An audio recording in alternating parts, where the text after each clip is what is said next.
I'm doing it, getting it all out of the way beforehand. So, good morning. Happy New Year. Happy 1980, Dan. I'm so excited. So excited, right? 1980. It's Back to the Future. Anyway, welcome to Grog Talk. I'm James. I'm Dan. And where are we from today, Dan? We are live from Elfsong Tavern in Baldur's Gate. Baldur's Gate. Why would we be there? Well, you know, I've been wandering up and down the Sword Coast, and we just sort of popped into this place. But we're there, of course, because we're very fortunate to have today Ed Greenwood on the show. Yes. Good morning, Ed. How are you today?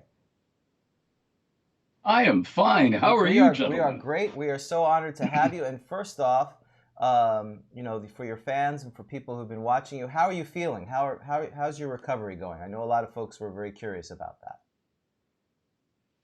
Well, I seem to be starting to be myself. I still have great chest pains and stuff, but my heart apparently is fixed.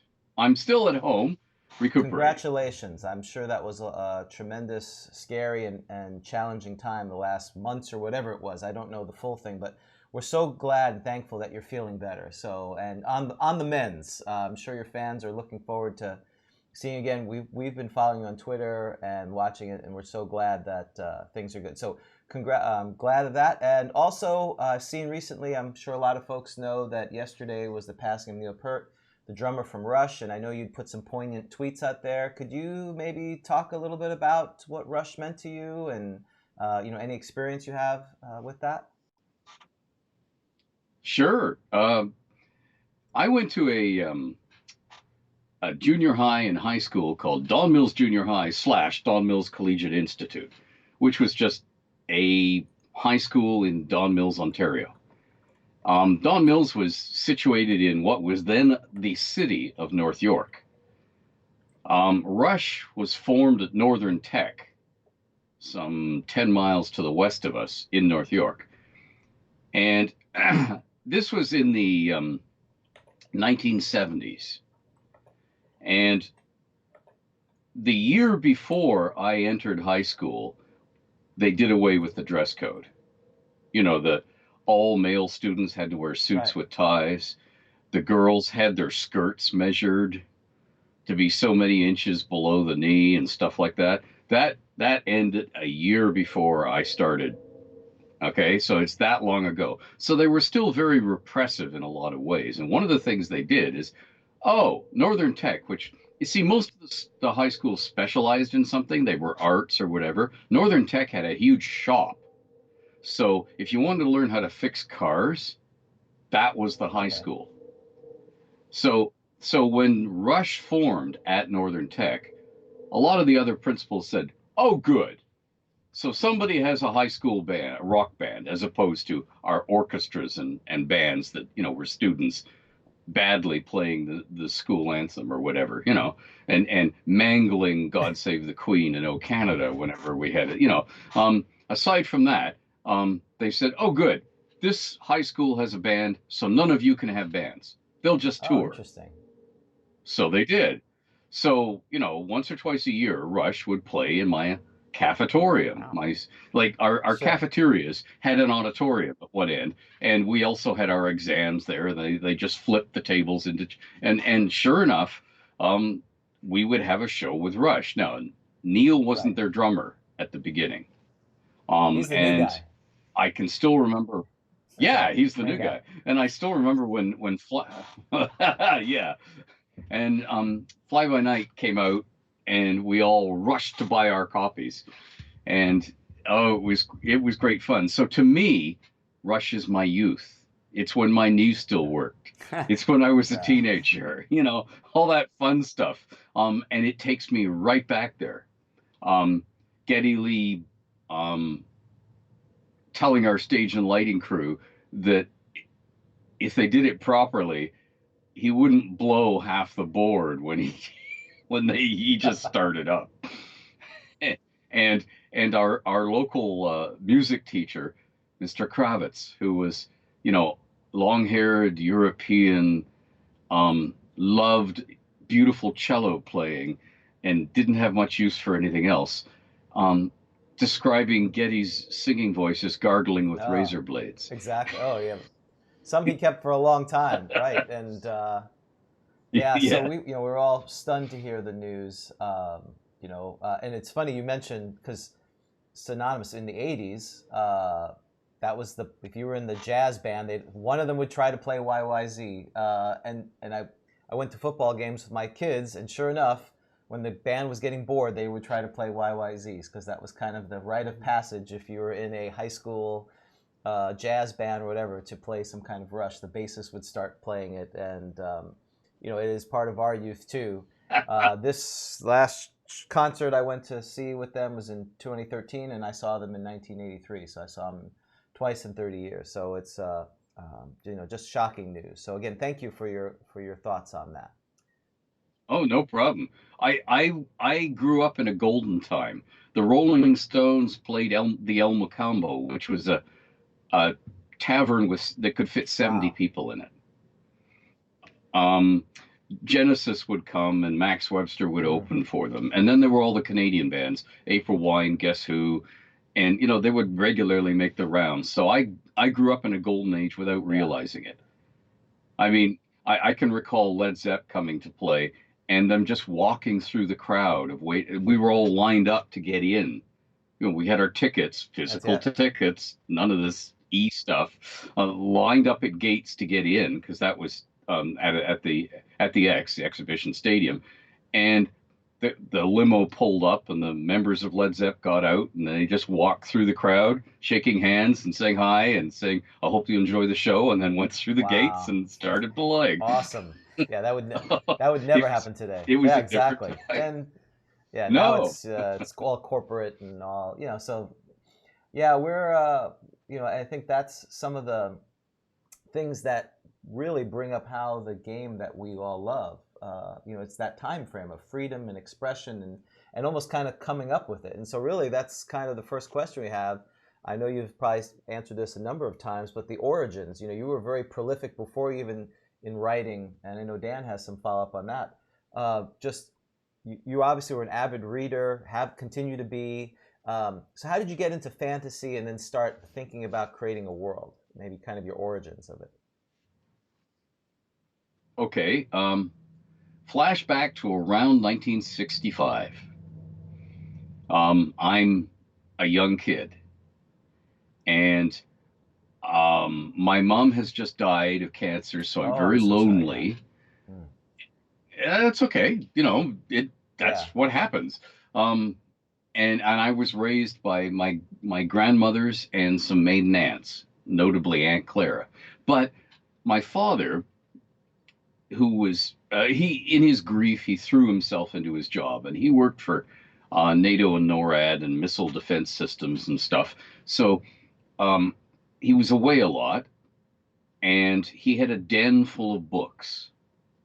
And like all book collectors and avid readers who don't have enough space at home, he made his own bookshelves and crammed everything into them by size.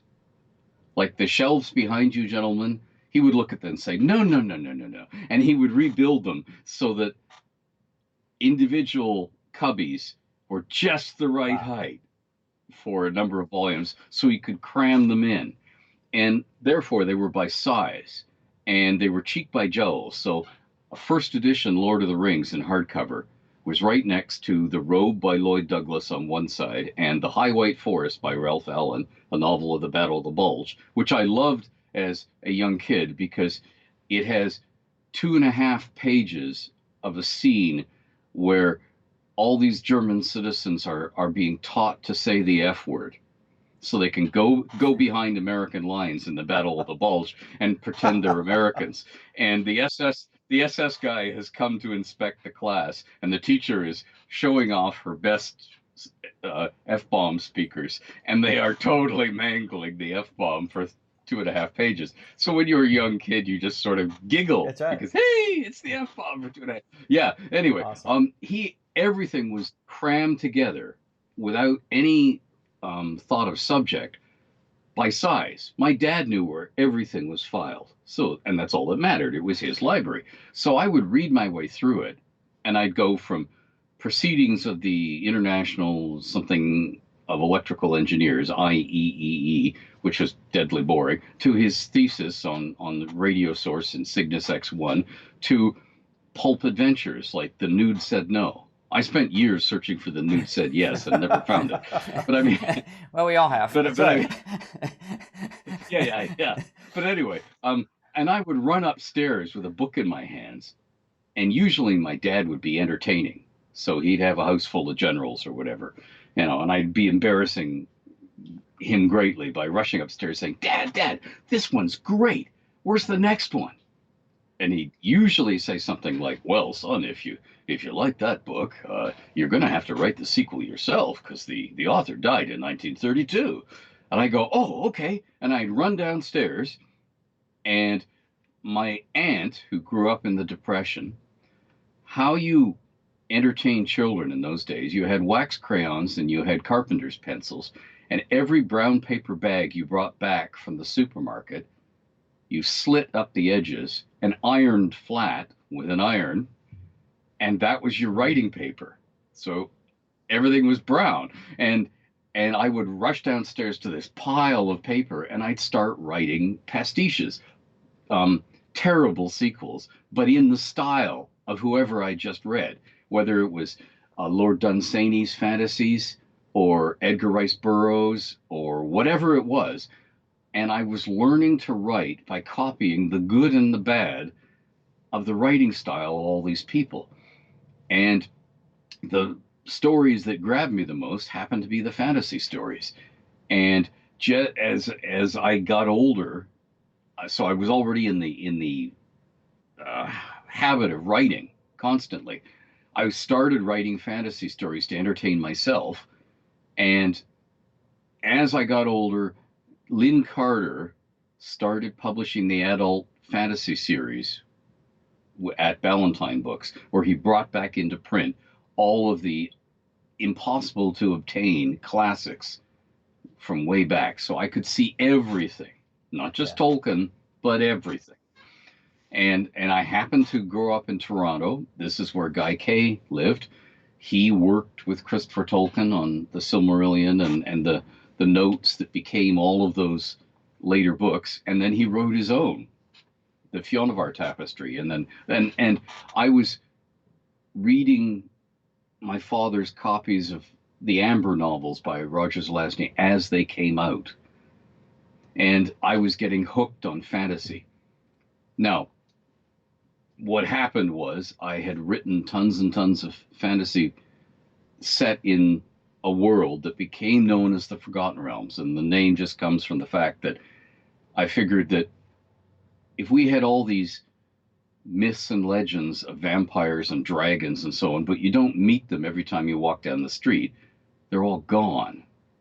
But they must have been prevalent. There must have been a lot of them.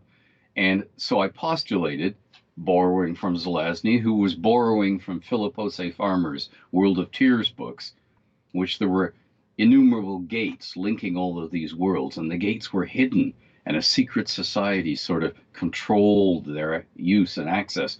But your protagonist stumbles on one and then gets chased because now he knows the secret of the gates, and then you begin to go all over the place. Well, that was I borrowed that conceit, that idea, and said, okay, so there were obviously tons of gates linking our real world with any world in any book that I liked, like H. Bean Piper's Lord Kelvin of Otherwen. Okay, that alternate Earth.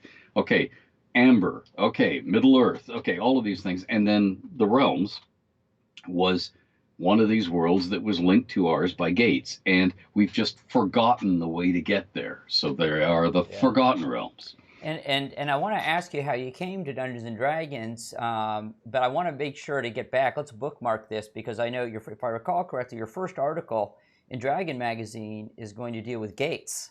If I recall correctly, you wrote an early article about gates.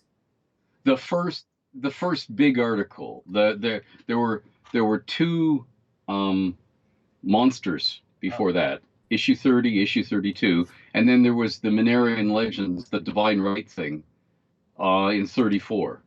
But you see, they held the Gates article, and they held the Divine Right article, for themes that they were going to do in the magazine.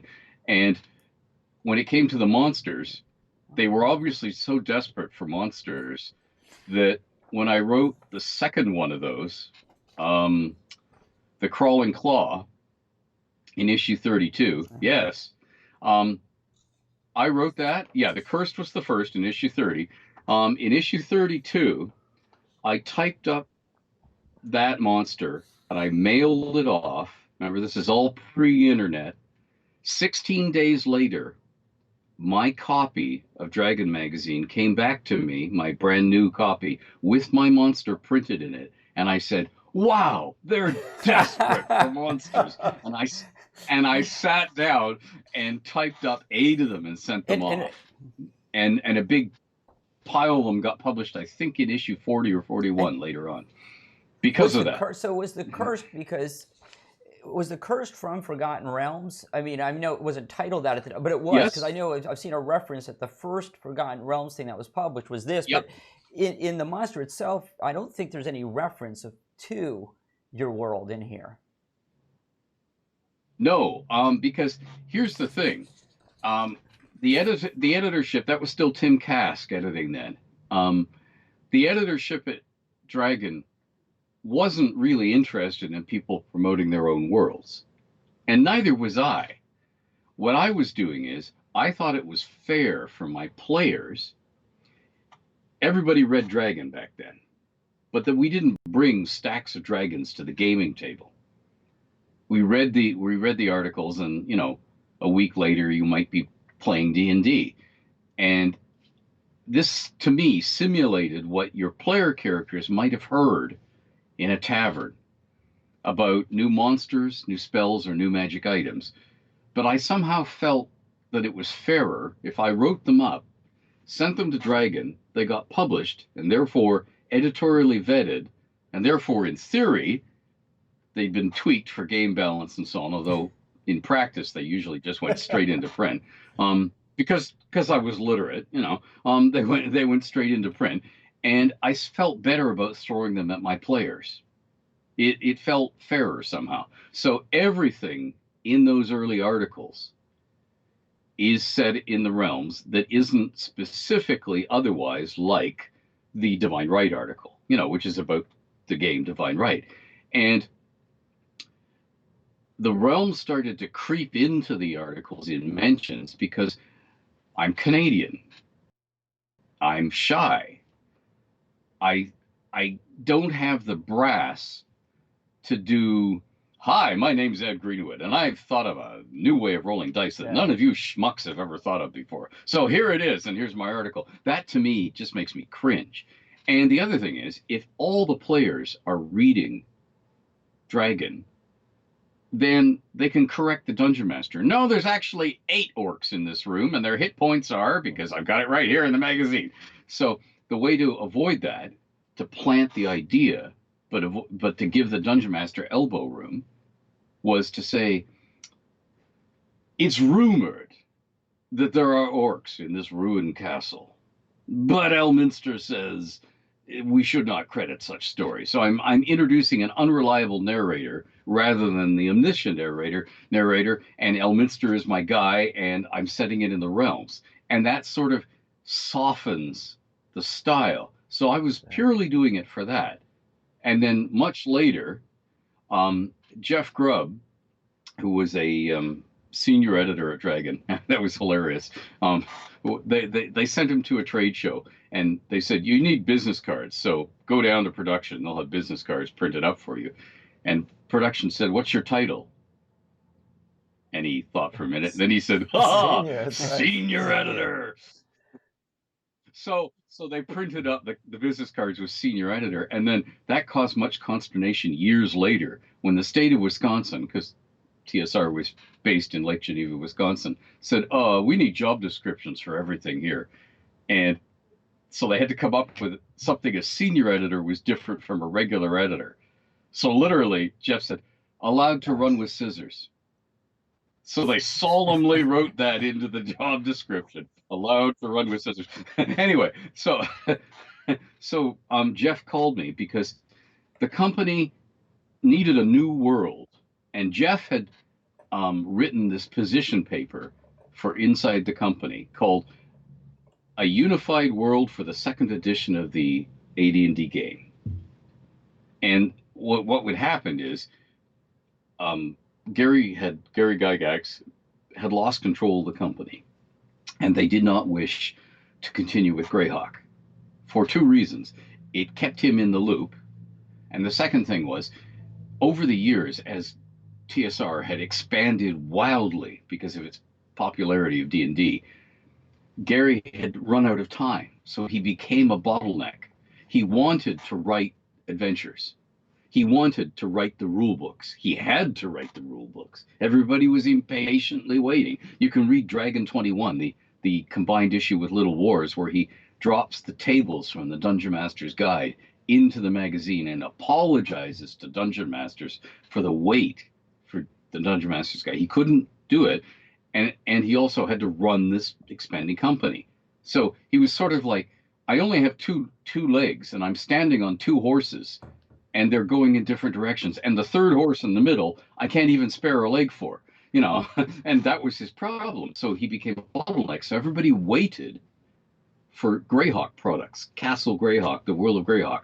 They were waiting impatiently because he just didn't have time. That was the leg that had to go because the other two were sort of forced on him. He had to run the company, and he had to write the rule books that everybody was waiting for. So the Greyhawk products suffered. So when he went out of the picture, the company wanted a new world. So they built Dragonlance. Dragonlance had two drawbacks. It took everybody's resources for the company for 2 years. And it was built around an epic story, a quest, like the Lord of the Rings. So what do you do when the quest is over? Total anticlimax. And like literally, there's what they did is, oh, we haven't shown them the other side of the world. Here's a box set with the other side of the world of Cred, and now we're going to go back in time and tell the backstories of all the characters who were in the Fellowship, and it's anticlimactic. So they were looking around for a world that they could bolt all sorts of adventures into. Arabian adventures, which became Al Khadim. Oriental Adventures, which became Oriental Adventures because they couldn't think of a better name. But they wanted something that could accommodate everything. So literally, Jeff called me.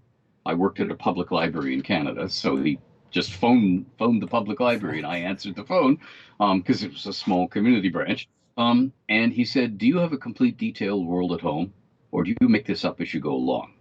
And I said, "Yes." And yes. And he said, "Good, send it." And then he said, "Wait a minute, I'm getting ahead of myself. Have you got a pencil and paper handy?" And I said, "Yes. Here's the library." And he said, "Good, write down this phone number. After 5 o'clock today, phone it. It's my boss's phone number because it's his home phone number, Mike Dobson." So I was calling him at home so he could make an offer to me for the world. So it could all be unofficial, outside work time, and not at work. So if it all blew up, they could just walk plausible away. Deniability. Plausible deniability. But okay. So that that was the history. I said yes because I could draw my own maps just fine with a Staedtler pen or with pencil.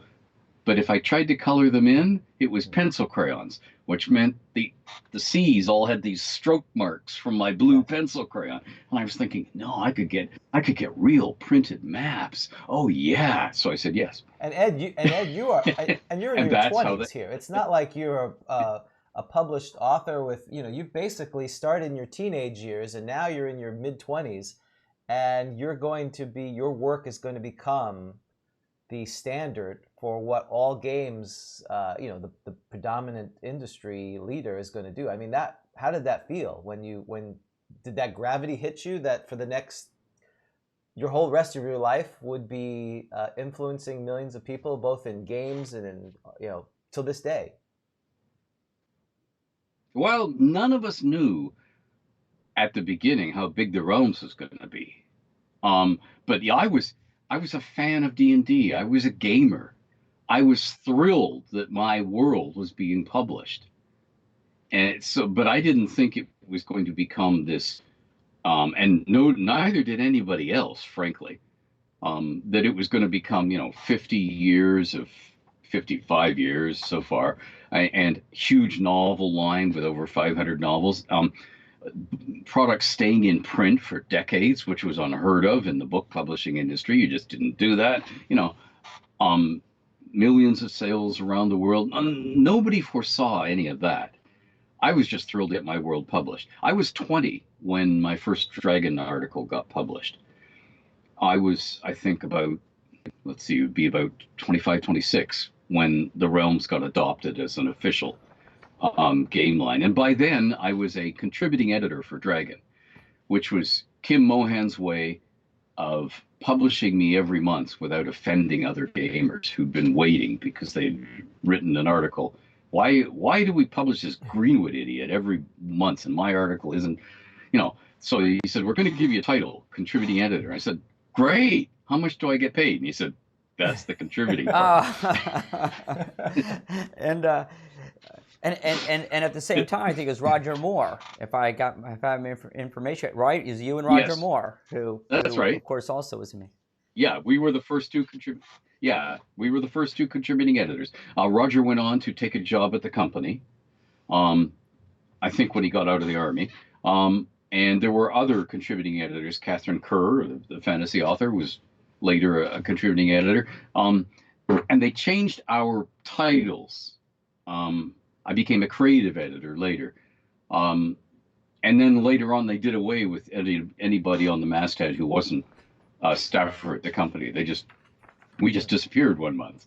But I mean, it didn't matter because the real reason for that was Kim Mohan, who came from journalism, not from gaming, had discovered that he finally had a contributor who he could assign topics to, who could write to a specific length, because Dragon was put together in 8-page signatures. So if you had more ads, you suddenly needed articles as filler to fill out that signature of 8 pages. If you had fewer ads, you trimmed an 8-page signature, and the extra articles waited till next month or later on.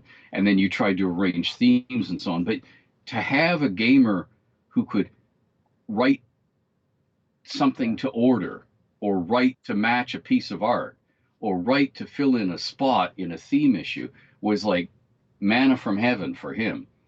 And the other thing was I could write fast.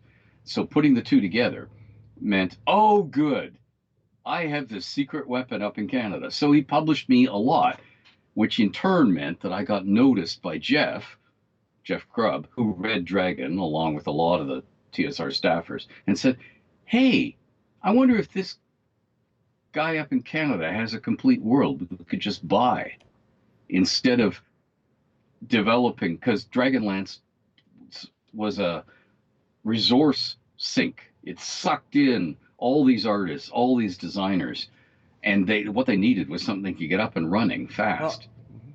And yeah, sorry, that's it. Well, no, I was just going to mention, because I was going back through the Dragon magazines, and what was interesting is in May 1987, a gentleman by the name of Neil Brandt writes a letter, and this is what he says: I would really love to see Ed Greenwood's world mapped out. So, and then in June 1987, there's the announcement, oh, by the way, Forgotten Realms is going to be published. So, because you had published, a lot of the material that you had published had made references to the realms, right? So, I mean, there were clearly people out there that were reading them, and they knew that you had this world out there.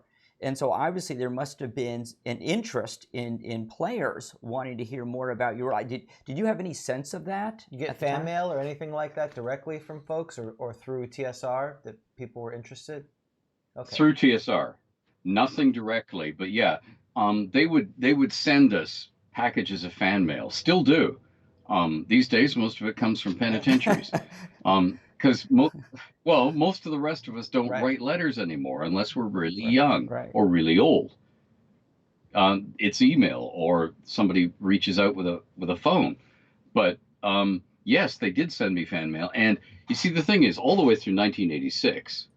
I was actually sending packages to Jeff, and it was a go. I mean, we were working on getting the first Realms products out. As it happens, um, Doug Niles, who was on staff at TSR, had already written Albion, which was the setting for TSR UK. And TSR UK had this ambitious plan for doing their own line of stuff, which sort of died stillborn, and they became just a reprint and distribution arm.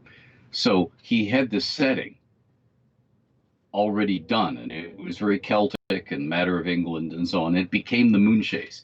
They sunk my Moonshae Isles and stuck his in its place. And he'd written the first novel, Dark Walker on Moonshae. So that, aside from the little freebie handout that came with Dragon of a map of the Cormyr Dales area, aside from that, which was like a freebie handout, Dark Walker on Moonshae became the first Realms product.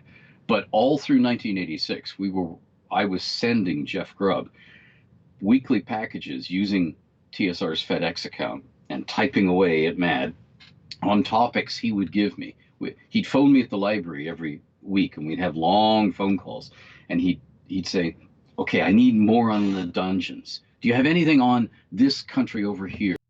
What do you have on spells, or what do you have on liches or famous wizards we don't know where they are anymore?" And I would sit down and type up a package, and I would send it off to him. And he and Karen Boomgarden, now Karen Conlon, then Karen Martin, were assembling what became the Old Grey Box, the baseline box set of the Realms. So that was happening all through 1986. I was beginning to have an inkling that there were some people who were interested in the world. But here's the thing. That happens with everything. Larry DiTilio's Cerulia and so on was also, he mentioned it in a couple of articles and so on. But they get fan mail of that sort all the time. Like that one that was published. They published that one deliberately as a sort of, let's see if anybody else says yeah. Let's see if somebody else says yes to this. Because they were trying to figure a cheap way of publicity. Because one thing that TSR was never good at, A, they lacked the funds, and B, the D&D thing sold itself. You know, they didn't have to worry about publicity. People clawed at them to get the next product. You know, they could bring it out with no covers and not telling anybody the title, and everyone would be bringing down their doors to get to it. So they never had to be good at publicity, and they didn't quite know how to do it without any resources. The only publishing organ they had was Dragon. So they were slipping things into Dragon, and we were all reading it. So it was like everybody parsing. You know, it's as if, to bring it back to Rush for a moment, it's as if Geddy Lee stood on the stage and in between two songs said, "Hey, we're going to have a new album out, and it might be called this or it might be called that." And then they just play the new song, and then everybody afterwards, social media would explode with people going, "He said there's a new album, and it's going to be called this, or it's going to be called that, or maybe not, maybe something else." Well, they were using Dragon the same way. So they would drop in teasers, and they would see what I'm so naive. I just thought it was a coincidence. That's right. This letter, I'm very naive. Yeah, yeah. Well, it's almost like this watching the Soviets where they're lined up on the dais as the army goes by, who's next to who, and like, oh, that must mean they're going to attack Afghanistan because that guy's 3 things down. Exactly. Hey, so Ed, you know, I know that Tracy Hickman, you know, he and moved over to TSR. Any thought of working for TSR directly and moving to Wisconsin? Was that even broached in the conversations at any point? Many times. I was offered jobs, I think 5 times. Here's the thing. I worked at a public library job up in Canada. Public library people are not well paid. We didn't have pay equity then, and it was a female-dominated profession, so their salaries had lagged way behind. So it was, you know, none of us were buying Maseratis on our library money. However, it was located in Ontario, so we had full medical and dental. That's just like every citizen gets. So what TSR would offer me, Jim Ward would say, come on down. We'd love to have you here, and you'd be paid in American dollars. And I'd say, but Jim, if I live in Canada and get paid in Canadian dollars, a dollar's a dollar. I go to the supermarket, it's a dollar. But if I live in the States, a dollar's a dollar. I go into the supermarket and it's a dollar. It's not Right. American money that's worth more. It's a dollar. And he said, but we could give you like medical and dental. And I said, I get all that anyway. And I have a family up here and I have a house and everything's settled. Why can't I just telecommute by sending you all this stuff? Which is in the end what happened. And probably worked out. You Um, know, you I survived, and many of the folks, unfortunately, the whole process changed and it was swept up. So, you know, it worked out for you in the long run, it seems. Yeah, yeah, it did. And I mean, from the company's point of view, they got a guy who was working more than full time for them, as in filling Yeah. more SKUs than a full time staff designer would, and he wasn't on payroll. I mean, yes, I was getting paid quite well for each product, but I was Right. getting paid for the product. They didn't have to carry me as a staff member with any of the state costs and payroll tax, none of that. It just didn't apply. And the other thing is, I could be asked to do things in a heck of a hurry that would cause the people on staff to drink Hmm. heavily or run screaming into the hills. Because, you know, their artists used to complain about being asked to do 2 paintings a week. And they'd say something sarcastic like, is it okay if I have half of Sunday off to see my wife? You know, just so I remember what her face looks like. You know, now something like that, you know, because they were being pushed to do it at unheard of rates. Well, they would ask me to do something. I'd say, Right. sure, here you That's go. awesome. Hey, so I know Dan's got some questions, but we have some folks online and they have some questions. So Shannon and David have a similar question. You know, Forgotten Realms is still the de facto campaign, and you know, started with 5e still. What's your thoughts on you know some the changes as the editions change, and particularly fifth edition? Um, are you satisfied with the way they have taken your work? And obviously, I'm sure they've contributed. How do you feel about fifth edition and how Forgotten Realms is being used in it? I love fifth edition. Um, my favorite edition is second. Um, it's the one I did the most rules design in, and it's the one I think in. Okay, I have worked on every edition of the AD&D game, but I haven't actually done any rules work on fifth edition. I've done adventure work, I've done realms lore, but I haven't actually done the rules mechanics. And I'm not sad about that because I think the realms at the moment is in very good hands. The story team they have, Chris Perkins as story lead, Jeremy Crawford as the rules manager and sort of shepherding each book through, Mike Mirals. Um, it is a great team. Okay, I think the Realms is in very good hands. It is also a very small team, you know, so their overhead is small. Um, with they use freelancers to do some projects, and the actual people in house, there are very few of them. I think they're doing a great job, and they're also riding a bucking bronco at the moment because the thing that I I talked with Brian Thompson, who was the head of TSR's book department for a while, years and years ago, saying when he was talking about how as they brought out new products, the sales dropped, and I said, well, you're hitting the same wallets. You know, you're now starting to cannibalize your own consumer base because you bring out a new world. That doesn't mean you get all sorts of new people for the new world. You get first and foremost, you get the gamers who are already in the game because D&D is not an easy game to just sit down Right. by yourself and learn.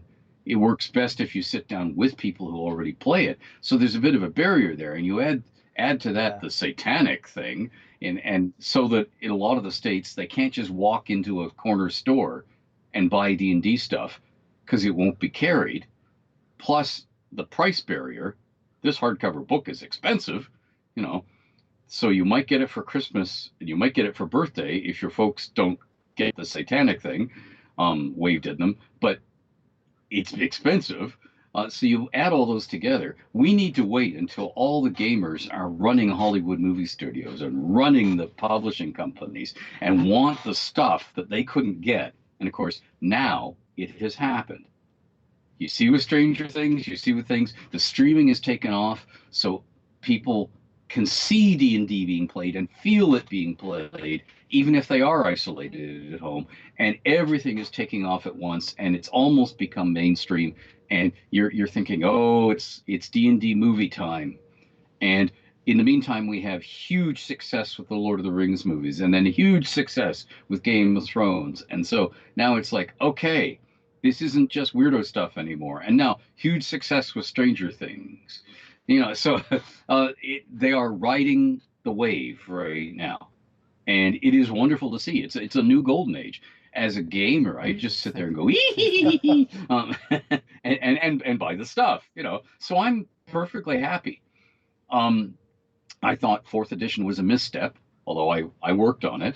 I thought this is almost like this isn't D&D. This is more like World of Warcraft as a game. I think this is a mistake.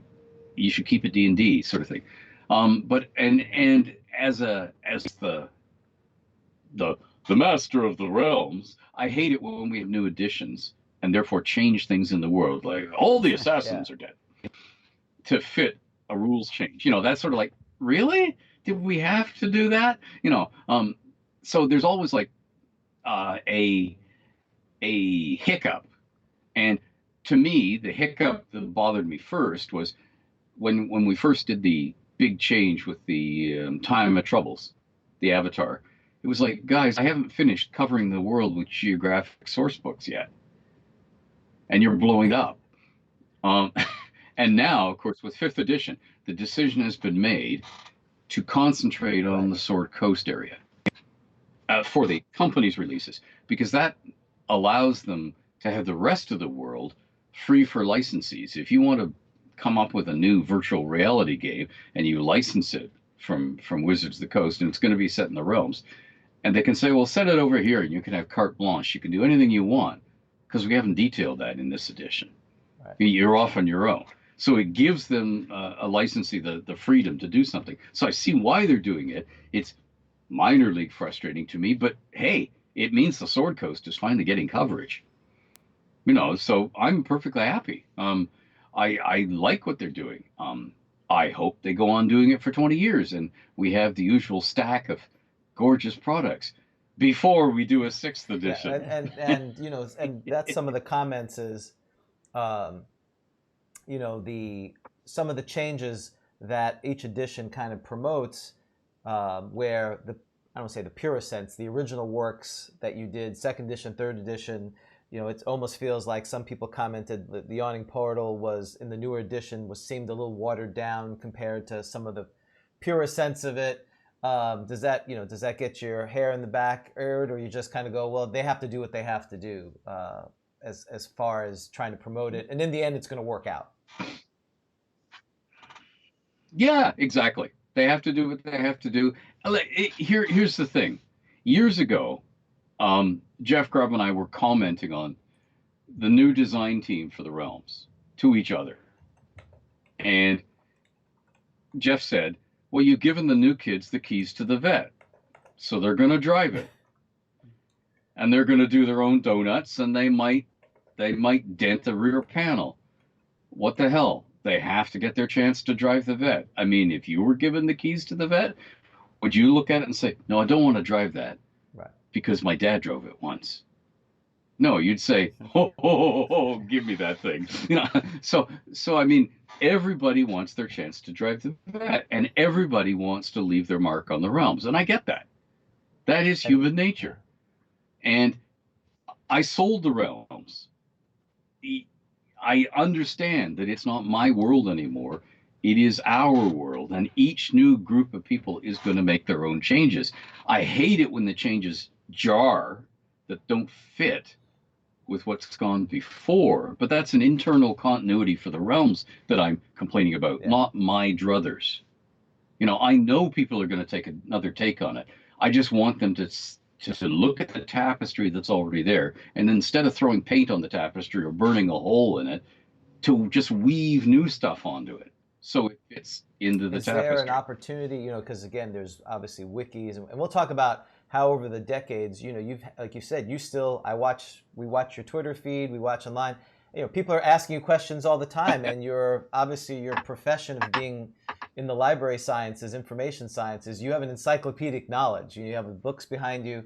How do people, if they want to adjust the realms, like you said, take the Corvette out, what is kind of the primer that they should do? Is it starting with, here's my book of Elminster, start with Elminster and, read the, 30 books that you've done plus exclusively, or the 100, how does someone get started? Because it is daunting if you're just starting in 2019, 2020, 1980, to come into your world if you have no reference except what's in 5th edition. Yeah, no, I totally get that. And I don't have a good answer for you because what I would recommend are books that are hard to find nowadays as books. But you could do worse when starting in the realms than to have the 3rd edition Forgotten Realms campaign setting, the big honking book, as your backup. I mean, it'll just sink you if you start trying to read through it. But to have it because it's got an index, you can go and look stuff up. That's your backup. The best thing to do is to read the Forgotten Realms Adventures hardcover, which has all the cities in it.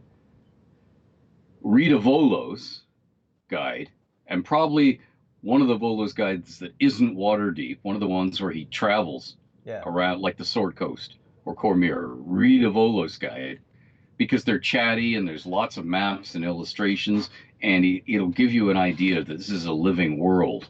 And that's sort of the core of the realms. That sort of thing would be where I'd start if I had to. And you can also start with a nice simple adventure and just not worry about the setting so much and get into it later. Because goodness knows there are tons and tons of people who will correct you. Now the 3rd king of the Obarskir dynasty was no, and you don't want to get steamrolled like that right away, and it shouldn't matter because it's a medieval come Renaissance world. What you know is what your character knows, and the best place to start is in a small village somewhere. What you know is what the people around you know. And most of them aren't talking about their naughty experiences from when they were a teenager. And then each caravan that comes through, the people in the caravan to get free drinks tell stories in the tavern. And it's the latest news, and it's old whoppers. And you've heard some of the old whoppers before, and you get to hear the latest news, which is why your parents and grandparents and all the other people in the village are willing to pay for drinks, because they're getting the news, the latest news from these caravan people, and that's all you know about the world around you.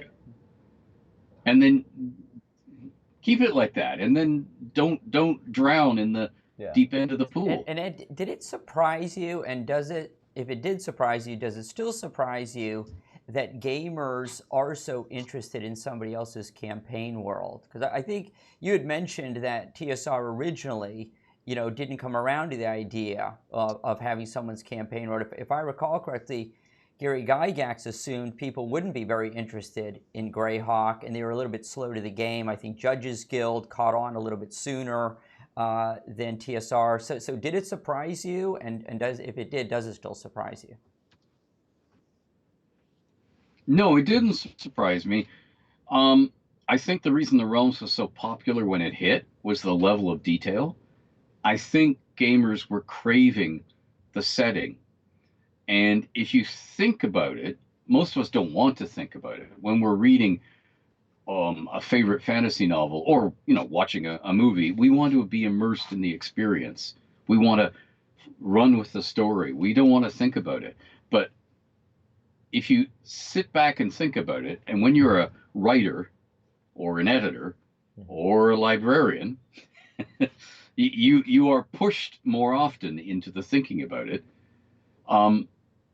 we want to go to a favorite place.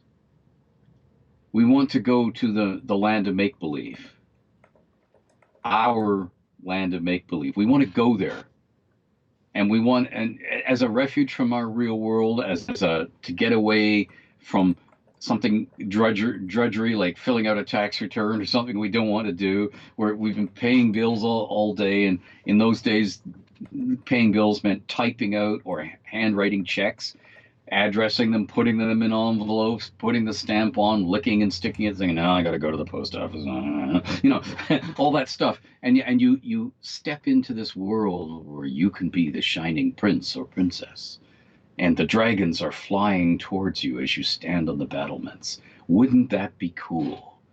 And of course, you know it's imaginary, so you know the dragon can't really eat you. And if the battlement cracks and falls into the moat, you're not really going to die.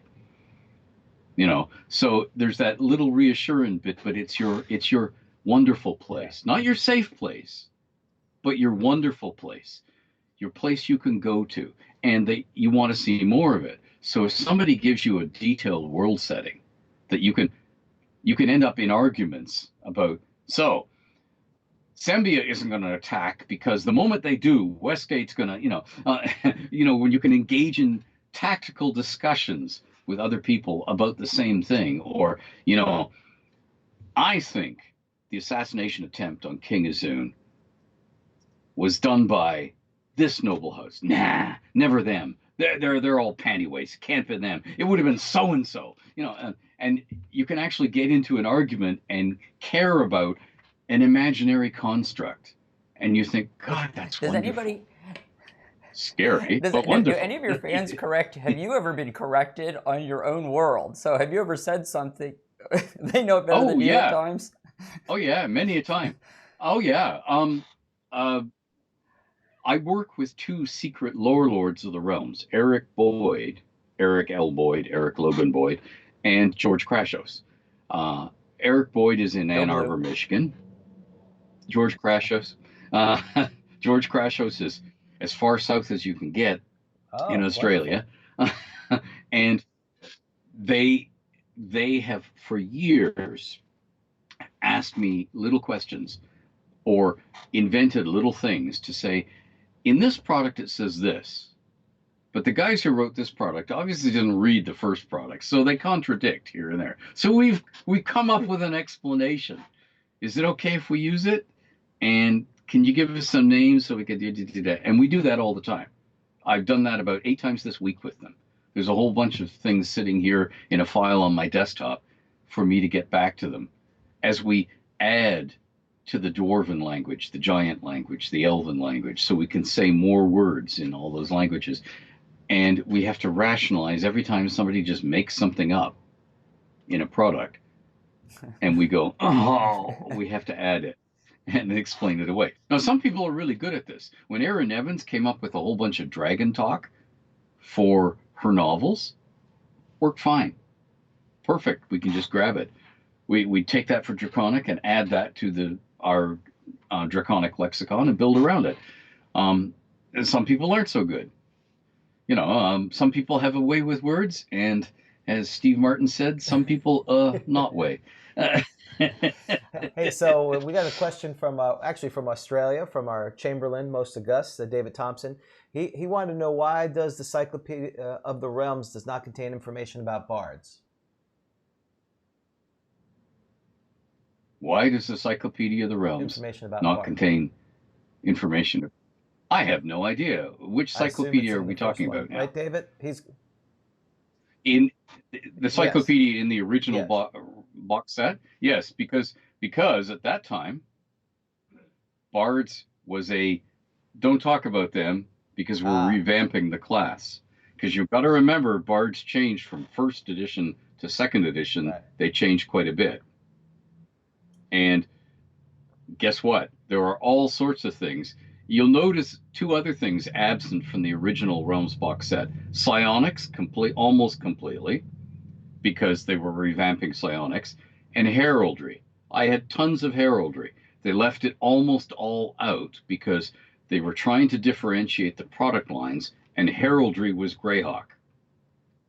So the realms heraldry just didn't get published for years because Yeah. heraldry is Greyhawk, and you can't have people riding dragons because that's Dragonlance, and they can't have lances because that's Dragonlance, and you can't have Dragonborn because that's Dragonlance. But you see, the realms was always in this uncomfortable position of being the home world for the game. So people would put everything in it. They'd put Kender in the realms. And when the editors caught it, they'd tear their hair and take him out again. And then eventually somebody would miss it and leave it in. And then people go, oh. So when they say we have dark elves in the realms, do they mean dark elves or do they mean drow? Do we have both or one? Because dark elves are Kryn. That sort of thing. And everything would creep in because the realms was the world. It had to accommodate everything. That's what TSR was using it for. Which is also why it got real world analogs in the realms that just make my skin crawl because I think it's bad role playing. And it bumps people out of the game, the immersive experience I was talking about earlier. And there's always some nit at the gaming table that say they didn't have stirrups at that time, so right. this and he's jolted your head out of the imaginary role playing experience into an argument about the real world. So I'd rather not have real world analogs, but it is also the easy way for people to understand bits of the realms, particularly if they're an outside licensee who doesn't know Dungeons and Dragons or anything. Oh, so it's sort of like this. Good. I know pirates. Oh, okay, that makes sense. So Dan, I know you've done a lot of research, and again, this is our theme for the 2020 is we're going back 40 years, and we did talk a couple of the articles that you wrote because you were so prolific. I know you wanted to talk. That's right. Yeah. Basically, yes. This is your life, Ed Greenwood. That's what we call this. July 21st, when we bring in guests. Yeah, we bring in guests, and Dan does his profession. Investigations is some research is part of it. So if you feel like you're being in a deposition, don't worry. None of this will be used later against you. He's a librarian. There's not a big difference between a librarian and a lawyer. That's true. There's very not much. similar. A lot of research. A lot of research.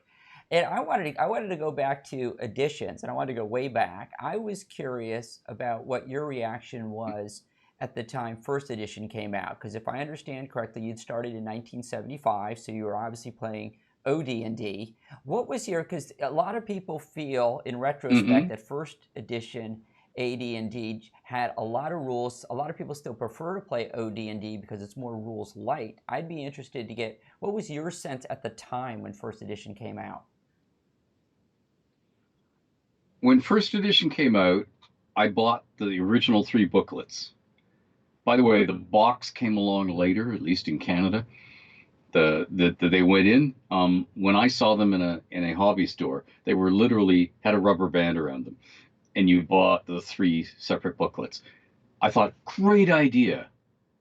Lousy execution, because it's just going to be an argument at the table over what happens. So we played it once and thought, this is such a cool idea. It's a pity. And we set it aside and went back to our board games. And we had all sorts of early tactical board games, Panzer, Blitz, all that stuff. And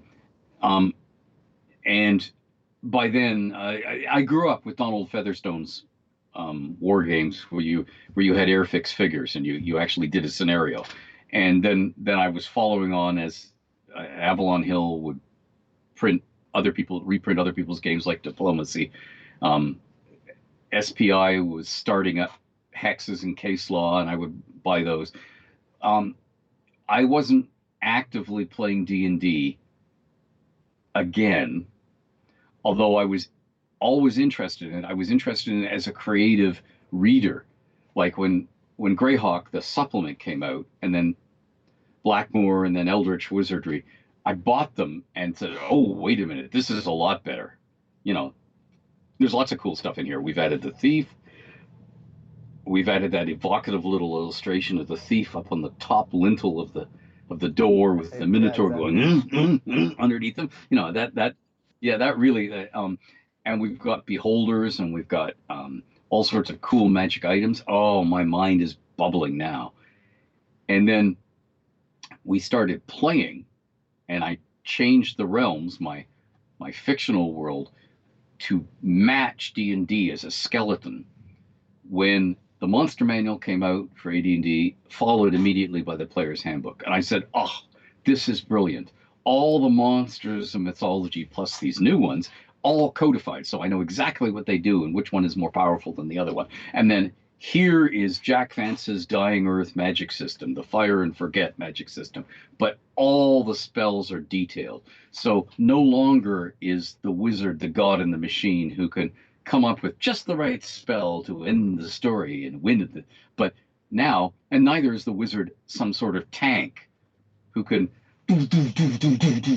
pew pew endlessly. Now there are limitations on magic. This is perfect. Everything in the realms is going to match this because it just gave me a skeleton to keep me, quote, honest as a storyteller when I was writing fiction stories. And that's when we started regular play, 1978, with the player's handbook being released. So I love that. That was dead on great. Because to me, the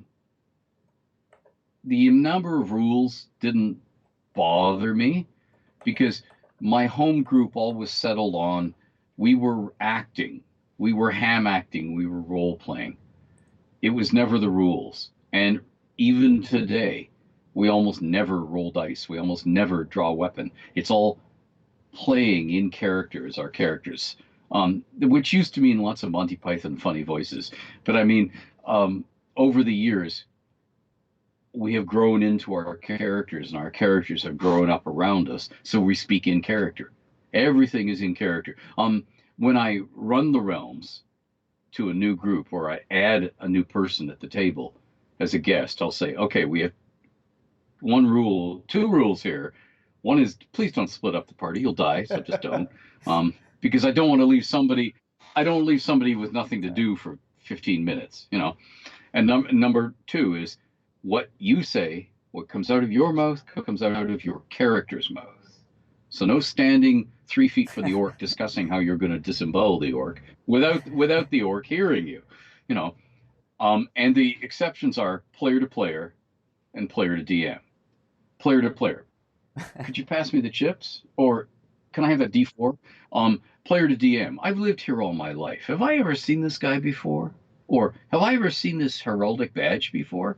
You know, which is a legitimate thing to ask your DM. Other than that, what you say, your character says. So we're immersive role playing. So the rules don't matter so much, which is why when I often got asked, in fact, maybe 20 or 30 Gen Cons in a row when they were run by TSR, I would be asked to run tables of D&D for complete newbies.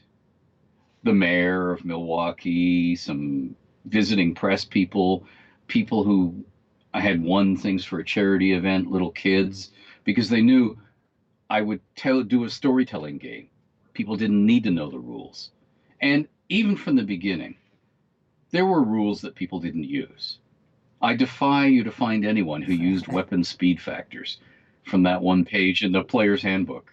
We all just read the page and we either incorporated it so we didn't have to think about it or we didn't use it. We didn't open that page, you know, we just flipped over that page.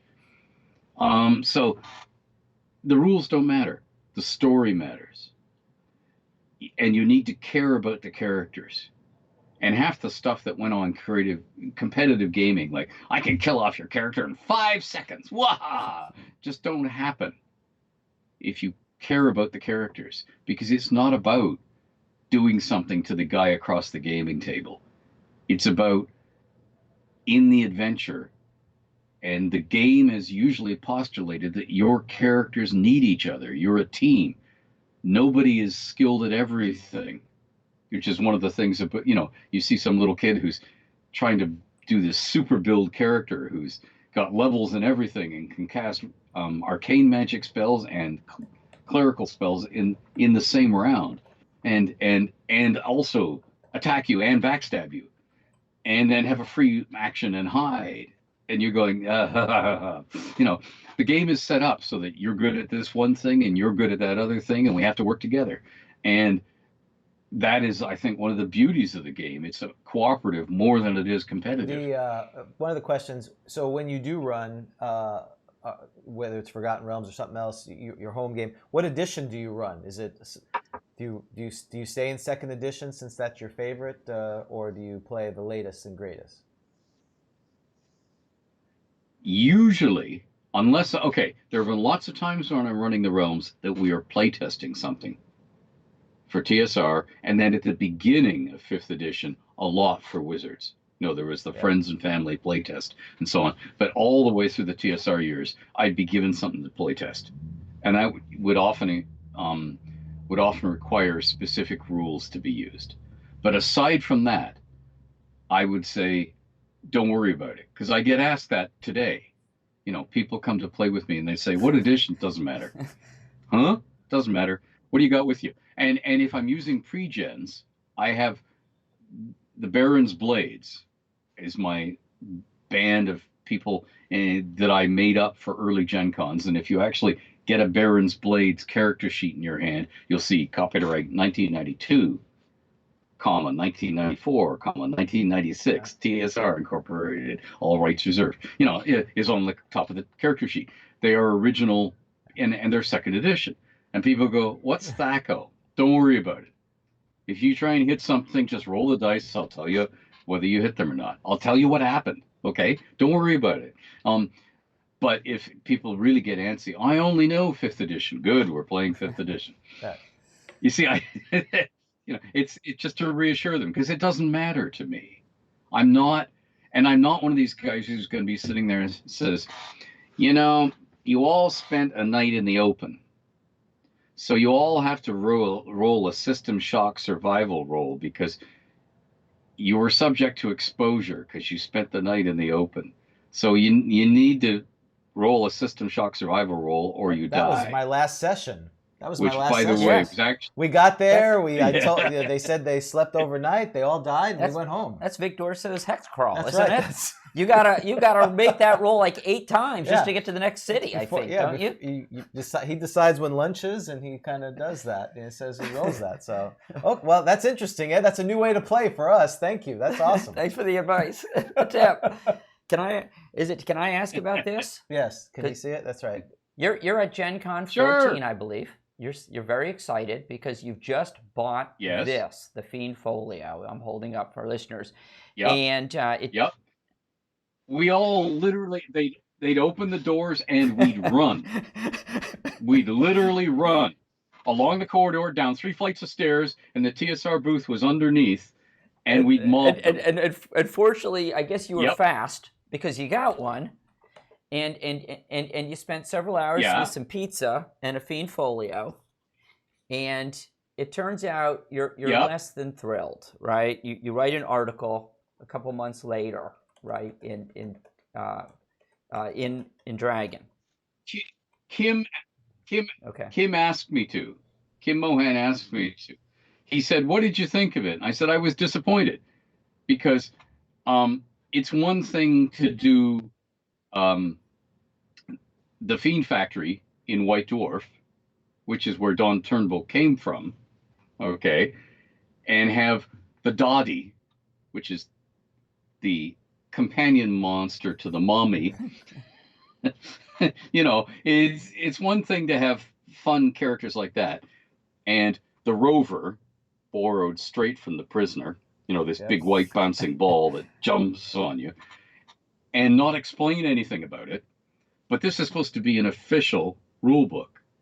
So I need the art to actually show me what the critter looks like. Because as a dungeon master, I can't just hold up the book, because then everybody knows what the monster is. And I need to see the monster clearly. If it's got wings, how big is the wingspan? Have they got feathers? Are they membranous? Are there claws on the wings? What? Tell me. I need that, and I need to know a little bit about its ecology. What does it eat? Air? For the longest time, we didn't know what most of the dragons ate. And I don't mind silly monsters, but give me an in-game silly explanation as well, so that I can at least hand wave it.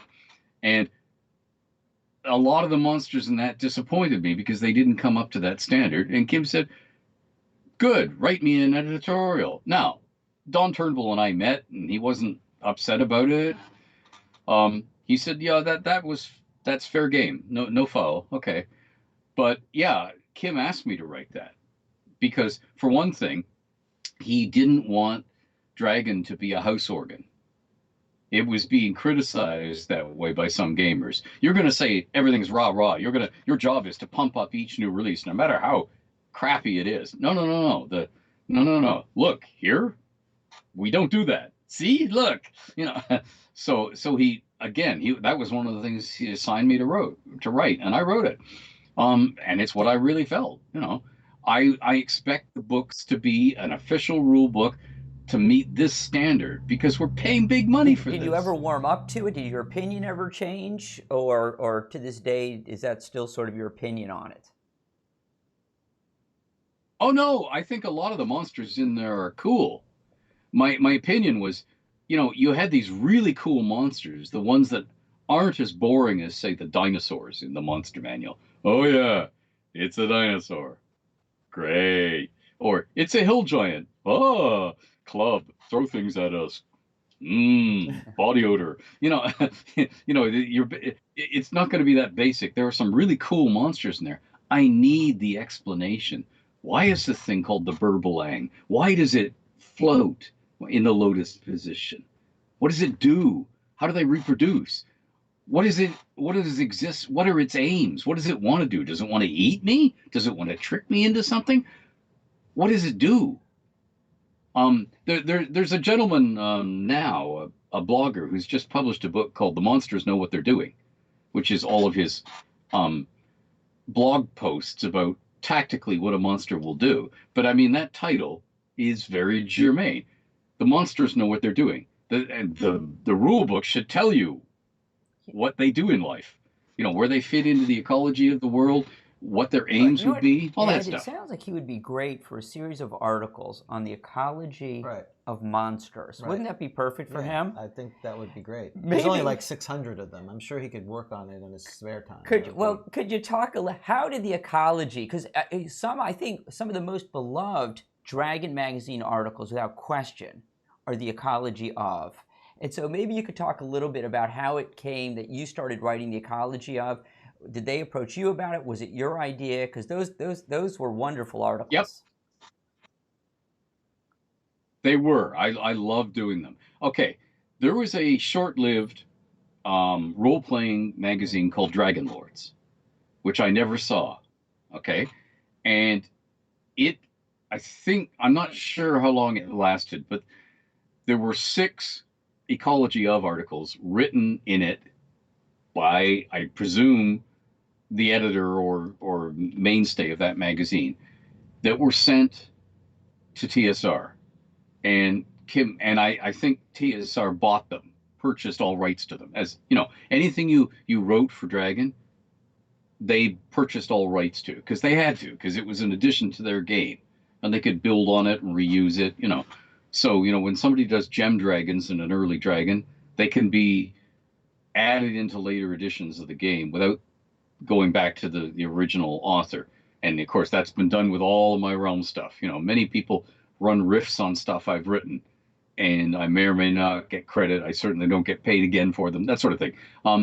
So they had purchased these original ecology articles, and Kim just emailed me, no, actually mailed back then, photocopies of the articles and said, hey, can you do a bunch of these?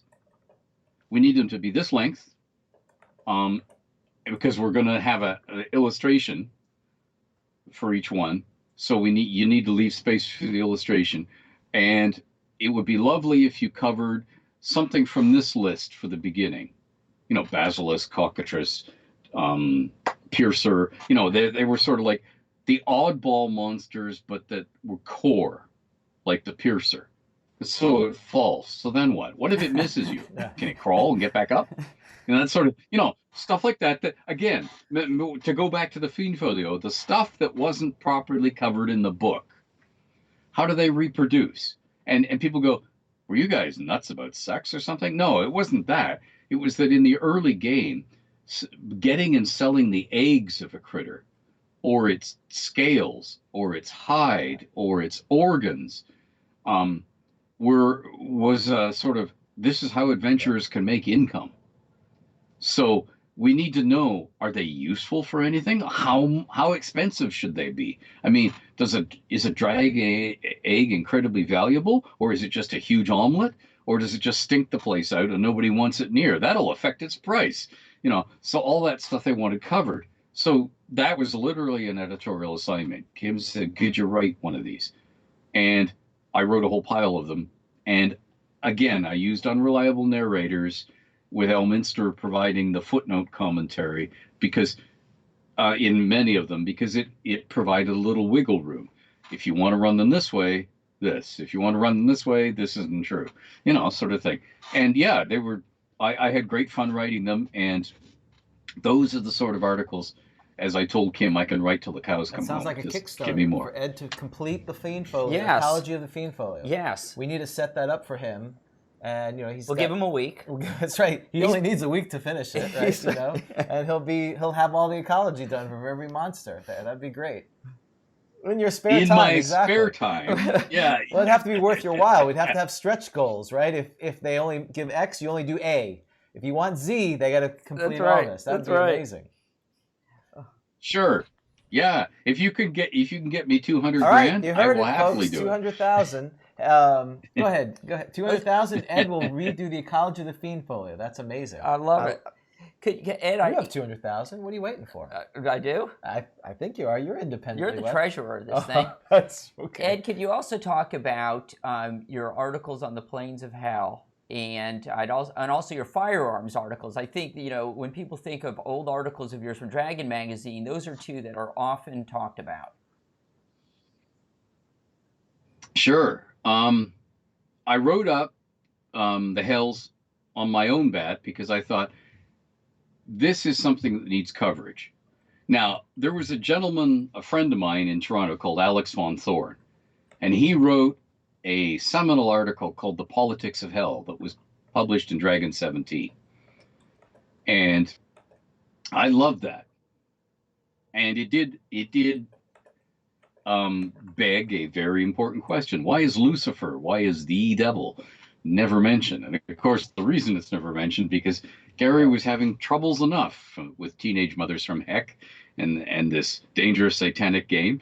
So he did not want a holy roller to, from the pulpit somewhere, wave a monster manual and say, the word devil is in this book 46 times. And demons are in the book too, 82 times. He didn't want that to happen, which is why, by the way, in a later edition of the game, they got renamed. Yeah, so literally, so that holy rollers would have to stop doing that. They'd say, so where is it mentioned in the book? It's not. Shut up, sit down, sort of thing. So I thought, okay, what is hell really like? Because you have in the player's handbook that one-page spread, a Paladin in Hell, where the guy in armor is hacking away in these endless, okay, so what's it?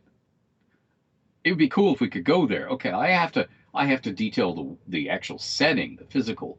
What are the hells, the 9 hells, or what are they like? And I have to explain some things. And what I came up with was an explanation, which, by the way, they chopped out of the article, and then they chopped it out of Hell Revisited in 81, because Gary and Frank Mentzer were afraid that it would backfire on them. You know how the devils had talismans in the original game? Well, I designed them all. I drew them. Here's what the talisman so-and-so looks like. He says, God, no, that'll be written. That'll be chalked on church walls across the nation. No way. And took it out. And the other thing I said is, okay, how come there's no Lucifer? How come this one devil, archdevil, rules 2 layers, the 8s and the 9s?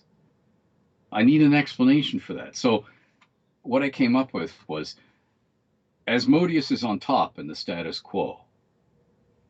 The only thing he can't control is archdevils.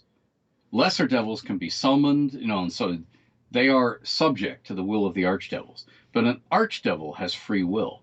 So if 2 archdevils get together and have kids that he doesn't know about, You can have a legion of potential usurpers, people gunning for him. So he outlaws that. So what I came up with was Lucifer and Batna, his consort, had a kid, Lucifuge, without permission. And when Asmodeus discovered it, he killed them all, like killed both of them, killed the kid, and gave Lucifer's lair of the nine hells to his worst enemy amongst the archdevils. And that was his object lesson to the rest of them. You do this, it'll happen to you too, which gives us the explanation. Now, it also gives you outcast devils on Avernus, the uppermost layer, the outermost layer, the one that Tiamat half rules and so on. And they can't summon lesser devils, which means your party of player characters can actually talk with them, work with them, and not get buried in literally legions of devils and killed off because they can't summon anybody.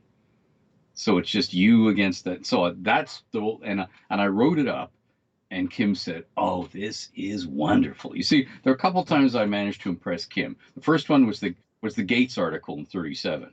That's why he offered me the contributing editor, because he said, "I have never seen an article that has footnotes." Awesome. That's true.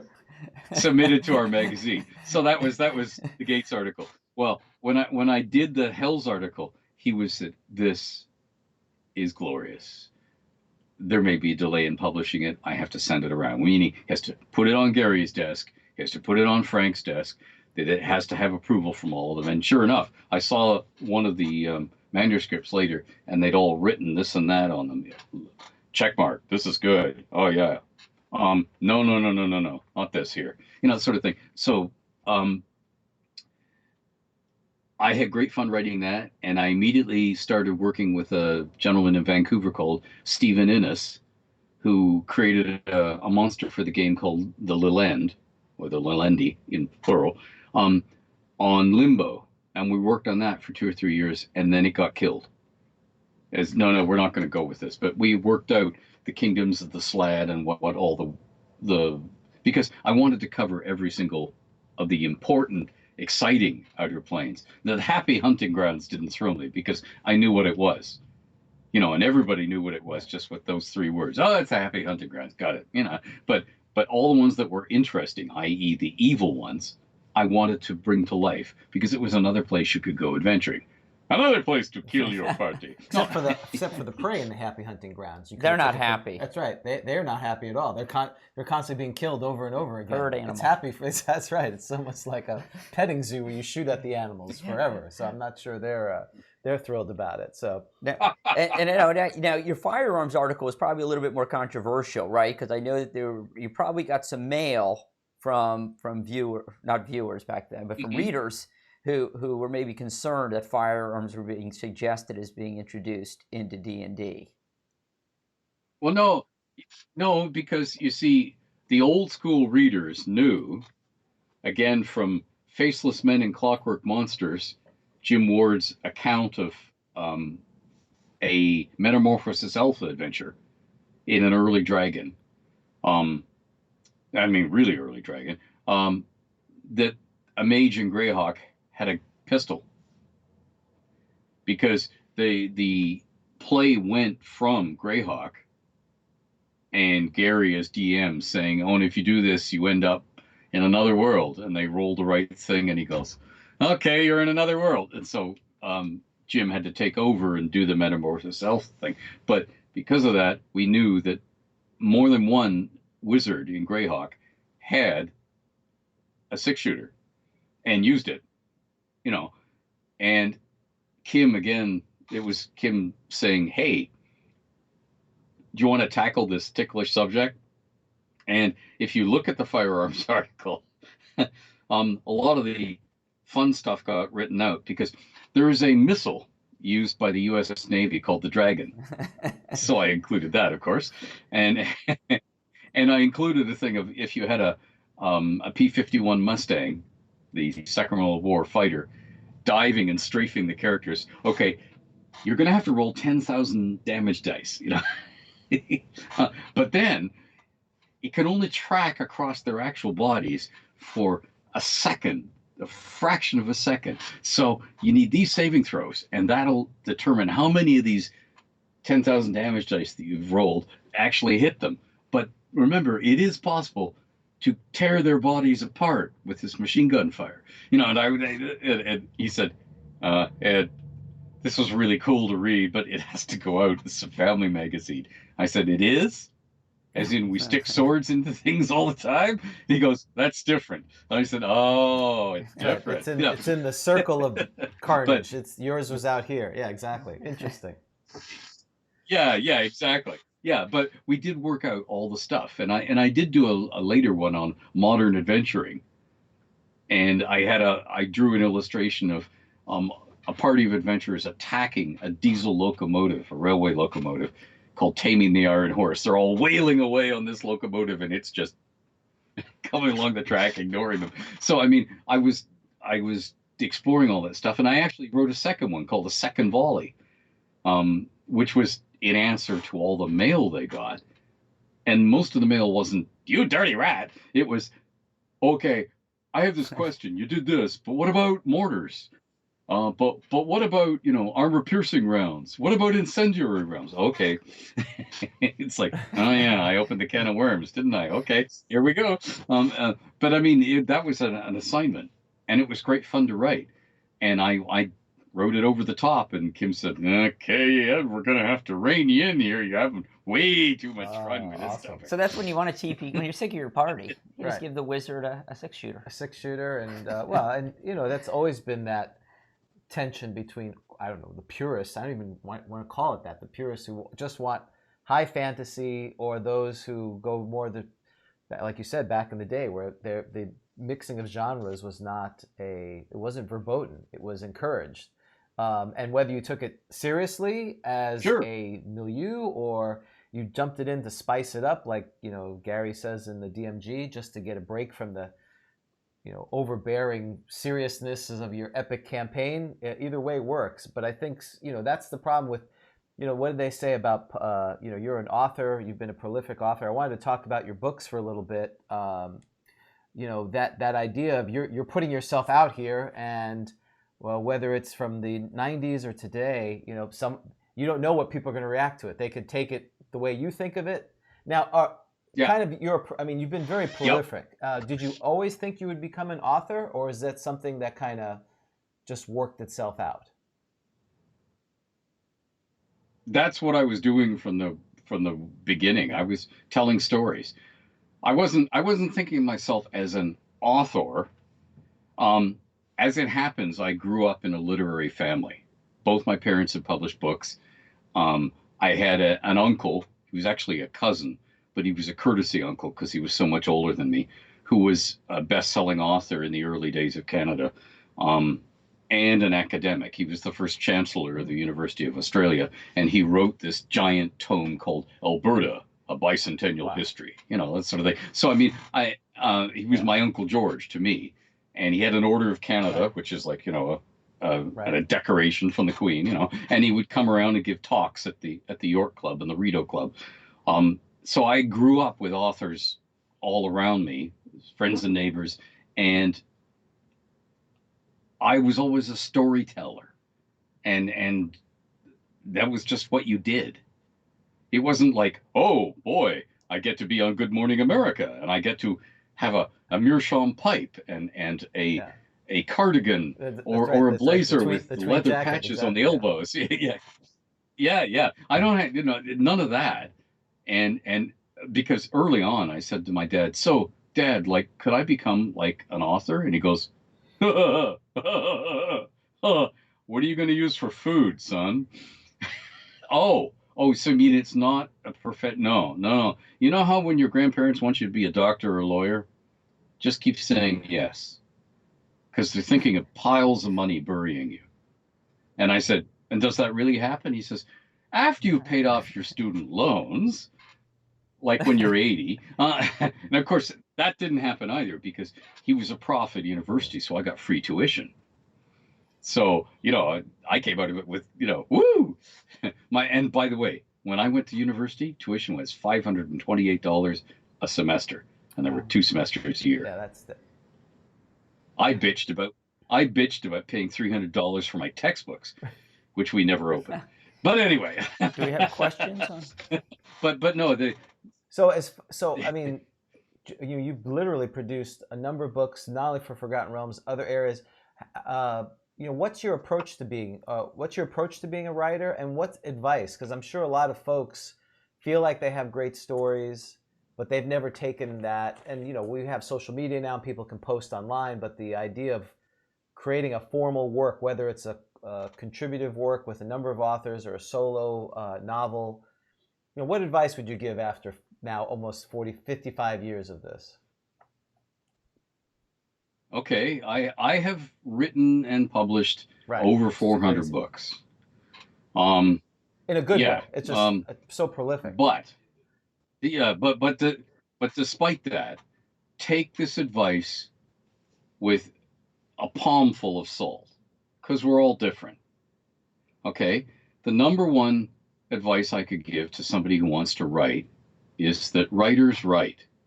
You have to put your bum on the chair and your fingers on the keyboard, and these days it has to be a keyboard.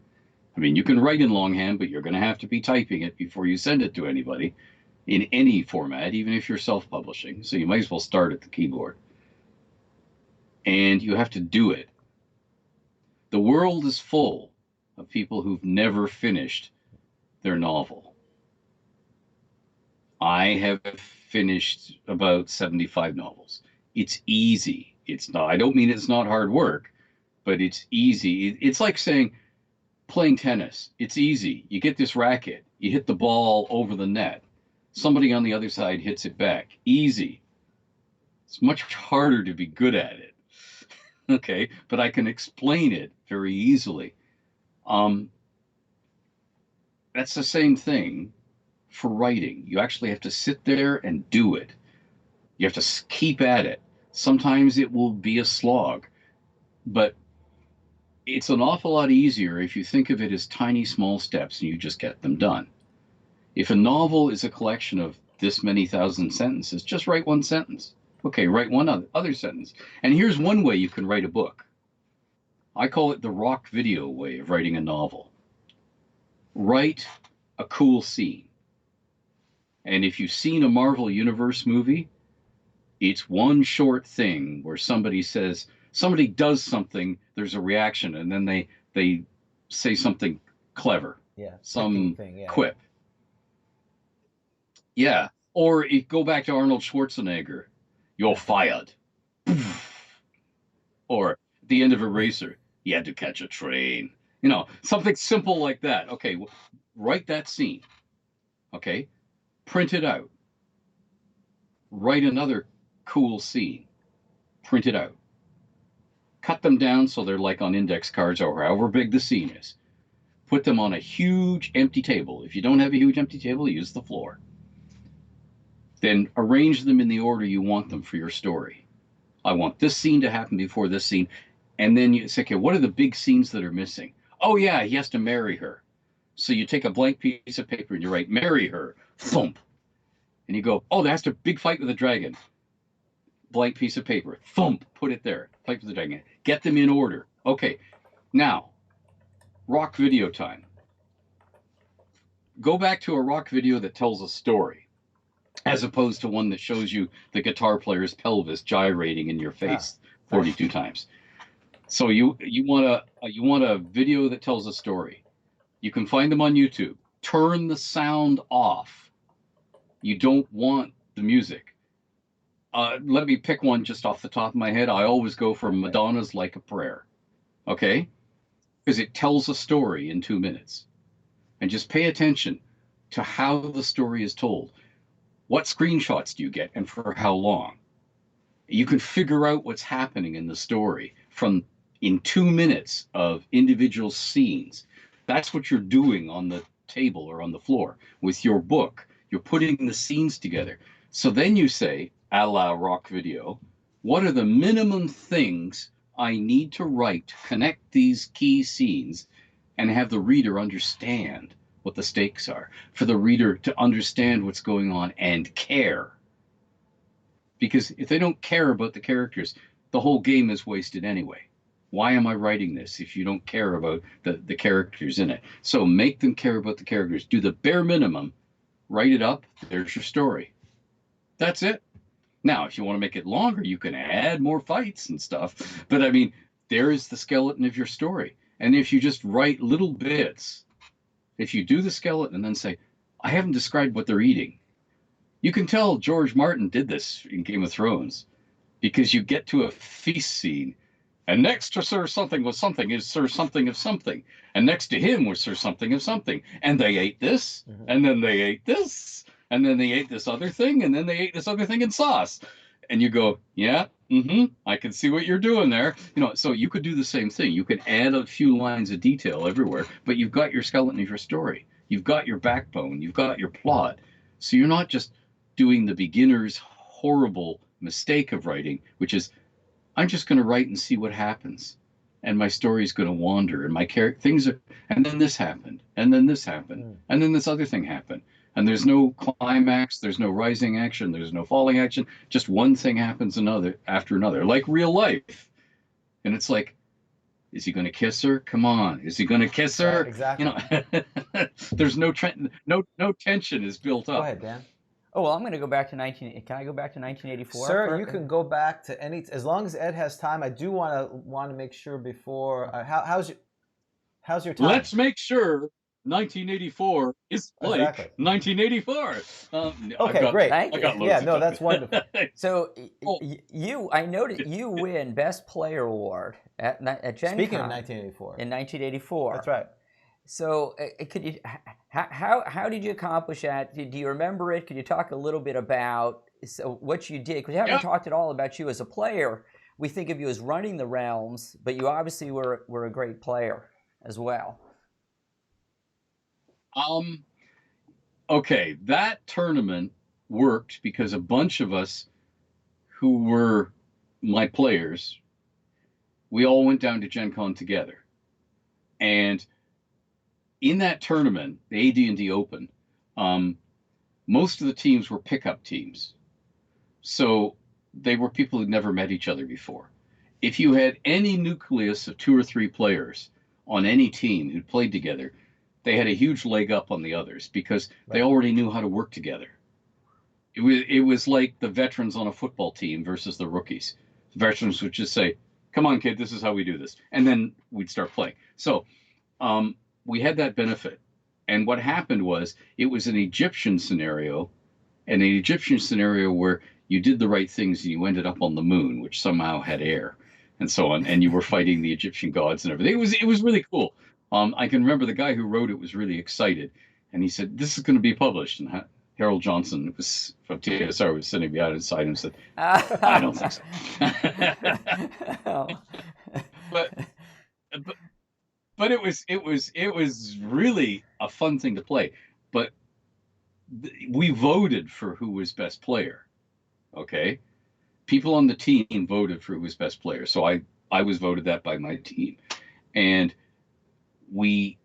the dungeon masters scored points on us as to who were the best team. This wasn't the RPGA. The RPGA Open and the AD&D Open conflicted. You couldn't play in the finals of both. You could play in the early rounds of both, and they just started the RPGA. Then I'm a Charter Life member. Ta-da. Number 20. Anyway, but I think I won best player because I got so exasperated by us wandering around that although I hate party callers, I started pushing the party to do this and do that by having my character verbally say, why don't we do this? Why don't we do that? The other thing was I was playing a wizard, so I wrote up rhyming couplets for each spell.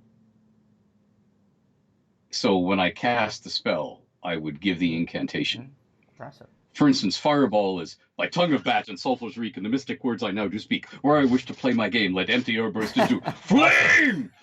So I would do these incantations, and I remember doing one of those in the Dungeon Master who'd been sitting there doing this, tapping his pencil, went, It was like, oh, the game's exciting. It's come alive. And I did that all the way through. And I guess that's why they voted me best player. I Yeah, don't know. that's amazing. In fact, I just told people that's how it's going to be. They have to do couplets now for any spell, or it fails. Yes. No one will play a magic. That's a requirement. That's exactly. That's awesome. Well, if it has a verbal component, let's Wonderful. hear the incantation.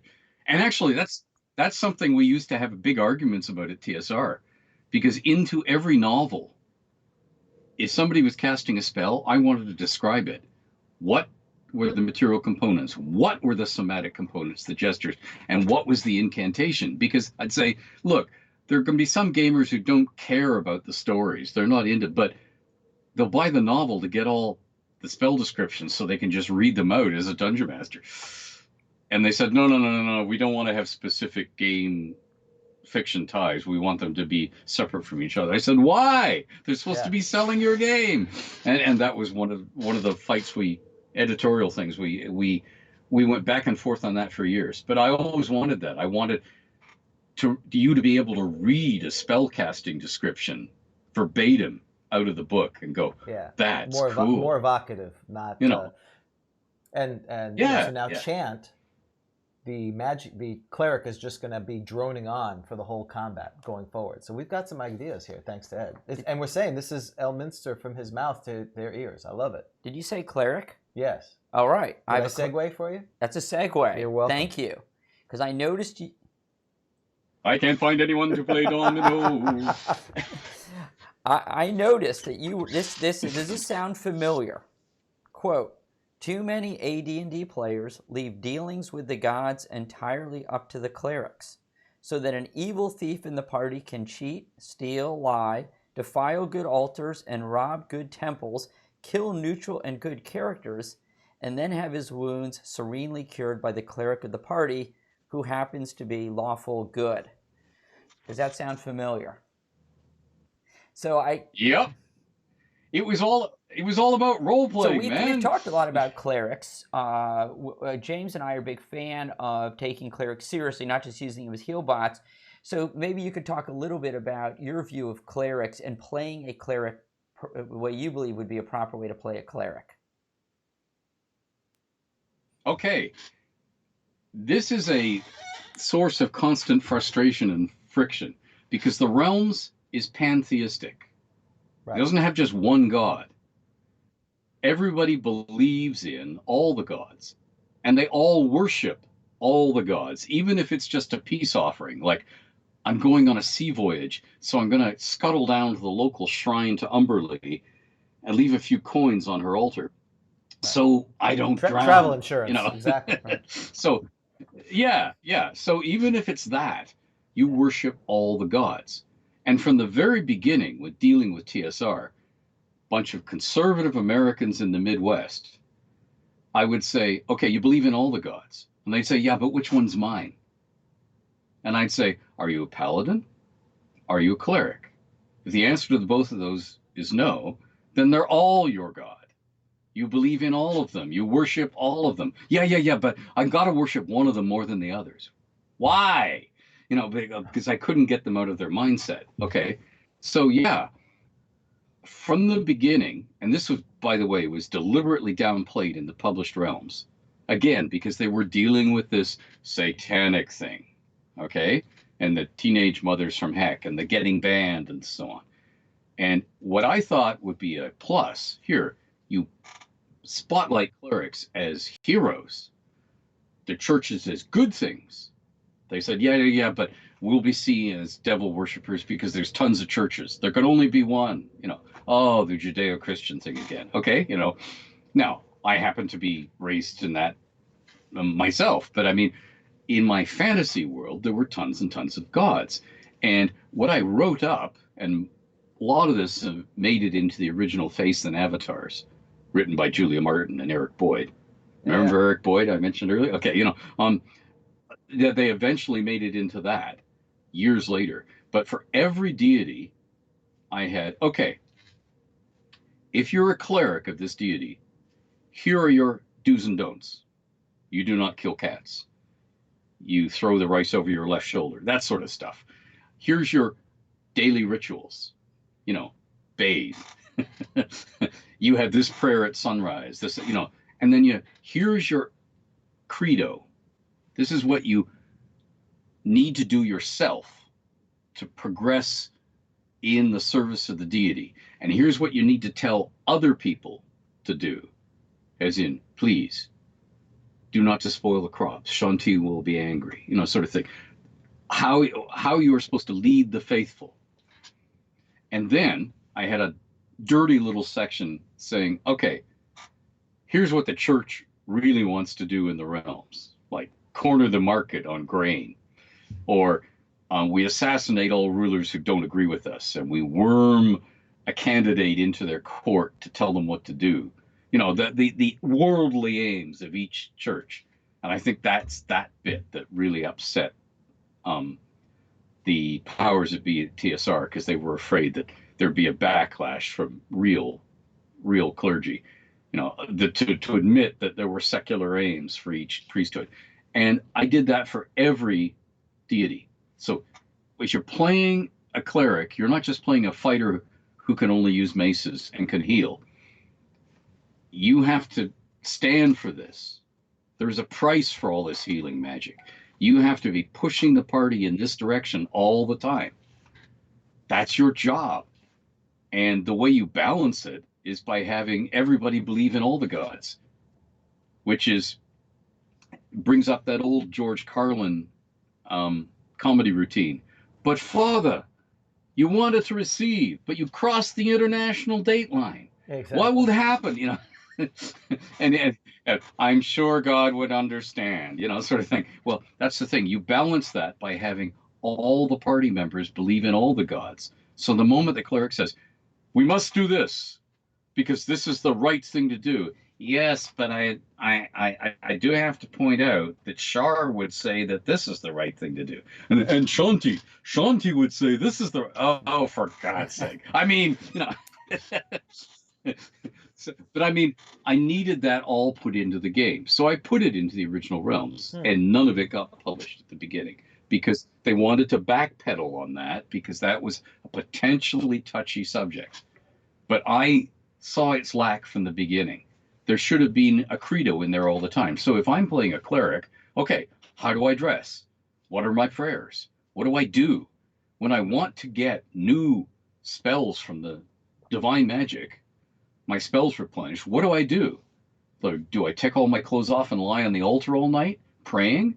Or do I get to sleep? You know, what is the ritual? If I'm a druid, do I go to that hollow tree, take all my clothes off and get inside the hollow tree and sleep there all night, communing with the god as long as I'm awake? What gets me the spells? What am I supposed to do? If I pray to God, am I supposed to be active at the workbench trying to build something? And he will, oh good, you're building something, my son. Here are your spells. They will go into your mind as you work on this project. You know, what is it that God wants? And I wanted all of that in the game. Now, you can use or not use whatever you want of it. If you read part of it and say, oh, that's not for me, good, you just don't have a cleric of that in your game. I think that's where some of the tension of the mechanical, this is, you know, you need to acquire spells, blah, versus really making it evocative, you know, and some of the campaigns that we've really liked is where the deity, you know, I played in the Pelennor campaign, and the deity basically was the deity of beer and wheat and barley, and you had to be drinking in order to get your spells back. So it was more evocative, and you know, if you really needed powerful spells, you're probably going to be intoxicated, and there was pros and cons to that. And I think that's a value that some people will discount offhand because they're like, I don't want any negatives. I just want, you know, the most powerful spell. I don't want to have to deal with it. I just want to, you know, again, not deal with all the ugliness of it. But that's where the role playing is missing. And I think we do the game a disservice when we do that. But I think you really have to have either an intimate group or someone such as yourself who's going to say, hey, you know what? This is the world I want to create. If you want, join me, and this is what we're going to do. So that's very powerful advice. Mm-hmm. So we need to do that in our game. We need clerics are going to be chanting. Yes. The magic users will be doing either limericks or some kind of haiku in order execute their spells. And spell Right. components. I see our people just dropping off right now. And spell components, that's right. Right. As soon as the monster dies, they're diving on them, ripping their entrails out to sell them. That's all good stuff. I love it. I haven't, and I don't know if we want to make sure that if there's any questions, if people get their questions and that we don't monopolize Ed's time. Weaponless combat. They're like, what's your thoughts on weaponless combat? Have you, the conundrum, we all feel like that's has never been done really well, at least in the older editions. True. And okay, here's the thing. In the same way that you can be at a convention and look over your shoulders of somebody playing D&D and you go, that's D&D? Because they play it in a different style than you. You know, there are groups who play D&D like they're playing football. Like they huddle and the quarterback says, okay, you run around the end, or, you know, and you go, no. And there are other people who role play it like everybody's ham acting. Prithee, good my lord, dost not thou how I trow? You know, and everything in between. So what works for you, and what works for us, my Home Realms group, is there was almost no combat at all. It was almost all intrigue, threatening, veiled threats. I don't think you'd like me to tell the king that, would you? And the other character comes back and says, oh, yes, because the king would summon me. He'd be very angry. And then I'd be forced to tell him about you and the queen and the 16 rubber duckies. You know, and you see that these threats would go back and forth, and there'd almost never be a weapon drawn. So that's how we avoided most of it. Now, when it came to weaponless combat, we did a lot of dice rolling, as in, you roll 4d6s, you roll 4d6s. After you say what you're going to try and do in this coming segment of combat. We always use the word round, but I'm trying to avoid using that because it's confusing. A round means different things. We meant the next few seconds of combat. What are you trying to do? You know, like, I'm trying to wrestle you to the ground. I'm trying to land a punch to your throat and end this fight right now. Whatever it is, they'd say what they're going to do, and then they'd roll the dice, 4d6. We total them up. Okay, are you 6 points or more higher than the other guy? Then you got to do exactly what you wanted to do, regardless of what he said. You just powered through him.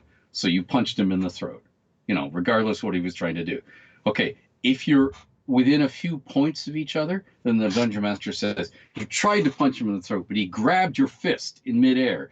He was trying to wrestle you to the ground, so he yanked that whole arm down by the fist, and you crashed your heads together because you lost your balance and he lost his, but he couldn't wrestle you to the ground. And next round, you know, and then you'd roll again. And if people were tied, then they just sort of grappled with each other. Nothing happened, as in nobody got anything decisive. And the Dungeon Master would introduce something weird.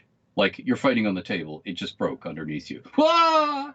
Or you're fighting on the battlements, you both fell over the rail, and you're now plunging through the air towards the moat. I wonder how deep the moat is. And then, what are you doing this round? Oh, shit. So, I was just going to say, that's how you do it. We talked to David Wesley 2 weeks ago, and that's basically how they figured out the duel back in Bronstein. It's, I'm going to shoot you, I'm going to stab you, roll some dice, whoever won, kind of thing. And they just adjudicated as opposed to, 14 pages of rules and, Yep. But you keep it role playing, you keep it storytelling. The motive engine in this is, what are you trying to do in this next few seconds? What are you trying to do in this next few seconds? Now we'll resolve it. But it's always, what are you trying to do? It leaves the agency in the hands of the players. And you're telling a story together. It's better than, oh my goodness, let's do the charts and tables. Okay, are you in the zone of control of... Now, wait a minute. Case law 36B, this applies. Well, yeah, if you've ever played an SPI game, there's case law. The Panzer Division can always push you back 1 hex unless you're attacking across a river. And there are endless cases of that crop up, and that's the rules trap. if you try and adjudicate that with rules, and I've seen these things where you're aiming at somebody and it goes, okay, this percentage is a headshot, this percentage is, and you can't. I do not want my game to turn into a Well, that's math like lesson because it takes. I was just say, like, well, it reminds me of the Holy Go ahead. Water Yeah, yeah, rule yeah. in first edition, isn't it? Don't you have to how far it misses? Right. Yeah. The grenade. The grenade, yes, and it Distance. slows everyone. All of a sudden, it slows down. You're trying to figure out exactly where it lands, and it just sort of. Yeah. But I think that comes because it's Grenade, Right. like I think missiles. part of Yeah. it, and maybe you can speak to it, the trust issue. People, when the dungeon master adjudicates that, there's a trust of I'm going to be impartial. I'm here to promote the story. You're going to get a fair shake. It seems like a lot of these rules were because either people weren't comfortable with that adjudication, or there was a distrust that if we don't have it written, someone was going to screw someone else over, and so. Oh yeah. And that thing raises its head the moment you are having Gen Con and other conventions and there are Yes. tournaments and competitions. Then you immediately people don't trust each other because there are now stakes and people are opposed. The original H.G. Wells' Little Wars, he had these cannon, and you could still buy the Corgi cannon when I was a little kid. It was a metal cannon with a spring and a thing you pulled back, and you took a Q-tip and you pulled the cotton batting off one end and stuck it in the cannon barrel. You left at the other end as the plume of smoke, and you fired the cannon. How many model soldiers it knocked over? That's was the result. Well, in early wargaming, there was this thing called the burst circle that you made out of a coat hanger. And I remember early Gen Cons when there was a competitive mass battle thing and a guy was casting a fireball. Literally, the dungeon master handed him a plastic ring from a Fisher Price thing, told him to turn his back to the table and stand on this mark and throw it over his shoulder onto the table. And where that thing landed was where the fireball burst circle went off. There was complaints about that because he said, no, if I was casting a fireball, I'd be aiming it. I could see what I was aiming at. This is going to make it way too inaccurate. And the dungeon master said, then you come up with a better way. And the guy said, can I see the table when I throw it instead of have my back to it? And he said, and the dungeon master said, okay, I'll grant that. So he did.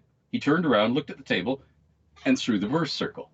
It didn't end up where he wanted it to be, but at least he could see his target. So there's all these different ways of adjudicating it. But the thing is, what works best in D&D, because D&D is a lousy war game, a lousy detailed simulation, great storytelling. So keep it storytelling.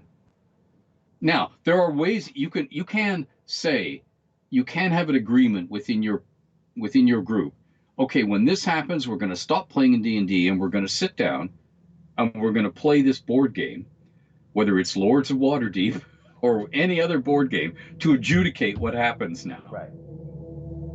We can stop play and spend a couple hours playing this war game, and that will determine who wins this. You could do that if the people are willing to sacrifice the loss of momentum and story and the time that's necessary. But otherwise, just keep it storytelling. And again, if people like and trust the dungeon master, they'll let it pass, because they'll know that the dungeon master is usually on their side. When I'm dungeon mastering, people never think I'm their adversary.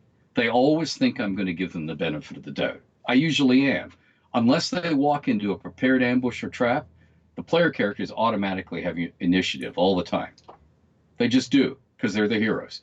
And people go, oh, Ed's an easy DM. No, Ed's a storyteller. He's keeping the story going. We're like, okay, there's a 1 in 4 chance you're surprised. Oh, it's a 4. The monster has 4 attacks. That's right. You're dead. Yeah.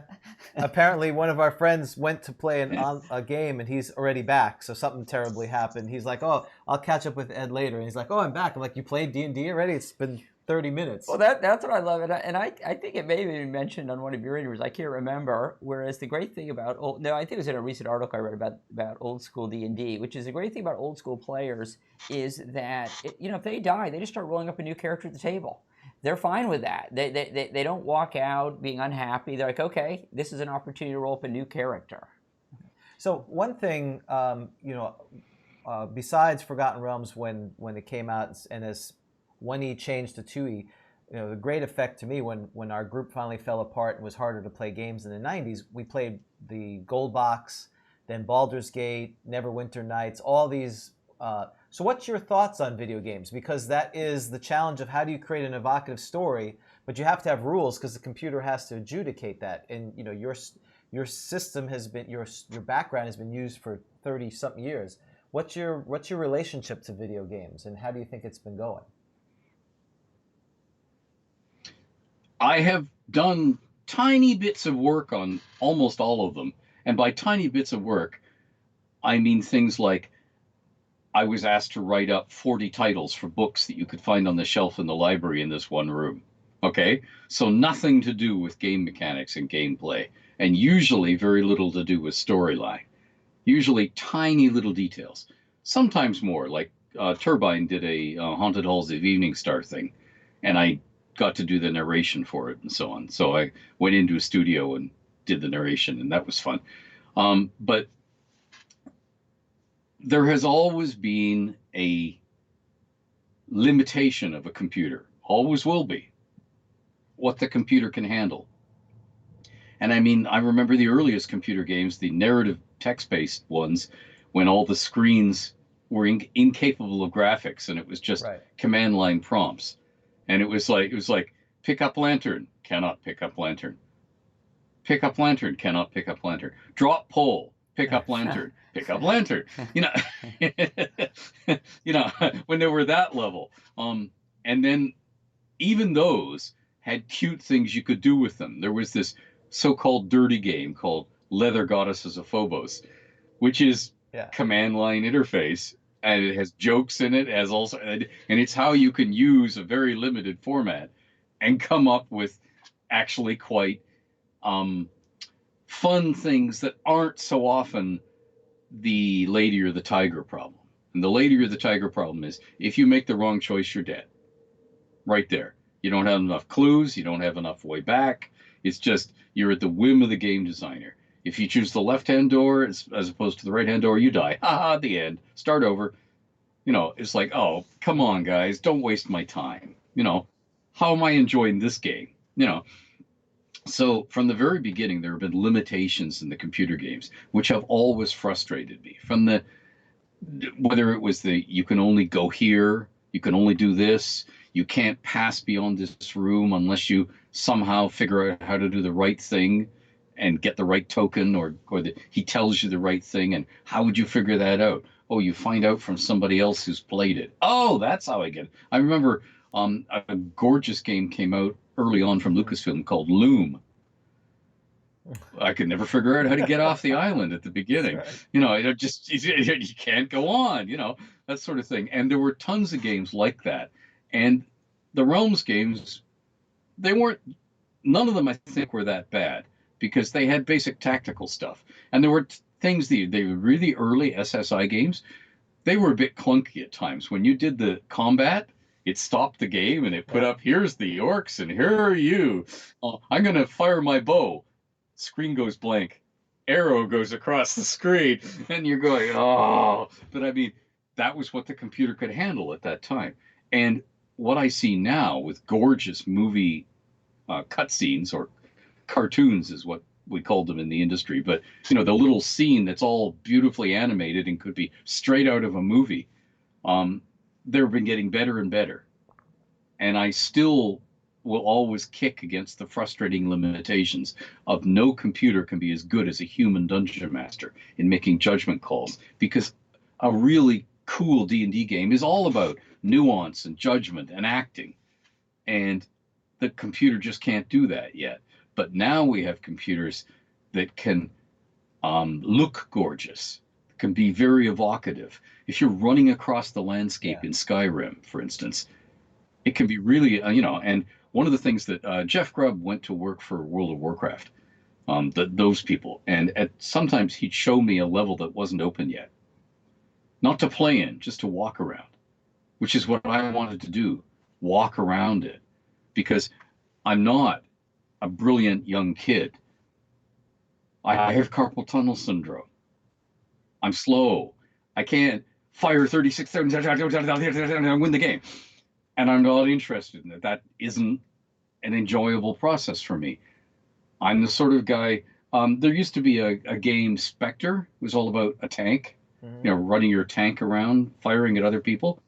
And if you didn't fire at the other, you were supposed to land on this level and charge at these flags and run over the flags as fast as possible to get off the level, firing at the enemy tanks that were guarding them.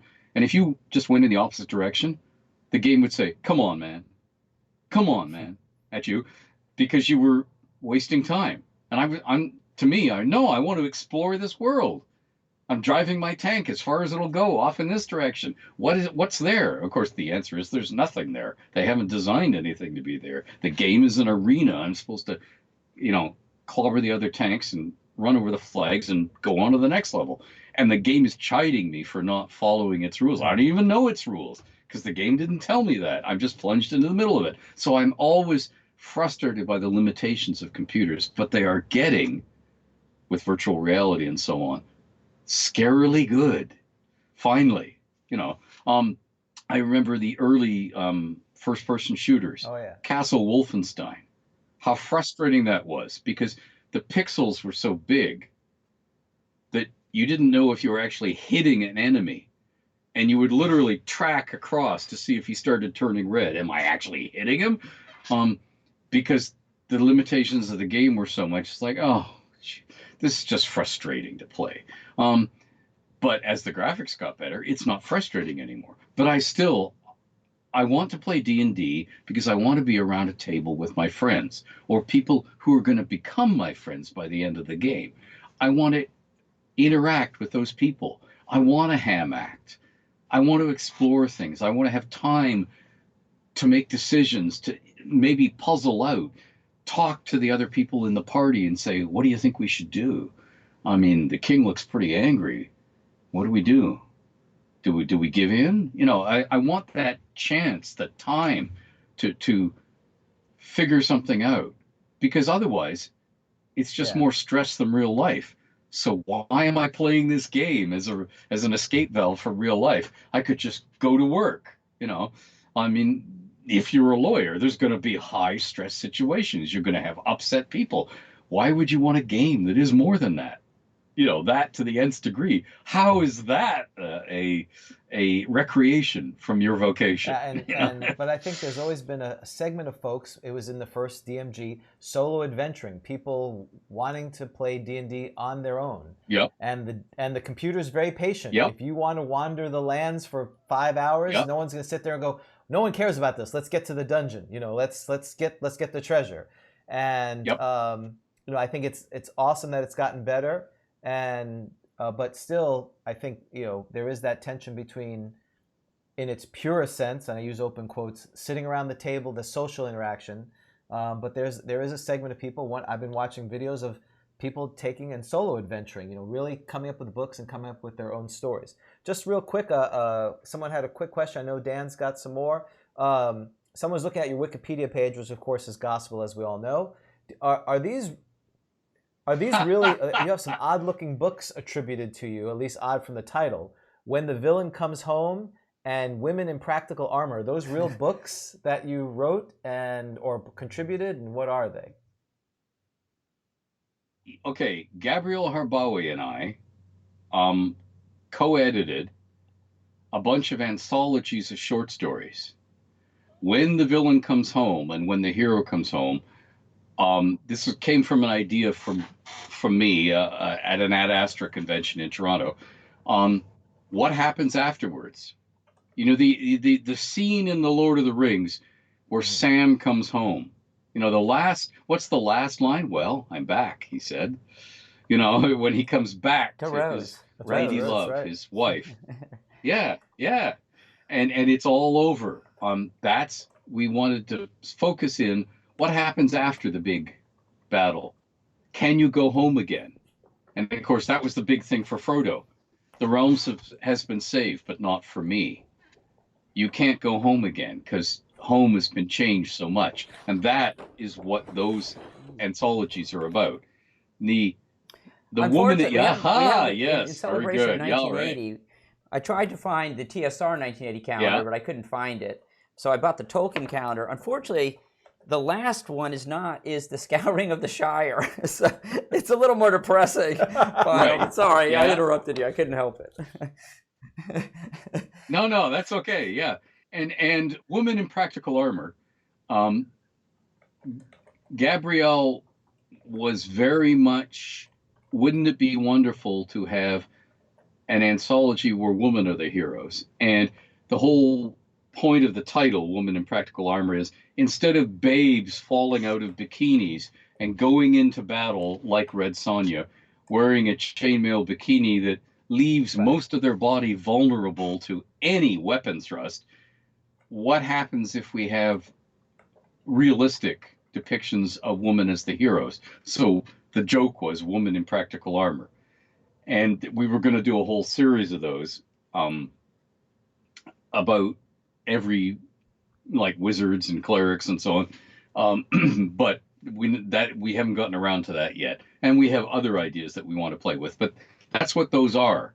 Those are anthologies of short stories by all sorts of talented writers. And I just co-edited. And so now the Wikipedia page is missing, as you know, all of my game writing.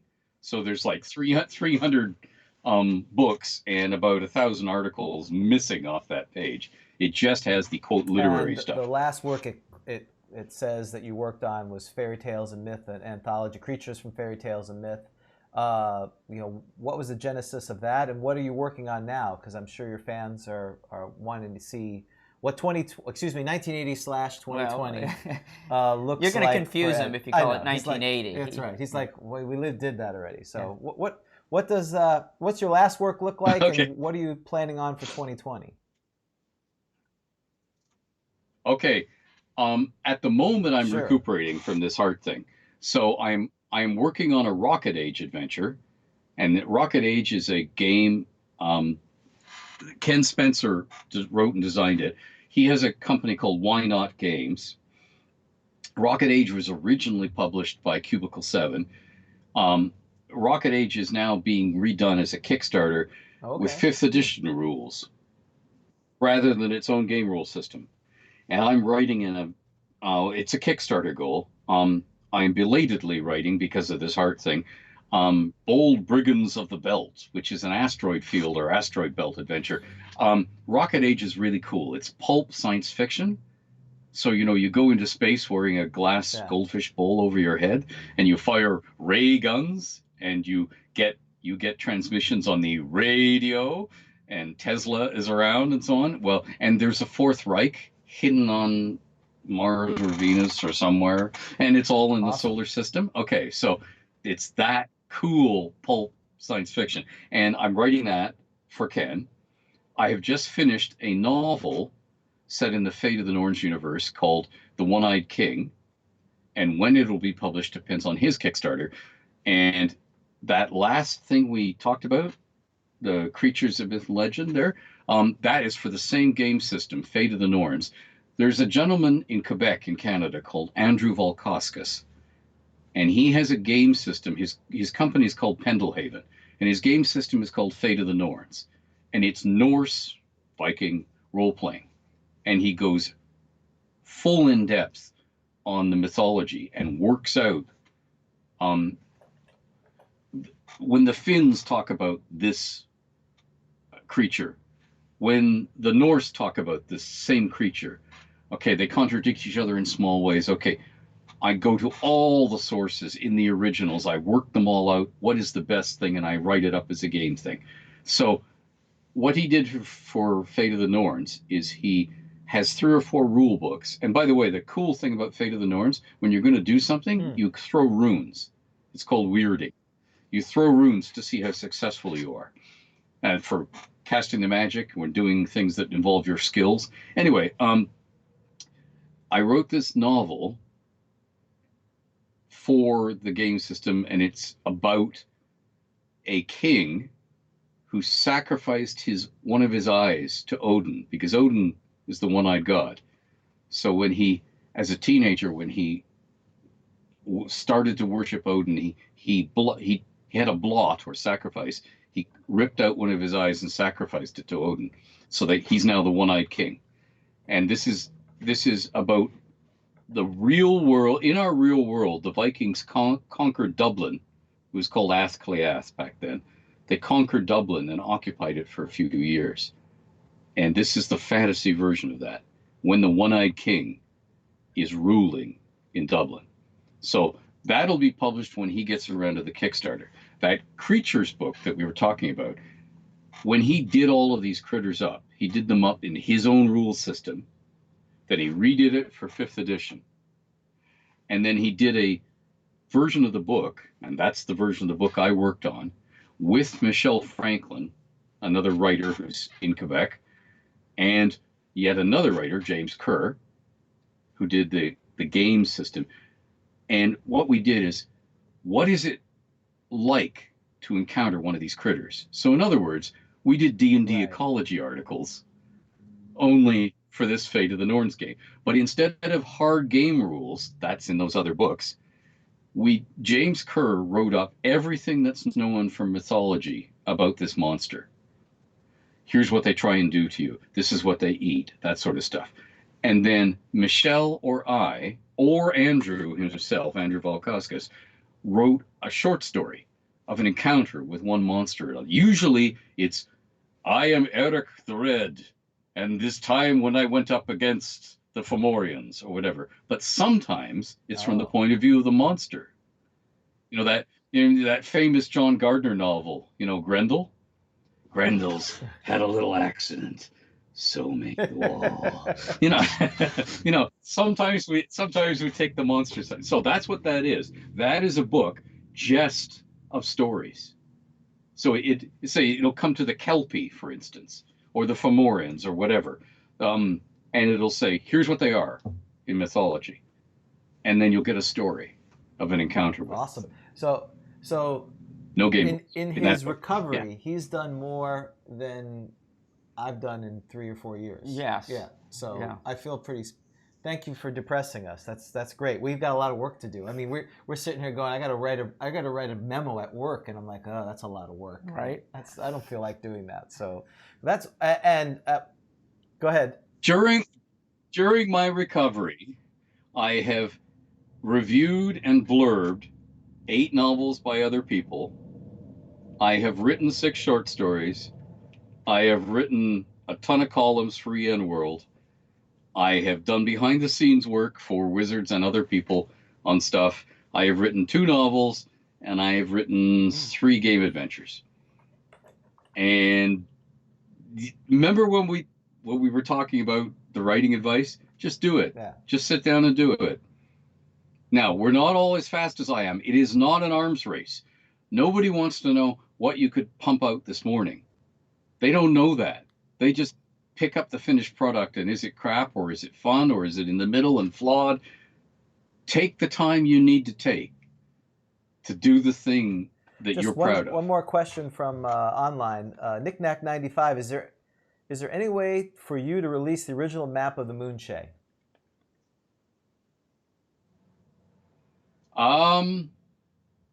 Legally, no.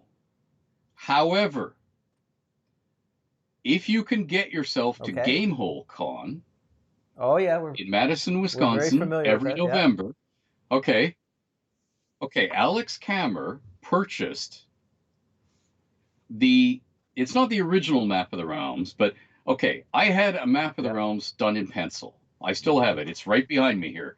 And I sent it to Jeff Grubb with a 1-page guide that said, here's how you tape it all together. I think there are 24 panels, 55 pages in all, so you could read my crabbed pencil writing. There were map tags where I'd take a sheet of paper corresponding to a drawn sheet of paper, and I would type all the names that I'd hand drawn on the map in typing, so he could have a chance in heck of reading them. And I said, here's how they all go together. And when they got to TSR, he taped them all together, and then he took color magic markers and he put blue for the outlines of coasts and so on, so you could tell what was going on.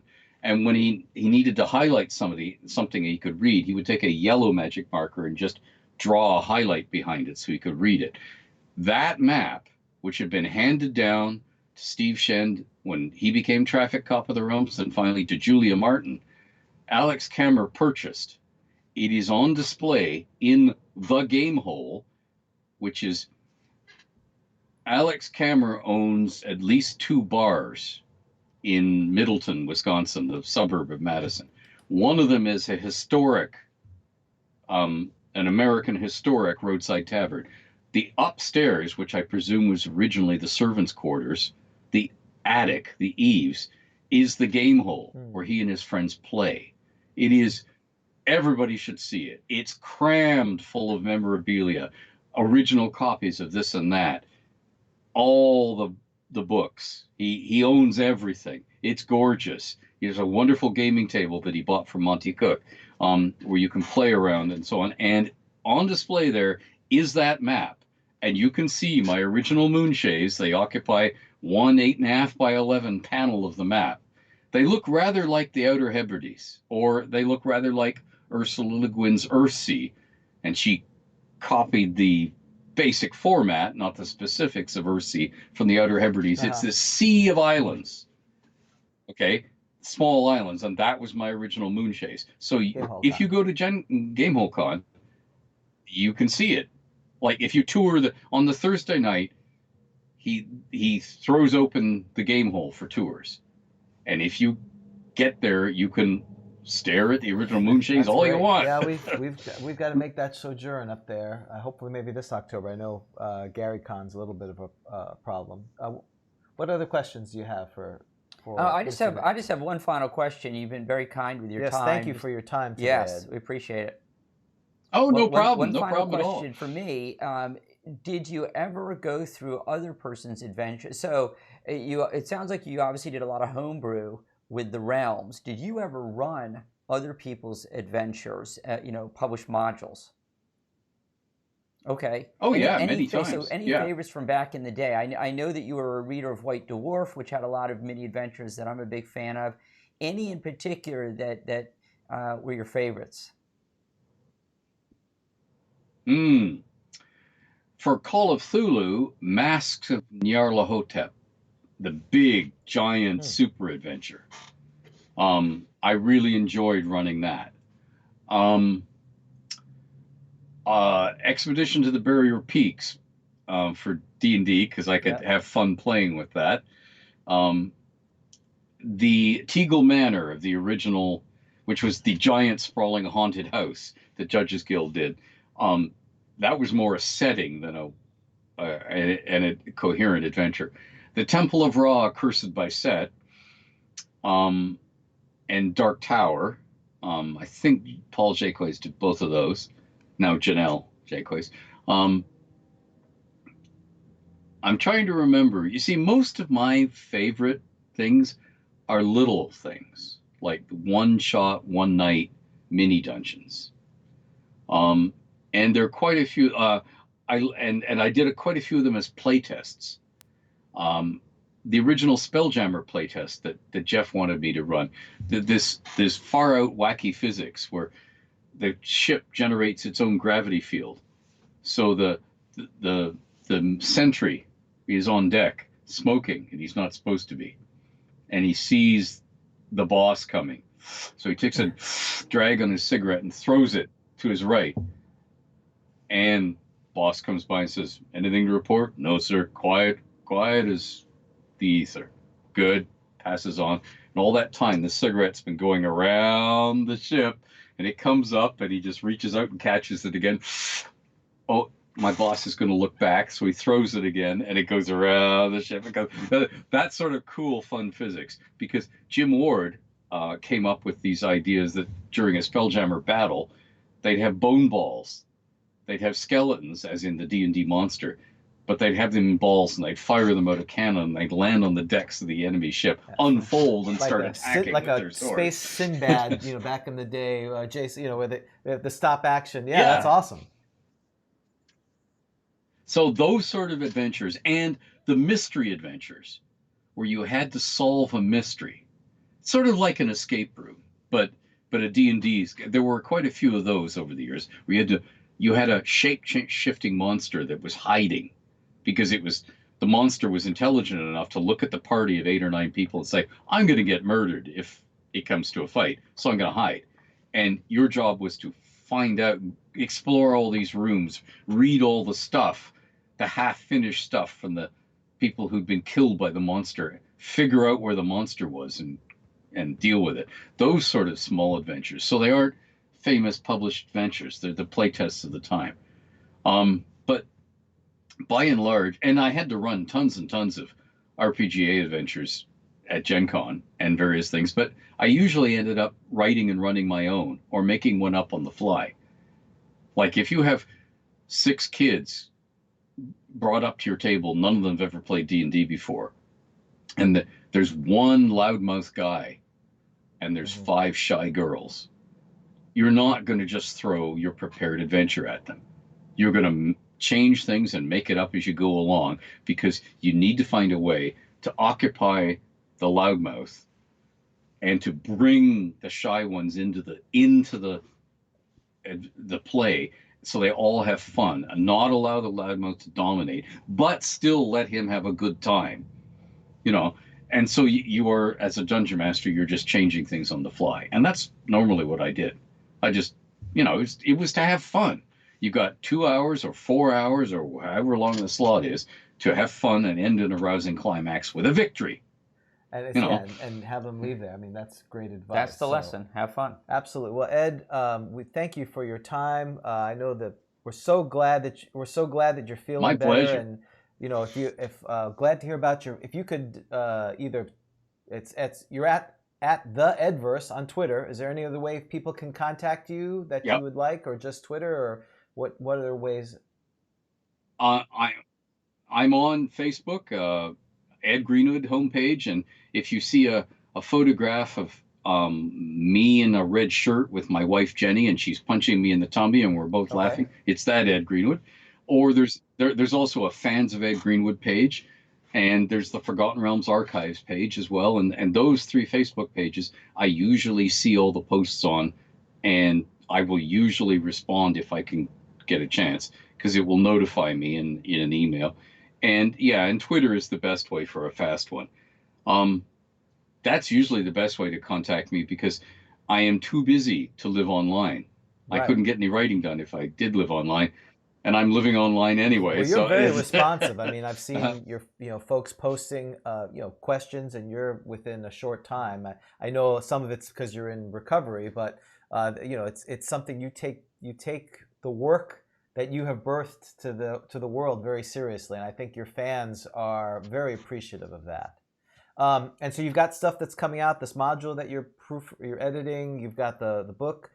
They can get that on Amazon, and the Kickstarter is how can they get to some of the Kickstarters that you're working on? Oh boy, I would look up Andrew Valkauskas. Just under his name. That seems to be how it comes up on Kickstarter. And Rocket Age, I would just look up Rocket Age. I recently did a novel for Folklore, The Affliction, which was a Kickstarter from a couple of years ago. Greenbrier Games is publishing the line now. There's one Folklore, The Affliction novel called The Whispering Skull. Nice. And that's awesome. Me. I wrote that. So I'm still working on stuff in the realms every day. Let's see, there's other novels and stuff I'm working on now. But I can't talk about them. Well, you have an open invitation. We're connected on Twitter, so if you say, hey, I want to talk about this book or this idea that you want to promote, we would be more than happy to have you on and talk about whatever you want, because you're such a treasure. And I hate to say that in like the ancient term, but you're a living thing that, yes, exactly. Gosh. Well, we've been very fortunate. We, as Dan said, we kind of disappeared from role playing and really just went to become adults and not realize we left some of our us when we left 30 years ago, and we're just rediscovering. And I think there's a lot of folks who are over the last few years a real thing that is not, we didn't have to put away childish things. We actually could carry that forward. That's so right. this Yes. has been, almost an awakening. We're relearning things. You're like, I've been doing this for 40 years, and some of us are like, this is brand new. So we're like Han Solo coming out of carbonite. right, we're out of the deep freeze. What Forgotten Realms? What happened? Wait, I remember it from like it just been released. Yeah, just released. Wait, you mean that thing it was a success? That's I'm right. thrilled. There's more than Elminster. What happened, right? What? So yeah. Well, no, but that's the thing. You guys went away for that many years, and Gary Gygax and Dave Arneson both died. Yeah, now you can't talk to them. And here's the shame it's about too late. it is we live in Orlando, and so Dave Arneson was teaching. We actually game now right across the street from Full Sail University where he taught.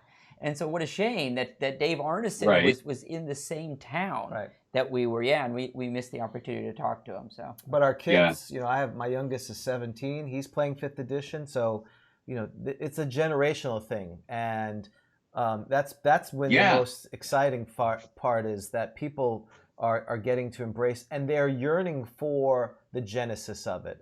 I don't think it's just, and it's just you have living history. We're now old enough where my 2 sons, they talk about things and it's like they're discovering the 1990s. I'm like, I lived it. No, that's not how it is. So it's very important that how we move that forward. Yeah. So there was no internet. Exactly. When I went to visit my grandparents, they were on a party line telephone line. Exactly. Well, Ed, thank you. Television was black and white. If you were the only. youngest, you had to change the channel and hold the rabbit ears. Exactly. Congratulations. You get to stand we date ourselves. That's right. I remember when there was no such thing as a Die 30. That's right, Die 30 Black. Well, what is this thing? Exactly, more crazy talk. Well, Ed, best wishes, Godspeed to your recovery, and we look to see you. Are you planning to go to Gen Con this year? Or is that too far in advance, or still kind of? The only convention that isn't a day trip for me, because I'm my wife's nurse as well, and she's 84. So I have to get back home every night. So I go to local conventions in Ontario, Phantasm up in Peterborough, Fan Expo in Toronto, and a few others. But the only one that I'm hoping to get to is Gamehole Con this November. We'll see closer to Gamehole Con if I really can. Well, definitely, a Canadian trip, but we have dear friends in Canada. We have a number of, in fact, we're going to give out a title to one of our dear friends today. So we can, and he's in the Ontario province, which is small. I mean, it's not that big. Us Americans, geography is really Japan, not. Is that right? I think it's near Santa Claus and over by Tokyo or something like that. So I'm sure if we land somewhere in the province, we'll just come see you. It won't be a big deal. Sure, yeah. Just take the entire eastern seaboard of the United States and drop it into Ontario, and you could sail around the outside still. Wow. Exactly. It's that big. Ed, thank you so much. Again, we appreciate your time, and for the folks who are listening, they've been effusive in their praise and just really recollecting all the things, both in the past and now that they've done. Have a great day, and I hope 2020 suits you well, and we'll talk to you real soon. Thanks, Ed. Thank you. Thank you very much for having me. Let's do it again. Accept your offer. Thank you. We accept your offer. Absolutely. We have a contract. All right. That's right. Okay. Yeah. All right. There you go. Handshake deal. Here you go. Have a good day, Ed. All Bye-bye. right. Thanks, Ed. Nice. Okay. Bye. Thanks. Bye.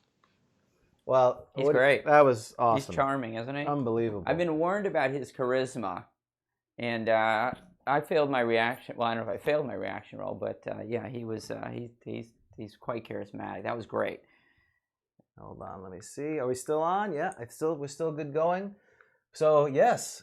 So what's funny for the folks who are still on with us, Dan has 14 other segments that he's planning on doing here. So even though we're not broadcasting every week, now we're going to be broadcasting for 7 hours. And when do I get a restroom break? Well, that's the question. I think what we'll do is, do you want to just? Can we do that? All right. So folks, we can do anything we want. Aren't we? Yeah, we're in charge of the show. This is our show. So what we're going to do is we're going to take a 5-minute bathroom break. Do you have the music like elevator or the be right back? We'll be right back. You have the we're be gonna right have back. We're going to have the be right back. Let's all go to the lobby. Remember that? Let's all go to the lobby. Exactly. Right? Yep. So we're all going to go to the lobby. Yeah, we're going to go use the Quote rest. lobby. Menyon says we need to run diapers. Thanks. I appreciate that. Depends. Yeah. There used to be this commercial, Depends, not just for people with bladder control problems. And I remember Jay Leno did this thing. It's like, you got to be really lazy if you're using Depends. That's right. And you don't have a bladder control problem. Yeah. Well, and the bad thing is one of us would get real quiet all of a sudden. And that wouldn't be Maybe not too quiet. Yeah, well, that's right. Oh yeah. I would hope it's just urinating. I'm gonna have to text my wife, let her know where I am. That's right. Yeah. Okay, so we can take a 5 Yes, we're we're gonna take a 5-minute break. We will be back in 5 minutes. David Thompson should be awake by then. No, David Thompson. No, he's awake. He's going to work. He's getting up for Sunday. He's gonna come back and go, they're still on. That happened once where I was looking at our YouTube thing and David Thompson commented. Right. And it was the same day, but it wasn't for him. He'd gone to bed, right. got up, right. was listening. Yeah. All right. Yeah. So all right, we're gonna take 5 minutes and we'll be right back.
awesome Your job. wife would probably get angry if I asked her to make us some sandwiches. I'm Can you make the boys sandwiches? Yeah, can you?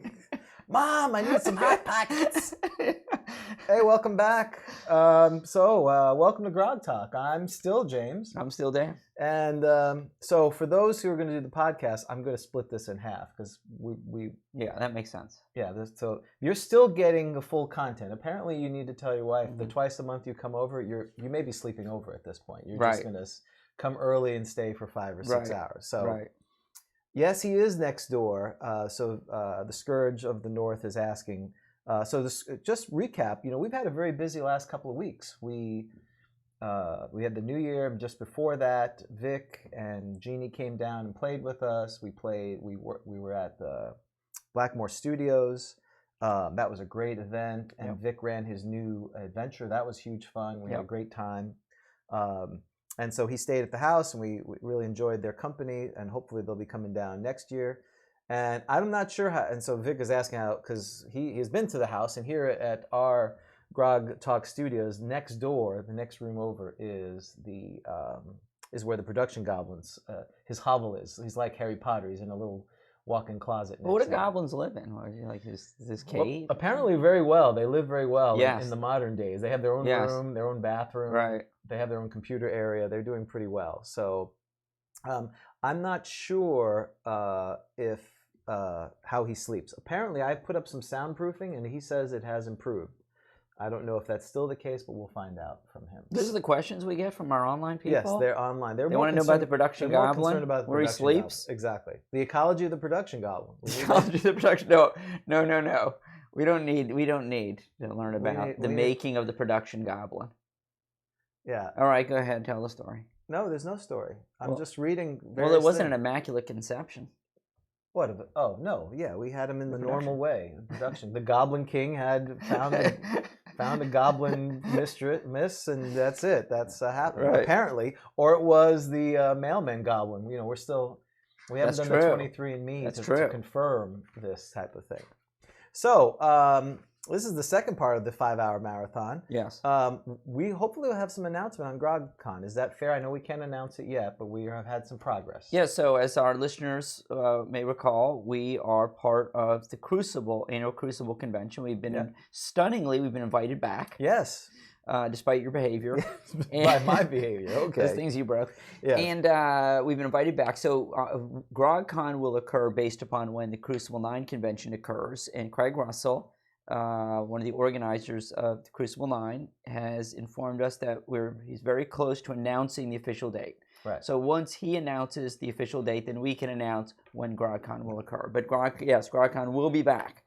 And we'll be back, and better than ever. We learned a couple of things. We need to come up with a merchandising bag, a T-shirt. There's plenty of time to do that. The Grog Shop. The Grog Shop. Well, I don't know if we can do it. We could. I think there's other people who have called it a Grog Shop. But, have they? Yeah, but we're a grog. That's right. There's no other grogs like us, apparently. But no, Grog Shop is the Grog Shop. You find that in the dictionary. Oh, that's right. What is it? What's the official definition? I believe it's British. I think it's a tavern, I believe. Okay. Or a bar or a pub. Very good. Okay. I'll go with that. The reason this stuff happens, we change the scenery around, got chairs, improved some of the sound, I hope.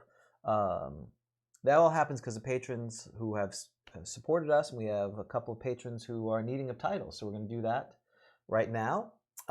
We have actually a new patron, Shannon Ferguson, who has claimed Bruce County, Ontario, which I'm not sure. Is he taking that from Ed Greenwood? Is he trying to scoop it up? Is that what's going on here? Perhaps we should. I mean, I don't know if it would be presumptuous enough to give Ed Greenwood a title because his title's way better. Oh, that's true. No, I think that's right. That's Elminster. Yeah, that's right. What do you he call gives us titles. What do you call a 25th level wizard? Whatever he wants to be. That's right. We don't give Elminster. Elminster gives us titles. That's right. Maybe. But he grew up in a Toronto suburb, and he gave the title. I didn't write it. It's on Wikipedia somewhere. Yeah. I'm wondering if it's somewhere where Shannon is nearby, so Shannon may actually have Ed Greenwood then below, right, as a minion. Exactly. This is awkward. That would be awkward. Well, listen. Ed didn't become a patron before Shannon. It's That's right. That's the way it works. That's how it works. That's the rules. Exactly. So yeah, scoop up Elminster. And That's not a bad you have Elminster in Yeah. your. Then Elminster can there's been talk about people expanding their territories. Right. And if you had Elminster, you'd be in pretty good shape. You pretty much could take anything you wanted. all right, let's find out where Ed Greenwood is from. Okay. And then is Shannon still on, or is Yeah, Shannon he asleep? has been. No, he's still on.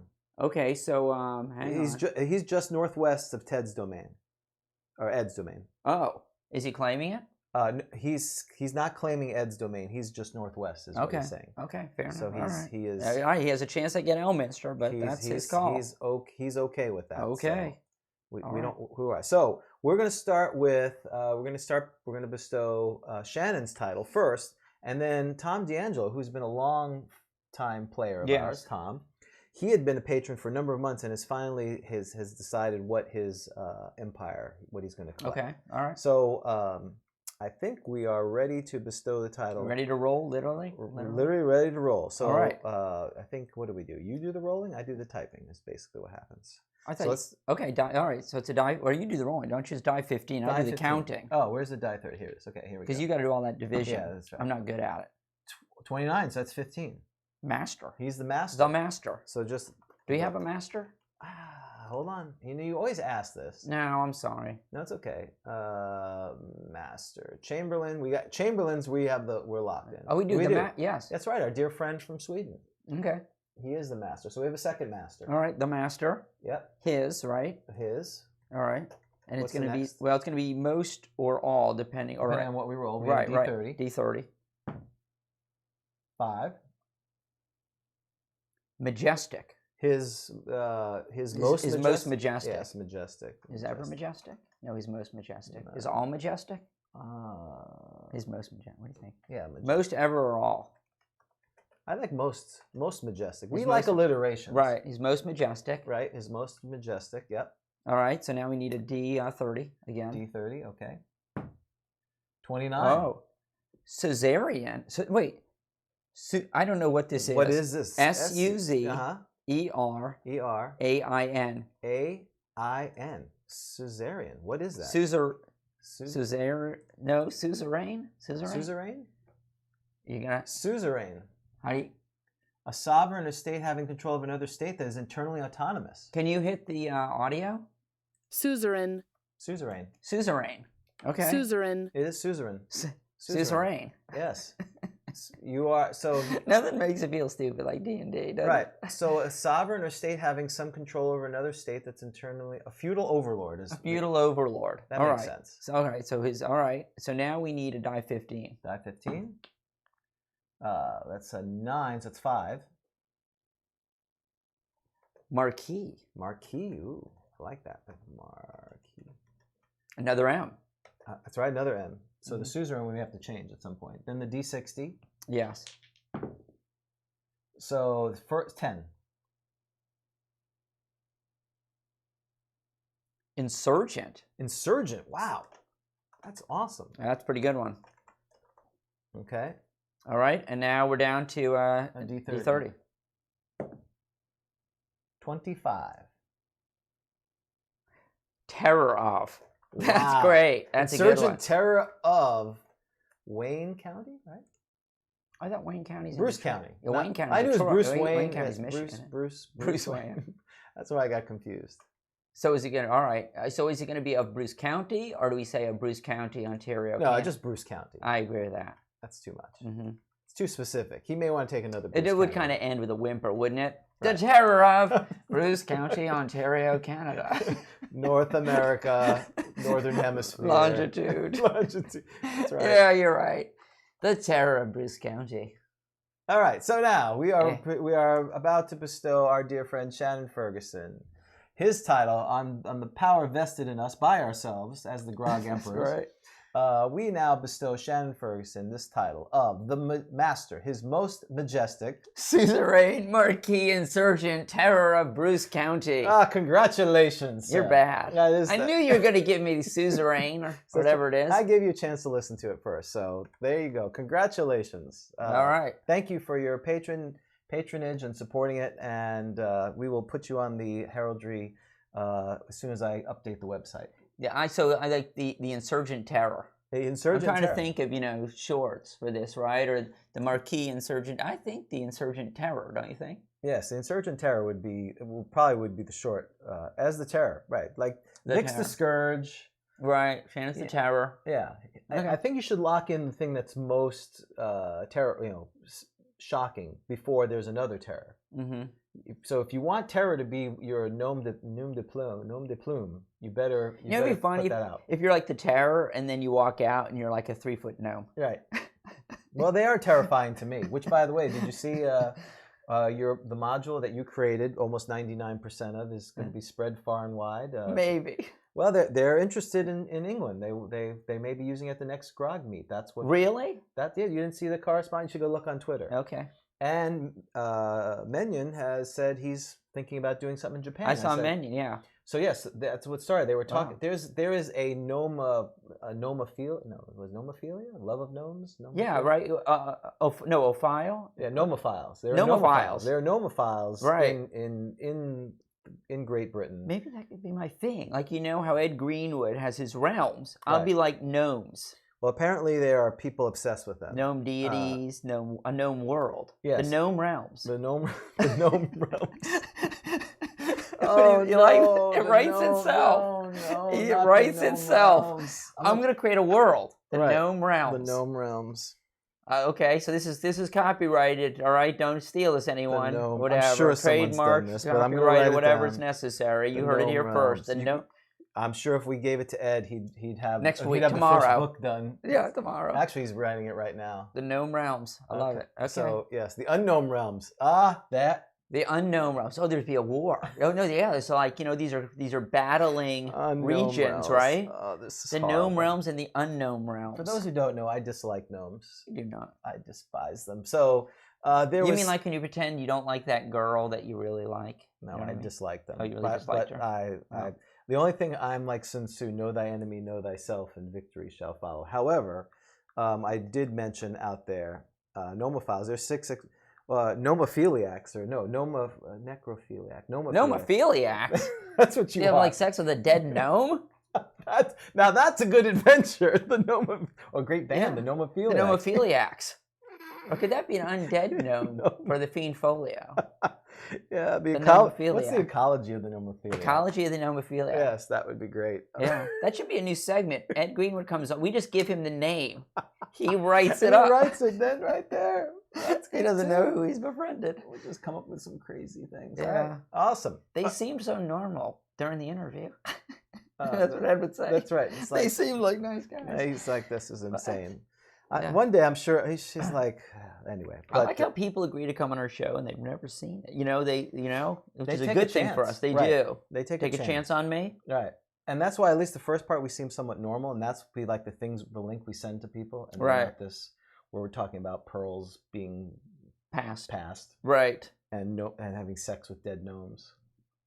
Relations. That's you. Relations. All right. Do we have another Yes, heraldry? we do. We do Yes, have another Tom. heraldry. Tom love it. D'Angelo. Let's do it. Let's do this. All right. Let's get that over. Not get that over, but have it done because Yeah, he's I well love this deserving. part. Yeah, he's waiting. He is waiting. He's like, I have chores to do. 12. I was kind of cocked. All right. It is 15, 12. 14, 13. This is great. Guildmaster. Ah, The finally. Guildmaster. So I wonder, can we roll for its assassins or thieves? Oh, it could be Wizards Guild. Oh, you're Fighters right. Oh, that's Merchants Guild. would be really boring. All right, Artisans one's Guild. assassin, 2's thieves, 3's fighters, 4's wizards, Okay. 5 is merchants, Bard Guild? Is there a Bard Guild? No. 5 and is. 6 is the cobblers. How about Guild. Limner Guild? Limner Guild. Okay. 4. 4. What was that? Wizards? Yeah, it was. Or is that Wizards. fighters? Wizards? No, we said thieves, assassins, Fighters? fighters, wizards. All right, so Okay. he's in Wizards Guild. That's All right. it. The Guildmaster. Oh, yep. Guildmaster. All right. And So now we'll put wizards in parentheses. Yeah. All right. Technically, it's magic users in first edition, but Oh, you don't have to tell me that. But you can call it Does anyone call it the Magic Users Guild? Don't they call it the Wizards no, I Guild? call it magic Do users. you? Guild. All Yeah, right. because I'm that guy. Okay. Yeah, you are that guy. All right. It's a D30. 1. Whoa. Sage. Sage. This is perfect. Perfect. And this is very Elminster. The Guildmaster, most sage or all sage or just sage? His No, I just Guildmaster Sage. Guildmaster Sage. Yeah, we're gonna have to see how that goes. The Guildmaster Sage. Yes. The Guildmaster Sage. That's right. Perfect. Perfect. All right. Die 30. Okay. 12. 15, 14, 13. Sublimity. What? How do you spell that? Well, you're sublime. S-U-B. I think L-I-M-I. S-U-B-L-I-M-I-T-Y. Sublimity? What is it? Are you going to look that up? I'm gonna have to first have to spell it right. That's a real word. Brian Bloom, curse you. Brian Bloom and your damn thesaurus. Oh, it's a place in Oregon, by the way. Oh, so he should. Oh, it would be great is if he was from sublimity. He should take sublimity. When something is sublime, it transcends greatness. He is sublime. Okay. Oh, the Guildmaster. And that was a good band too. Yes. They Sublimity. Sublimity. Kind of new Sublime wave. was good. Sublime. Sublimity. Yeah, but not as good as the nomophiliacs with the pseudo undead. Don't you think it'd be great though if Tom should? I wonder if he should take Sublimity Oregon instead. Maybe there's Sublimity in New York. I don't know. I have to look. All right. So the Guildmaster Sublimity. Yeah, Sublimity. All right. So we are. Is that Don?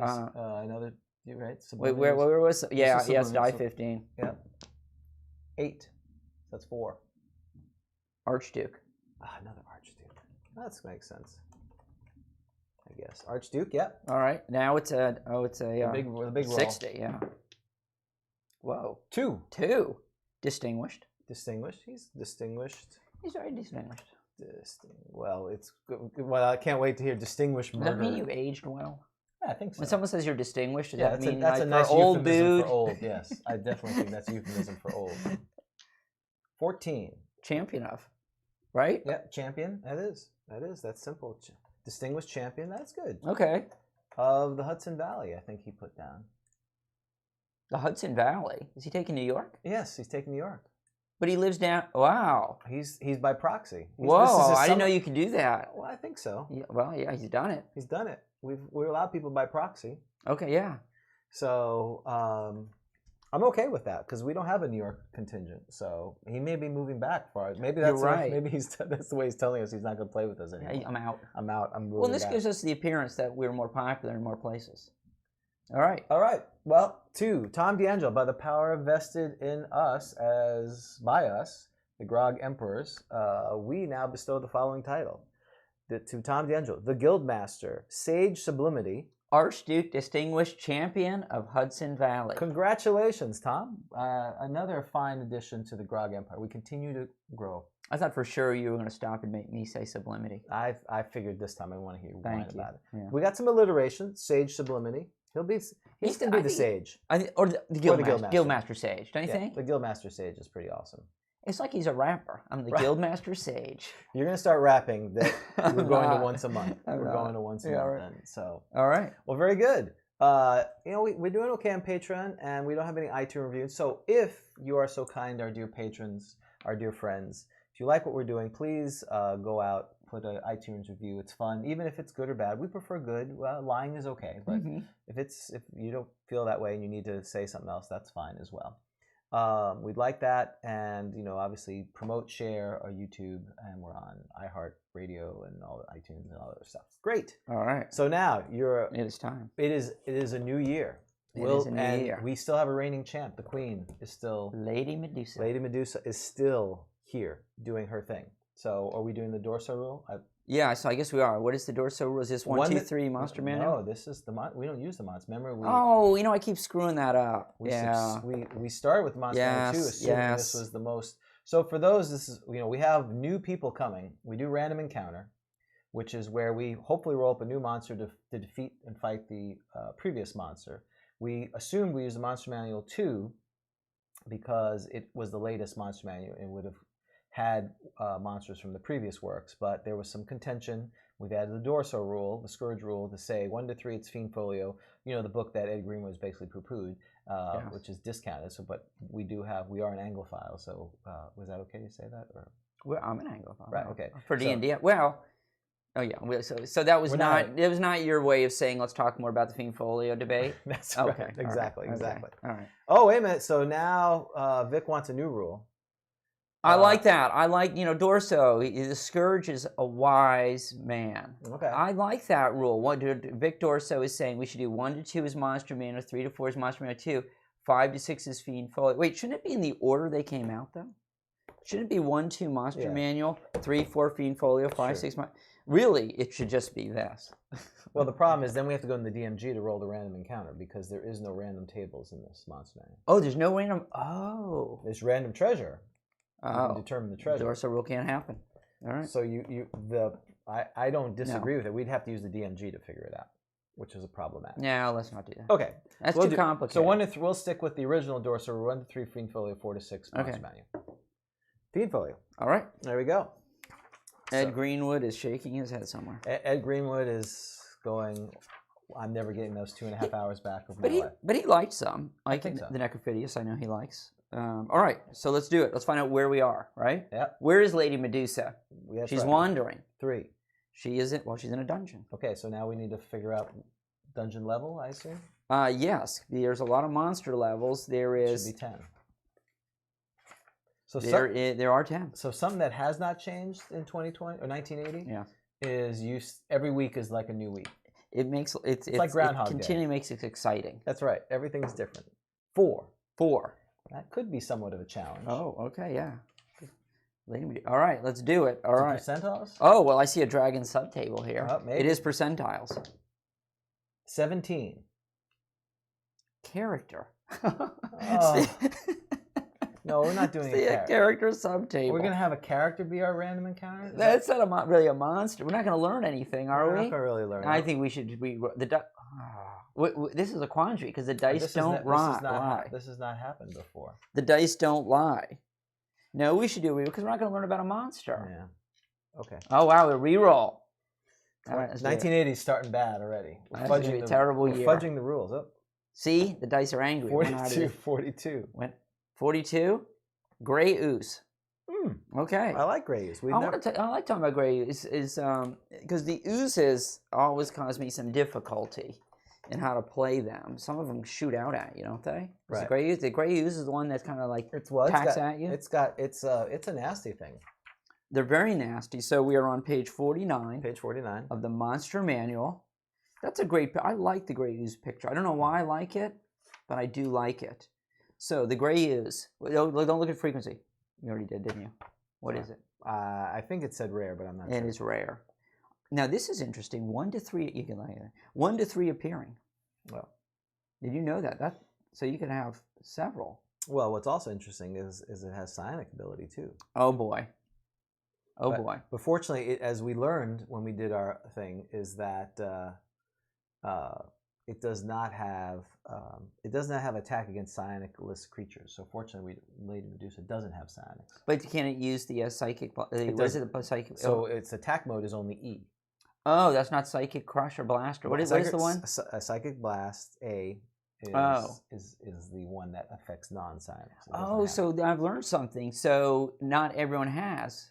I mean, again, if I listened to our podcast again, I would know this. Well, not all creatures have it. Yes. But all player characters do. Well, I think you can pick it. Now, again, if I have to re-listen to our podcast, I think you get it. If you have an attack mode, that's one of them you get. I'm 99% positive. But the other issue is if you don't have enough strength points to. And by the way, we did do a podcast called Sonics. Right. If you have to have at least 100 attack points in order to use Psychic Blast. Okay. And what I love is on the other page, in true Monster Manual fashion, we got people getting crushed. We got the Iron Golem is squeezing the poor guy, right, the life out of him. And on the bottom left, you got the Flesh Golem is sort of whacking somebody on the back. I don't know what that is. It's instructional. And the Gorgon, I believe Ed Greenwood did the ecology of the Gorgon. I was going to ask him. We didn't have time. I was going to ask him what would happen if you pull a Gorgon's tail. Well, he's on Twitter. You could just. What happens if I pull the Gorgon's tail? That's right.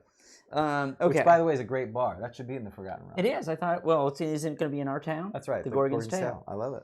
So, Gray Ooze is a slimy horror which inhabits subterranean places. It closely resembles wet stone or sedimentary cave formations. This creature corrodes metal. So, let's just start talking about, so, it doesn't have like a surprise listing here, right? Nope. Because a lot of times it'll say, well, it's surprise 1 out of 4.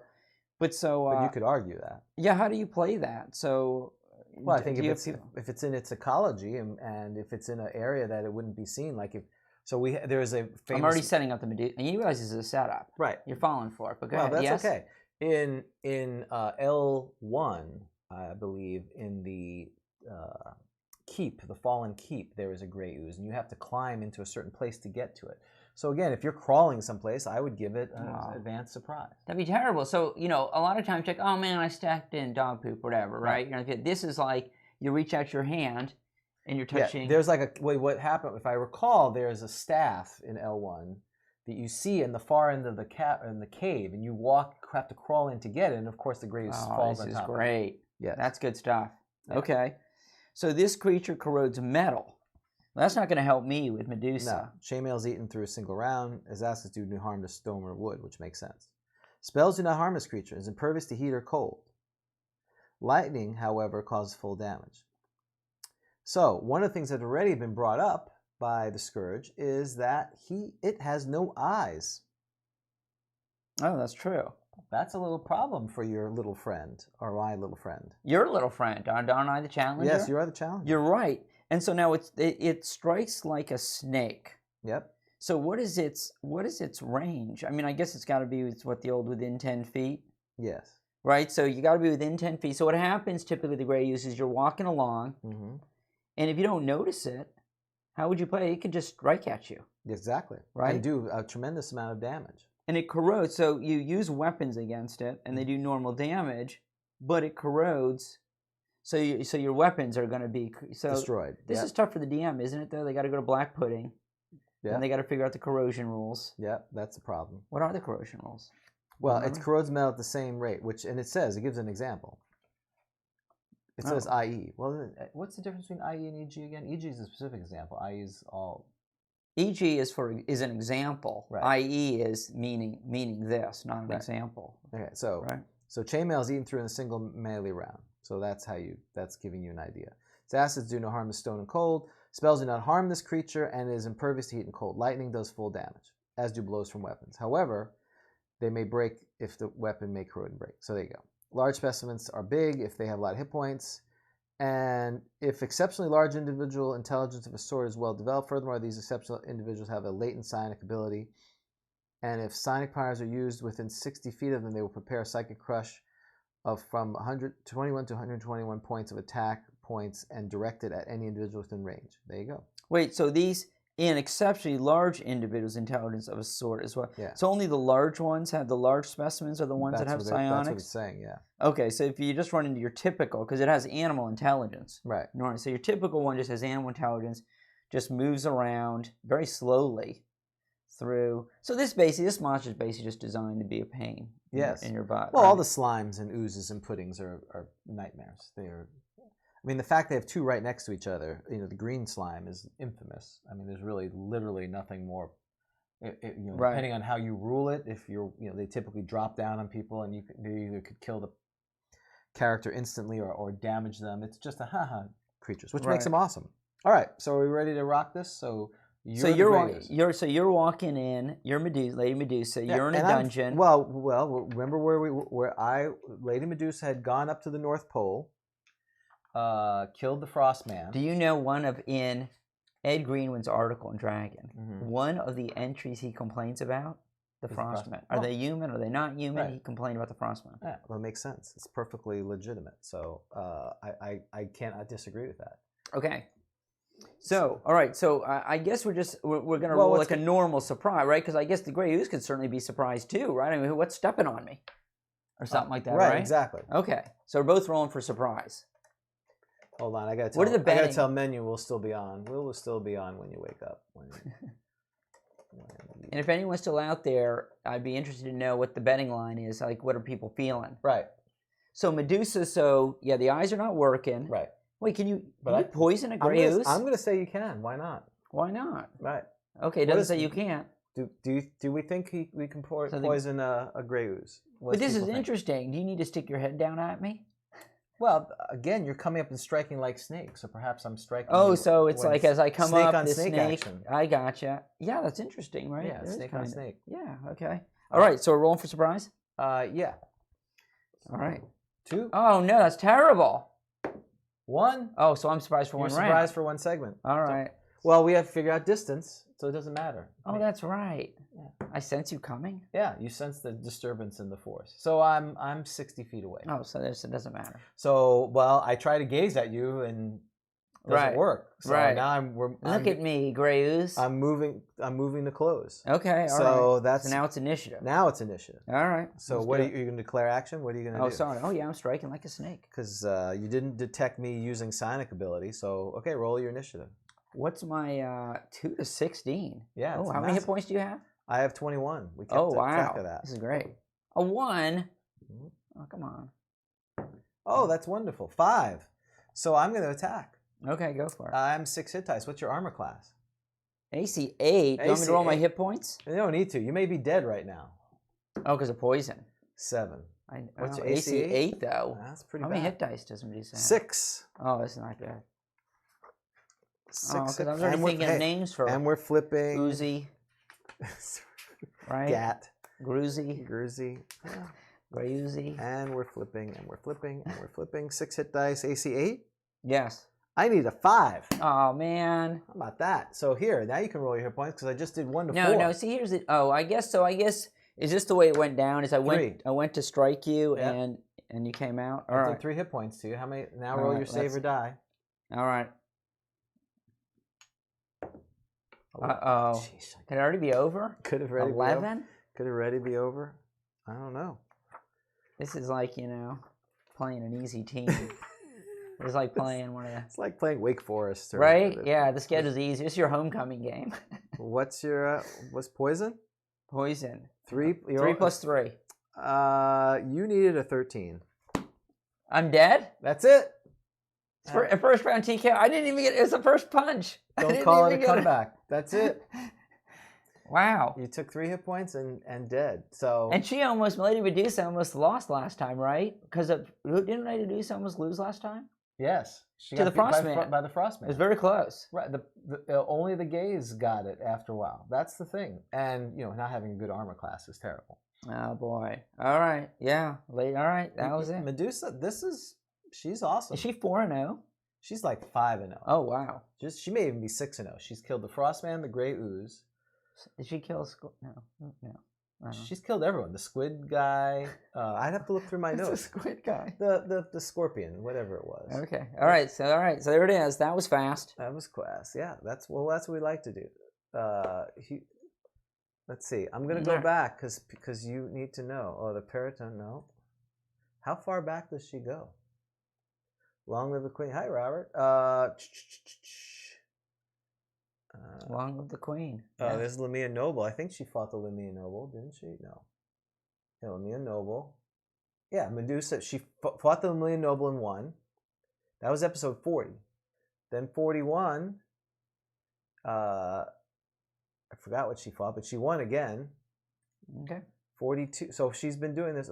Since 39. Wow. Since 40. I'm sorry, 40. Okay. So 40, 41, 42, 43, 44, 45. 6 weeks. Wow.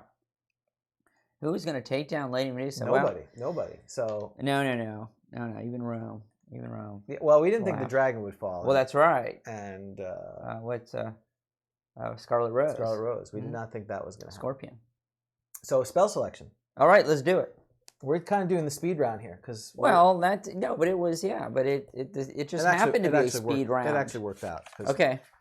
I'm even though these chairs are wonderful thanks to our patrons, it is taking a while. 41. 41 magic user. All right. I'll see if it's illusionist. It is magic user. Roll All d10. right. All right. Which one? Thank you. There's so many dice. 4. Level 4 spell. That's right. Okay. And rolled d12 and a d6. D12 and a D6. Okay. Or you can roll a d8 and no, I'm just kidding. Don't confuse me. So what is that? That's 17? 17. Plant growth. The spell is plant growth. This podcast.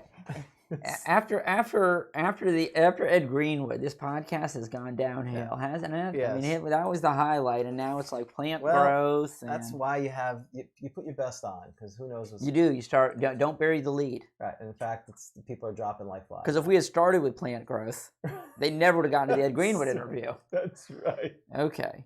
Now, where's Jeannie? Where's the Empress Strangler? She's on. Her most worshipful druid. You changed her name, by the way. Empress Strangler loves plant growth. Yeah. I'm sure.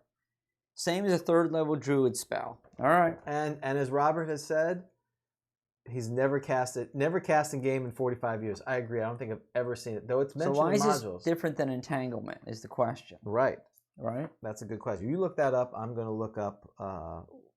well, by the way, good news, you can't figure it out. You have to go to the 3rd level spell. Druid. I know, right? So we got to see what the difference is. Plant growth. All right, let's see what the difference is. All right, well, so it's a higher level magic user, of course. Yeah. The range is different. Now, this is interesting. The druid range is 16 inches, which is what, 16? Yeah, and the range here is up. So that 16 is equivalent to a 16th level magic user. Makes sense. And 16 inches is 160 feet. Yes. So that's pretty good range. But for the magic user, it's based on level. What? And you'd have to be, so it's low. You'd be 7th level. Oh, it's a 4th level spell, so you'd be 70. So I get to be 7th level magic user. I'm all excited. I get plant growth. Right. Okay. You'd be. Then you know your master hates you. But the range isn't terrible. The area of effect is smaller. It is. It's 1 inch by 1 inch. Well, for the druid, it's bigger. That's right. For the druid, it's bigger. Yes. And because we're a magic user, and what's interesting about it is there's a material component for the druid. I assume that's right. Mistletoe. Yeah. But there is no material component for the magic user look that spell. up while you're doing that. And it is a longer. It is a no. This is interesting. It's a shorter casting time for the magic user. Right. I guess because it's wimpier. It doesn't say the spell component, so I'm assuming it is the holy symbol. Yep. You mean the mistletoe? Right. Right. It's interesting. Quicker for the magic user. Four segments. Poor plant doesn't get a saving throw. No. Okay. You look that up. When a plant growth spell is cast by the druid, I'm going to replace it with the magic user. He or she causes normal vegetation to grow, entwine, and entangle to form a thicket or jungle which creatures must hack or force a way through at a movement rate of 1 inches per or 2 inches per with respect to larger than man-sized creatures. Note that the area must have brush and trees in it in order to allow this spell to go into effect.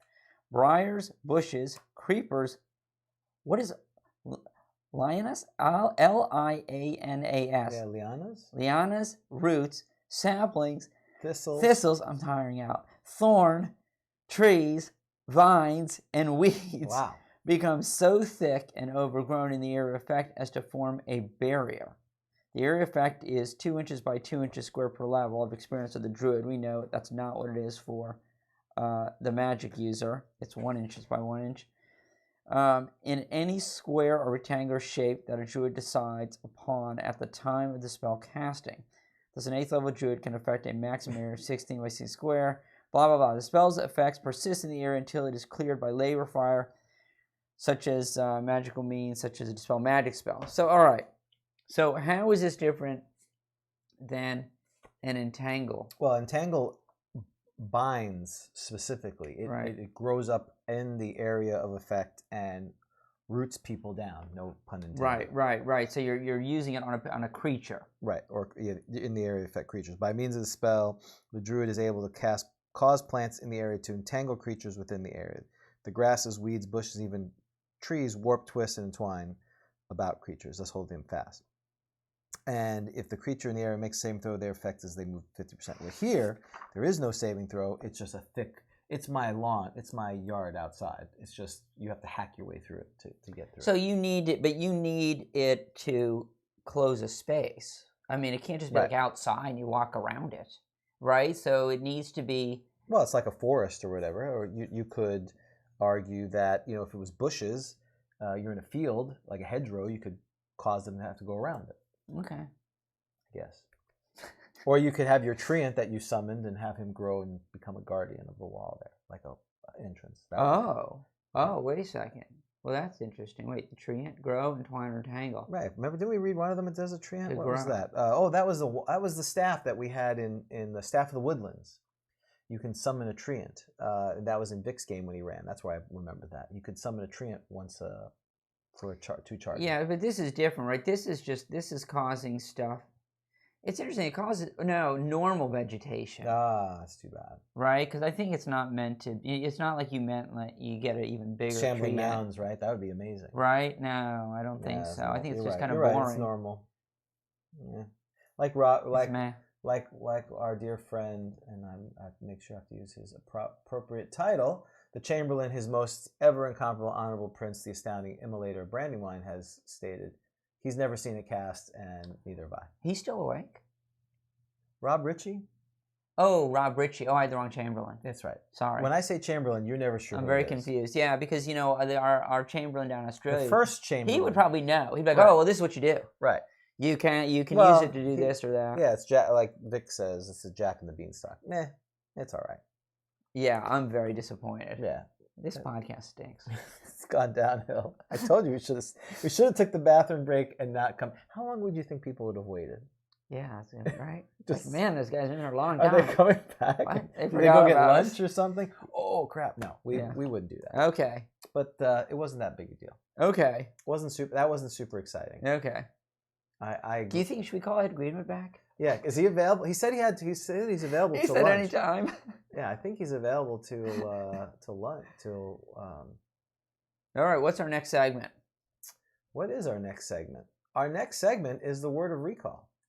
Or because this is what we're supposed to. We still have 14 other things we have to do. But That's right. It is the word of recall. So, what is our word of recall? Is this the Dragon Magazine? That's it. Right. That's it. So we're gonna talk about January 1980 Dragon Magazine. Yeah. Oh, Not that. Not that one.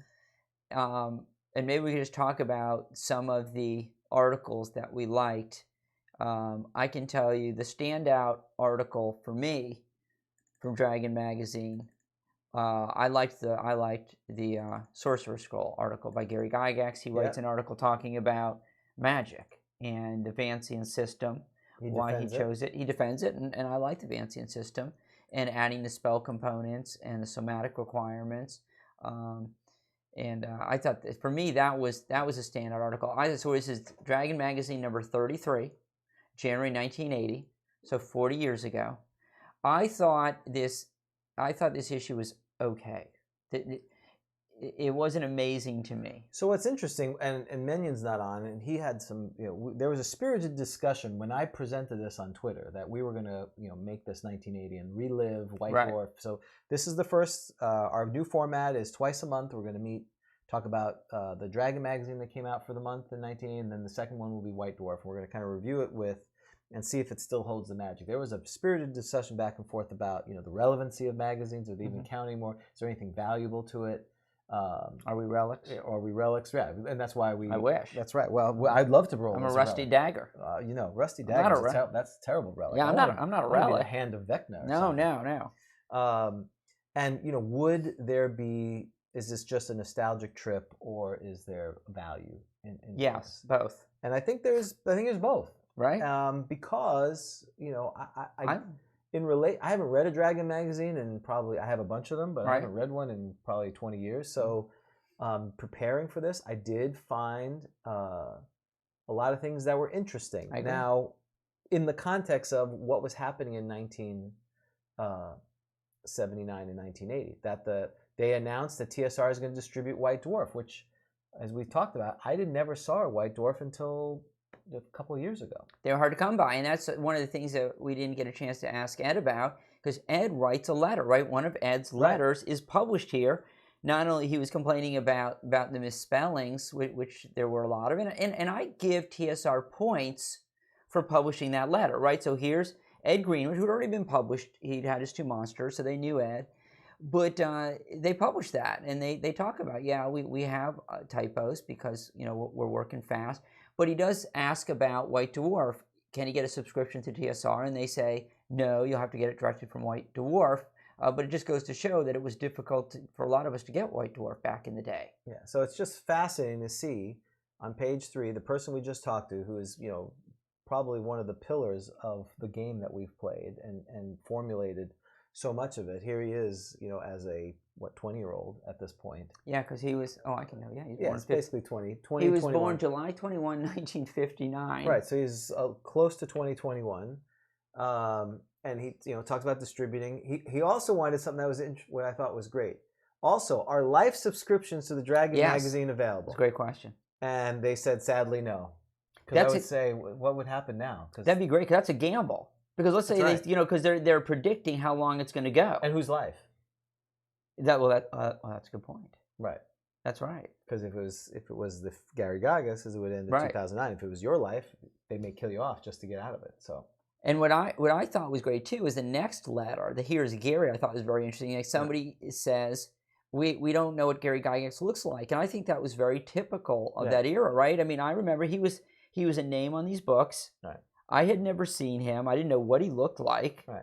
And it's not like the days of the Instagram where everyone is so ever popular. Yeah, you just Google Gary Gygax, you get his picture. And what was great about it is, so they publish a picture. Were they intending to be funny? Because it's a very dark picture. You can barely see him. Yeah. Do you think they were intentionally trying to be funny? Either that or the scan is not that good. We will try to buy this magazine, but it's not cheap. Okay, well, so let's keep. You want to keep rolling through the magazine? Yeah, we will. But also, they published. I guess this was a requirement to publish their subscription count, and you can barely read that they had about 18,000 subscriptions roughly at that time. That's because 1980. So I looked up in the Of Dice and Men, right? A very good book on the history of D&D, and January 1980, the game is starting to explode. In this Dragon magazine, I believe there was a reference to Gary Gygax had been on Tom Snyder's show. Remember Tom Snyder? Oh, yeah. What was it, the Tomorrow Show? Yeah, there's a reference to some Tom Snyder show in November. Apparently no footage, as the last time I looked for that, no footage has been found of that, but they have a transcript of it, of Gary Gygax appearing on Tom Snyder's show. So, if Gary Gygax is appearing on Tom Snyder's show, it's exploding, the game at this point. It's really starting to blow up. And it's a fun transcript because Tom Snyder asks him to run a little adventure, and Gygax is sort of, fumbling around on the spot trying to decide, well, what's the adventure going to be like? And Tom Snyder comes upon a door, and I thought that was very interesting. Huh. And you talked about Divine Right here, Ed, as well. So that was very good. Which is, yes, and he's right. And when I said his first article, I was thinking his first article related to D&D. Apparently, Divine Right, a popular game at the time, had just been released. And they talk about miniatures, and so I skipped that article because I'm not into painting miniatures. But it was interesting. Then there's the Eyes of Mavis Duval. It sounds like a story. I never read the stories. I never read the stories. No. So I skipped this too. I never read any. But what's interesting is there was Fafhrd and Greymaster stuff was printed in Dragon magazine too. I did not know that. Yeah, some of the fiction was. I mean, I'm not saying that wasn't good fiction, but some of it was by very famous authors. I don't know why, and it doesn't, and this is the same thing with the books. I've read The Hobbit, but it's not like I jumped up and down and read. I read it last year. Mm-hmm. I'll reread Elminster, but I'm not a. That's probably why I'm not a good writer, because you talk to Ed and he not only wrote, but he was a avaricious reader. He read all the books in his dad's study. Right. It didn't matter what the topic was, apparently. He's a huge reader. He's 6 years old, or 5 or 6 years old, and he's reading Fafhrd and Greymaster. Right. It's ridiculous. Exactly. Well, one thing we did miss here, because there was the editor's notes, I think we skipped over it real quick, was that here? Yeah. We learned something interesting. In an homage to White Dwarf, to Dragon, apparently the food of choice is the following. Oh, yes, which is now stale. Which is good. Which is stale, but we're getting hungry. It's 11:30. I am hungry, right? What the drink of choice was Pepsi at Dragon magazine, That's right? That's right. And they'd eat it with peanut butter and jelly sandwiches. So Tim Cass says they would read letters from the editor, and other times, though, we would read a sincere one and discuss over peanut butter and jelly sandwiches washed down with Pepsi, the drink of choice. So as we do the letters, right, we should have got a Pepsi. I looked for a can. I could not find a can. Well, is it harder to find? Well, you're going to get more calories from that, which is fine. So in tradition of 1980 and what we do on GROGTALK, we always eat and drink on here. Yes, and we have a peanut butter and jelly sandwich. Which is literally stale. You're right. Yeah, it's kind of. While drinking Pepsi. That's not bad. Wow. Okay. I know you people. This is compelling stuff. Mm-hmm. This was your idea, by the way. How would you rate that sandwich? You did a nice job. What you have to do is, It's very paternal, like a parent made it. So well, it's what good. you do is you wipe the peanut butter. You know how you do the peanut butter 1st, and then you wipe it off on the other side of the bread. That's what I do. My friend James O'Leary taught me that. And so, all right, so yeah, I feel like we're in Lake Geneva now at the old TSR Studios. In a cold Lake Geneva, Wisconsin, freezing. Right. And they talk about the magazine is going to get bigger. And one thing they did mention. See why I'm truly with my people. Thank you, John. They're mentioned that they're expanding the magazine. It's going to cost more, and of course, they're already anticipating complaining. But one thing they mentioned is that in the future, issues containing games or modules will have an additional special charge. Did that ever happen? Oh, I don't remember. I don't know. I mean, Citadel by the Sea, I remember what didn't cost more than, which was issue 78, which, by the way, Steve Earing, one of our patrons, has received it. I sent it to him, and so he has it. So congratulations. I don't remember you having to pay more for new modules. I don't remember. So I think they must have poo-pooed that after a while. And so Tim Kask is our editor still. Yep. At this time. Yep. So then let's talk about painting. Like I said, the article. The story. Yeah. I think that's a continuation of painting, isn't it? So here's the new thing. I saw that. So, as you know, if you've watched us play, which again, I don't recommend. Well, I do recommend. I think it's fun, but Dan always is embarrassed by our real-time play. If the Dungeon Master is not sure how the NPC, the non-player character, is going to react to the actions of the player, we roll in the reaction table. It's a percentile dice, and of course, one of the items is instant attack, which is what we always assume is going to happen. So, a H.R. Lovins, is that really his name? Well, I don't know. We'll try to look for him and get him on. Which championship game? You mean you're talking about, so the Scourge is 20 minutes. We got 4 or 5 hours still. What championship game? I don't think that starts till 3 o'clock. Oh, football? Oh, it must be North Dakota. Is North Dakota playing? No. No, it's probably NFL football. No, that's at 3 o'clock. Oh, okay. I don't think so. I think North Dakota's playing. If he's talking about a championship game. North Dakota State? Yes. Go Bison. The Bisons. I love them. I think. Okay. Okay, I understand. You know, what's good is we'll be on. Probably the game will be over and you can come back. So this is right. The FCS champions. All right, go Bisons.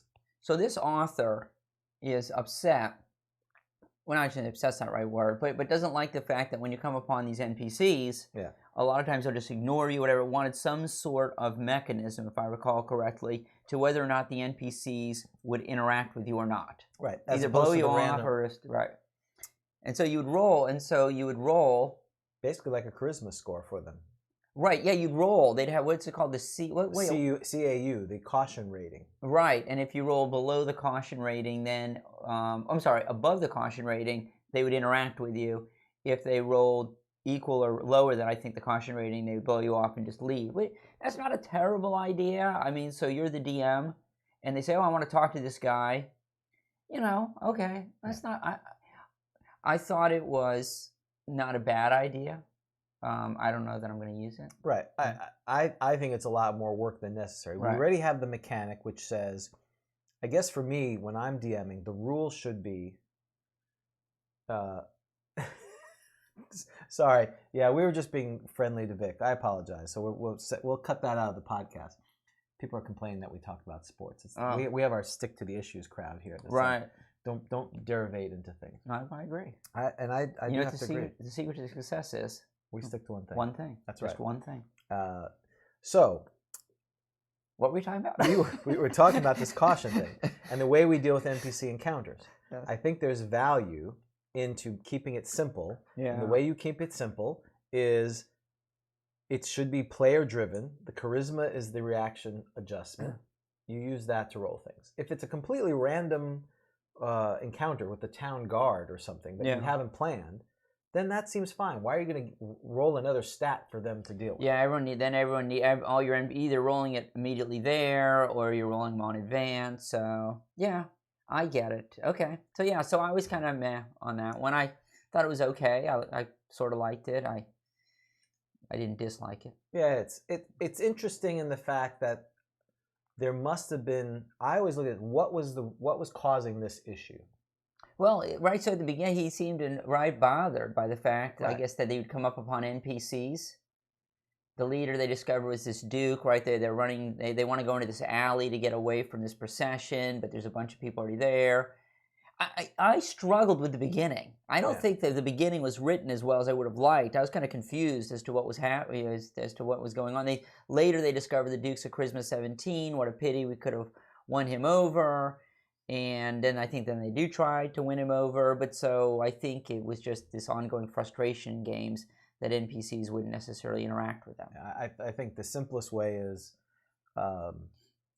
if you're trying to initiate a conversation, you use the players, the one who's talking, their charisma roll, and you adjust accordingly. And if it's a known NPC, you should have written out what their personality is. It should be adjusted towards that. So in other words, you're not selecting this for the Best of Dragon. No, I got it. Okay, so then we should move on then. That's right. Speaking of the Best of, well, I don't know if it made the Best of Dragon. So that's right. There is an article by Gary Gygax to talk about how the magic system works, which again you heard Ed in our conversation talking. It's advancing magic from Vance at Undying Earth. The idea of the magic user kind of does a exam cram of spell study, and then when they cast a spell, they lose all ability to remember it and have to redo it over and over again. I think what's interesting is he talked about how he also then added to the advancing system, right, with the spell components and the somatic requirements. You know, I liked this article because, you know, this is obviously old news, literally, to people who play. But what I thought was nice about it is it was just sort of a primer on the magic system. So if you haven't played a magic user before, you're coming back to the game. I think reading this is nice. And I think it's sort of, it takes magic users seriously. Yeah. You know, kind of like what Ed was talking about with magic, you know, that it's not just, oh, here's my spell, I cast it, what happens? But it adds sort of some richness to it that, oh, wow, it takes a long time to memorize these and what's happening when you cast a spell. So I didn't know that I learned a lot new, but I did like that article. Yeah. And again, we kind of hand wave it, and a lot of times we forget some of the genesis of it. It's nice to know that that's available. Then they talked about converting the new game into old Lankmar, which again, I don't really remember any of this. This was an old Lankmar game, right? I think this was. So no, I did not play this. So if it didn't pertain to first edition D&D, I don't really care. Yeah, and so so I didn't spend any time on the Lankmar. Now, one thing that I did forget on the letters was there was discussion about the gas shortage. That again, and what's past this prologue. What was happening 40 years ago? That's happened just this week, right? We had the U.S. being an embassy being taken over or attacked and bombing in Iran, and it's been 40 years and the same things are happening. Jimmy Carter. That's right, at that time. So just interesting how old is new. So I didn't read that as well. It's like, no, I didn't care, and I'm sorry. See a Judges Guild advertisement, which I think was cool. Oh, that's right, Judges Guild. And somewhere, I don't think we passed it yet, but there's going to be an Adventures in Fantasy advertisement. See if we get to it. I'll talk about it when we get to it. Okay. I don't think we're there yet. Yeah, we're only on page 15 of a 70-page thing, so this is only going to take a while. So then Len does a lot of spell explanations. Yeah, Len Lakofka, right? So what was interesting about it is, so I did a little bit of research on Len Lakofka, who's of course still very active. Yeah. And Bonehill, a big Assassin's Knot. These are great. The Lenovo Islands is a great setting. And apparently, Len Leonor Islands. Yep. And he reviewed and was there for all the first edition books, and obviously had strong opinions on a lot of the spells. And so he writes up some of his thoughts on some of the spells and how he thinks they should work. Should they be somewhat different? And what I thought was interesting. Are you gonna eat that? No, I am gonna eat that. Actually, this is mine. PB&J. Because I'm starving. You're starving. So you should have made a sandwich for that break. Is what I thought was very interesting is the debate on magic missiles. Did you read Magic Missiles? Yeah. Yes. So he and Gary Gygax had a debate about magic missiles, and I know that certainly in Holmes Basic, and I guess this came from OD&D, whereas it used to be a to hit on magic missiles. Interesting. Is magic missiles too strong, right? And Len thought, yes, they were too, the first edition, it was too strong. The automatic hit made it too powerful. No saving throw, automatic hit. Gary said, what's just interesting is because Gary gets a lot of grief about being an anti-magic user. Mm-hmm. Yet magic missiles he made. Right. Pretty, I don't want to say powerful, but Len writes, I've found it necessary to rule this way. And there's a whole thing about, his complaint about it was basically unerringly shot weapon that hits whatever it hits, and it, can't be stopped, there's no save. And to me, that's what makes magic missile actually somewhat useful. Right. I mean, it's D4 plus 1. Yeah, no saving throw. That's great. But he says here, I found it necessary to rule down to stop magic users from magic missiling everything that walks because of the broad language of the spell text. Magic missile as written is too powerful and must be toned down. Now, you're a first level magic user. Right. You get 1 magic right. missile. That's it. And then you're done. 1. Then I'll go to the corner. D4 plus 1. Right. You're going to do an average of 3.5 hit points.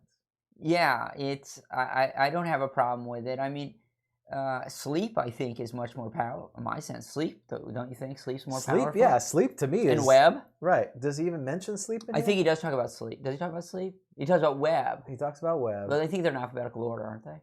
Or maybe they're not. They're kind of all over the place. It would be a first level spell, which yeah, I guess they're not. It's not here. Identify. He makes identify worse. Right. He makes it worse. If you do it once, it's like takes forever for you to do it again. Right. It's actually made worse. So that was interesting. That the one he spent the most time with was this thing, and to me, magic missile is the only saving grace. The fact that you could, you may not even end up with it. You're so happy if you get random spells that one of your offensive spells, you really have 2 or 3 in 10 chance of getting 4 in 10 chance. Magic missile, sleep, enlarge is pretty good, and choose. That's the 4 choices. The rest of them, push. Right. Could be your spell. Yeah.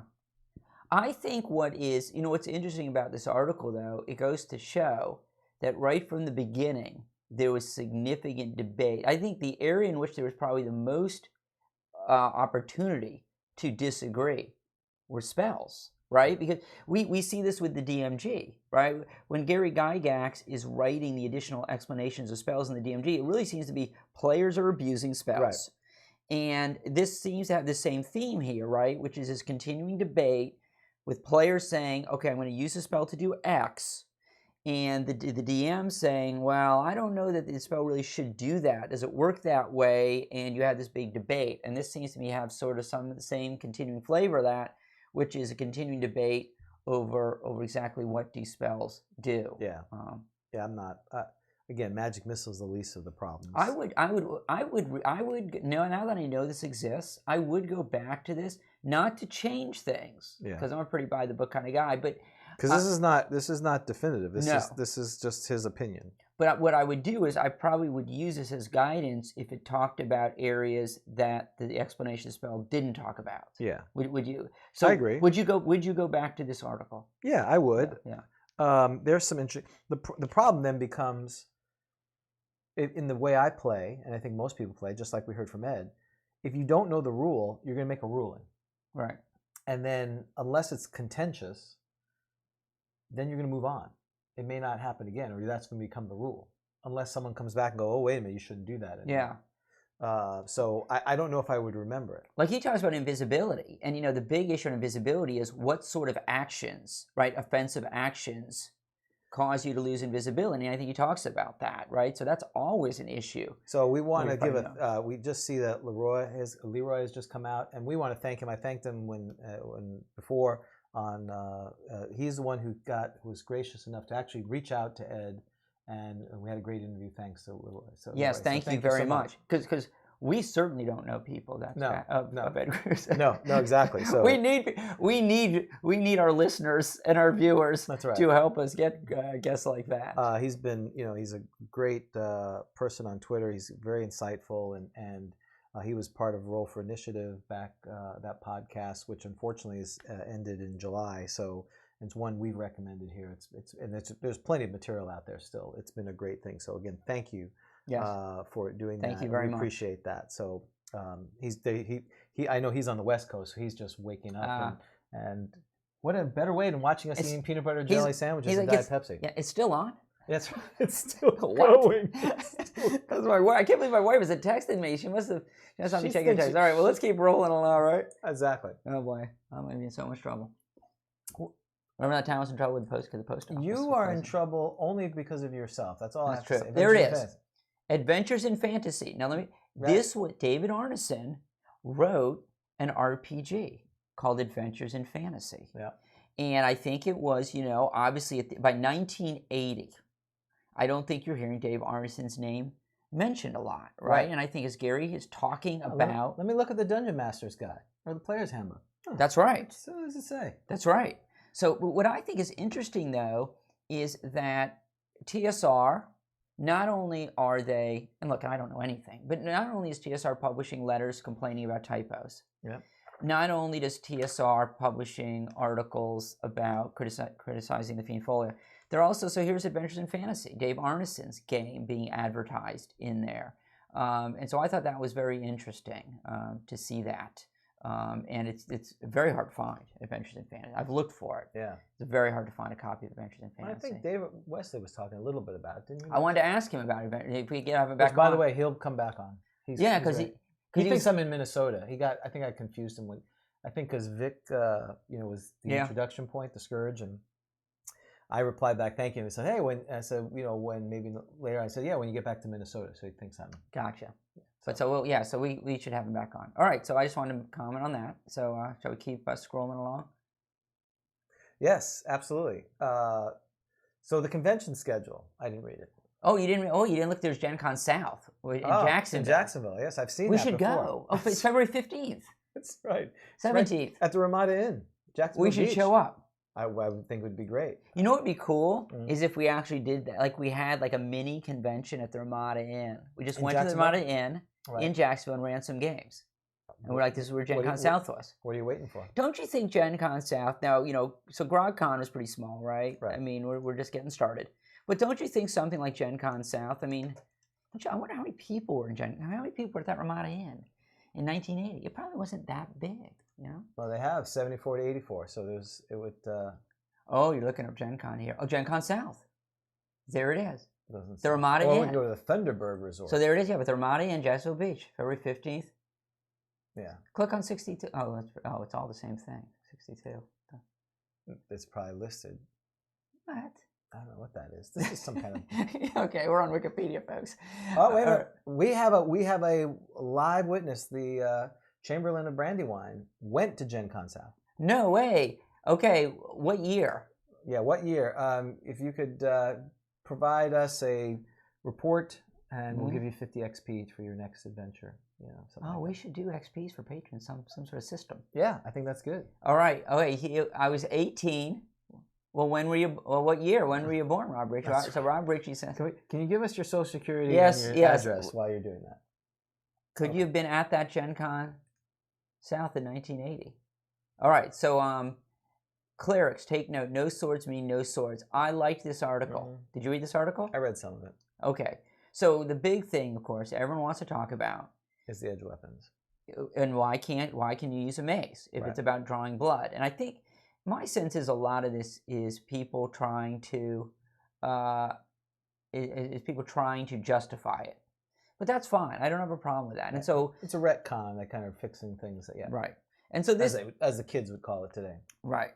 And this article talked about how, swords are designed for shedding blood. Right. Maces are outgrowths, and flails are outgrowths of staffs.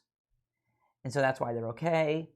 And if you're using a weapon intentionally to draw blood, which a sword is, bloodletting is, you're supposed to do that only with the permission of the gods. It's like ritualistic. Right. And so that's why you as a cleric can't use edged weapons. And I sort of liked that. I mean, it's okay. It's just Matt. I don't mind these things, but it goes back to sometimes the rules are the rules, and I'm okay with it. You don't need an explanation.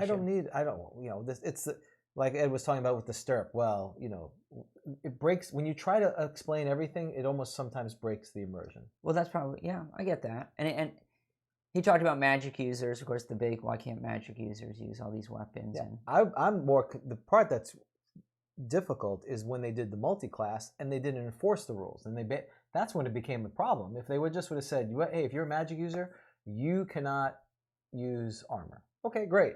Oh, but if you're an Elven Magic Right. user, you can. Wait, Right. why are we doing that? Why are we making this more? So he exactly. Some yarns don't need to be pulled. And- Exactly. And this is so. And Rob Ritchie has confirmed.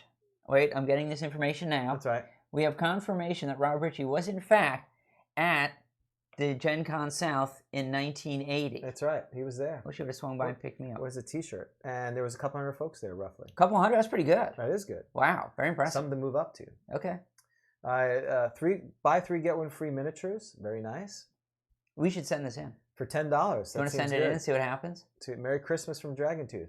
Good until December 25th, 1979. No, we should do that as a project. Is we should send in some of these things. Yeah. Don't you think? Order forms? Just order from. So yes, if you this is another opportunity to be a patron. If you up your patronage, because right now your patronage is supporting the internet and chairs, but if you give us more money besides the 200,000 to We kickstart will order. the ecology of the fiend filler that Ed Greenwood said he would do, which we had some discussion if it's in Canadian or not. So because it would be a little bit less, it'd be 0.8, it'd be 160,000. That's why we just all right. We got to clarify that. You just said dollars. 180,000. Excuse me. So. If you give us extra money, we will call these places that have been closed probably for 20, 30 years and send them money and see what happens. Right. What could possibly go wrong? I did that with one adventure. So right, the guy called me That's up and he right. said he was going to send it to And me. now he ceased and desisted. And then he asked. There I it had is. never heard of Divine Right. Had you ever heard of Divine Right? No, I have not. I feel like we need to get this and play it. I feel like you're going to pay a lot of money for it. Uh, Because we can't use, that is a rule. As the treasurer, no patron money will be used to buy your flights of fancy. I agree. No, I understand. No, we're actually very good about that.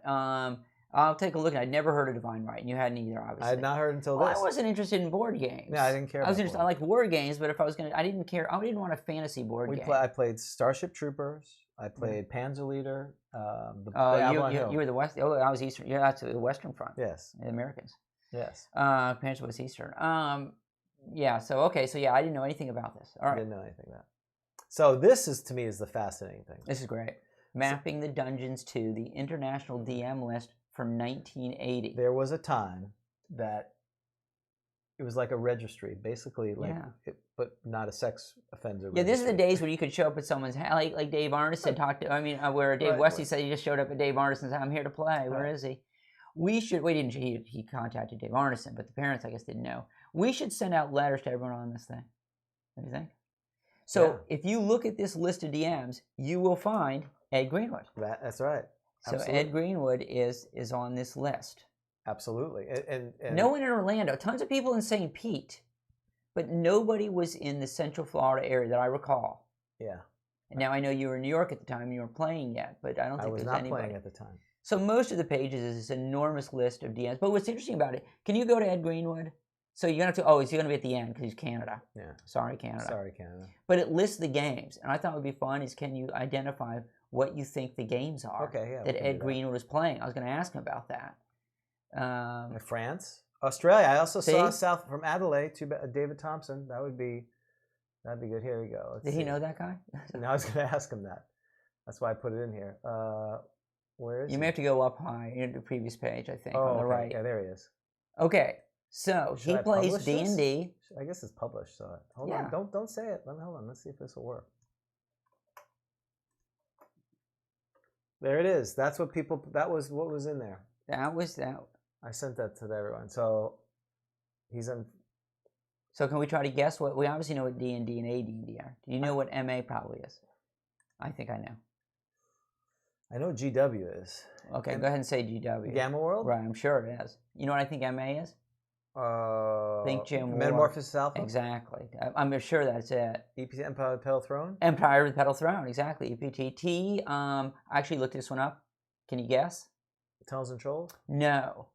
Traveler. Exactly. I don't know what AG is, DR, or 4D. And unfortunately, if you go to the top, there's a key, but the key doesn't have all of the ones. If I recall correctly. Let's see. Yeah, you gotta go all the way up there.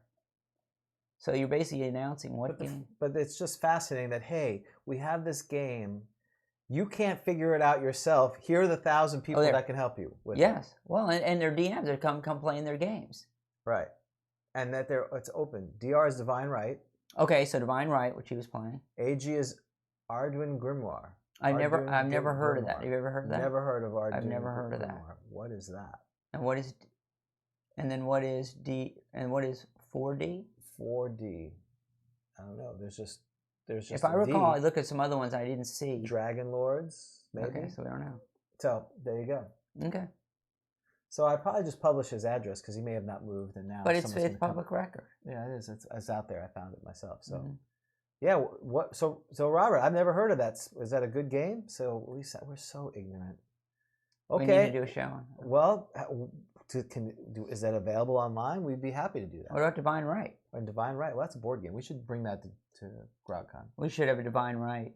Well, there should be a couple-hour break in between you running 18 adventures where you can spend some time and do a board game. Okay. Yeah, we can do Dungeon and we can do Divine Right. All right, so that's many of the pages though. Not Ruin Quest. What's that? What's Hero Quest? Hero Quest is the other board game, right? Wizard. Well, then there's Wizard Quest by Avalon Hill. Remember that one? No, I don't remember that one. Magic Realm. That was a role. Was that role playing? I don't know. Okay. Pendragon's the game. That was the other game I had. That was the only other game besides Traveler and Top Secret and Gamma World that we played. We didn't even play Gamma World. We played Star Frontiers because it was just D&D with lasers. All right, let's keep going. To next issue. So next issue is about Divine Right. Thank you, John. So take a month's time so you can advertise it. Oh, there it is. I couldn't find the calendar, so there's an advertisement for the Days of the Dragon 1980 calendar, and I was very unhappy because it's 1980 on GROGTALK this year. So you were able to get the 1980 calendar, but it was Lord of the Rings, which again is funny. Was that the Grog line? That's probably my wife. Okay, so you want to talk about January? So yes, January. This is there disturbing. It is. This is the riddle. This is Why do you say that's disturbing? It's the riddle game. The placement of the dagger that Bilbo has is a little too interesting for those who can see it. So this is the riddle game. Okay, you ready for this? Mm-hmm. On January 5th, the Fellowship entered Moria, and on the 9th, they actually reach Lothlorien. Really? Yeah, I was surprised about that too. That was only 4 days later, according to this calendar. That's pretty good. So there it is. So it is. Yeah. So maybe one of these days we'll find the Days of the Dragon before the year is over. We'll find a copy of the Days of the Dragon. It's $6.50. Then maybe. And unfortunately, you don't see this one here. They don't show January or whatever. All right. So the artwork doesn't look very impressive. Well, now wait. Now okay, but I think there's some good artwork. All right. Take care, sir. So the best of both worlds, and maybe we could send it to Lake Geneva, Wisconsin, 53140 for $7, including postage. Yeah, we just need to start ordering this stuff. Just start doing it. There's the story. This story goes on forever and ever and ever and ever. So we're going to scroll. Like our podcast. And we're flipping and we're flipping. Then inert weapons or things no dungeon should be without. There's some rude, I don't know, cartoons. Not rude. They're just crude. It's okay. Yeah, I didn't even pay Corpse attention. Hook. It doesn't really matter. The Colonies. This is what I found fun. There's 2 advertisements because I keep forgetting that play-by-mail was a thing. Right. And so here is this is what I don't think you could do anymore. It's the Colonies. It's a personal play-by-mail game for all ages where you take the handful of courageous pioneers in the vast unknown of Virgin America. Ready? Mm-hmm. The Colonies, you not only have to contend with the unexplored wilderness with its restless Indians, but also sly merchants, savage pirates, ruthless criminals, and wealthy gentlemen that ply its waters. What are wealthy gentlemen in the things quotation? That ply its waters. Yeah, what does that mean? Because he already says pirates. Yeah, I don't know what that is. It seems disturbing. Wealthy gentlemen. Thank you so much. You can pick this up later. I think they're not actually gentle. So in other words, they're like rich people, but they're not very nice. Right. They're like supposed to be of a higher class, but they don't act it. Exactly. So anyway, that's an interesting thing. And again, there is, and then there's an advertisement for Star Master. We should do $10. We need to send that in to Sacramento, California. Right. Schubel and Son. And then here's I thought this was probably the only thing I would continue to potentially use. I printed. Yes, I actually took that. So we're going to roll this. The magic oils. Okay, we'll do it right. So there's using oils instead of potions. That's right. Instead of potions, and so these oils. It's like the Seinfeld episode where the bomb can be very unpredictable. Right. So these oils, I guess you slather people with them or something, Yep. and they have all sorts of magical properties. So, all right, so I'll do, is it percentile, wasn't it? I think so. Let me see. Yep. Okay, so to give an example, I rolled a 41. 41. Eucalyptus. It's a eucalyptus salt. And it cures 2 to to 12 points of damage. Okay, so you can carry around some eucalyptus. So, all right, so, I don't know. The idea of just having something different than your normal potion of healing and blah. We'll blah, do blah. one more, so we Okay. can get something more interesting. 70. Potion of death. No. Oh, sorry, I had to go to the second page. And we're flipping. Mojo. This oil has the power to grant 1 5th level wish. Wow. That's cool. Wow. What is a 5th level wish? I didn't know wishes had level. Wishes. Well, there's a limited wish, which is 7th level. But I don't know of a 5th level wish. What does that mean? I don't It's know. amazing. Is it for a special system? Doesn't say it was for a specific system. Bazaar of the Bazaar is the name of the article. It doesn't, and it just starts. There's no introduction to this. It just goes boom right into it. So I don't know. Yeah, but so yeah, okay, so that wasn't that's not about it. I might grab some of those oil. I might grab Right. some of those for Just an for adventure to flavor. use. So Yeah. for flavor, right? Exactly. Little container with oil. What is this? Yeah. Right. Why? You shouldn't be coming up with magic items anymore. There's literally thousands of them out Now, there. what did they say? Is it oil? Yeah, they're oils. Oh, oils. Because I guess I had in my head. Lotions. Yeah, lotion. So they say oils because I'm thinking of a cream, right? Like a Well, it could night be face cream, Well, like a it little could be jar. like that, or it could be like the creams, or it could be a lotion. Yeah. So it could be like a lotion shop. Okay.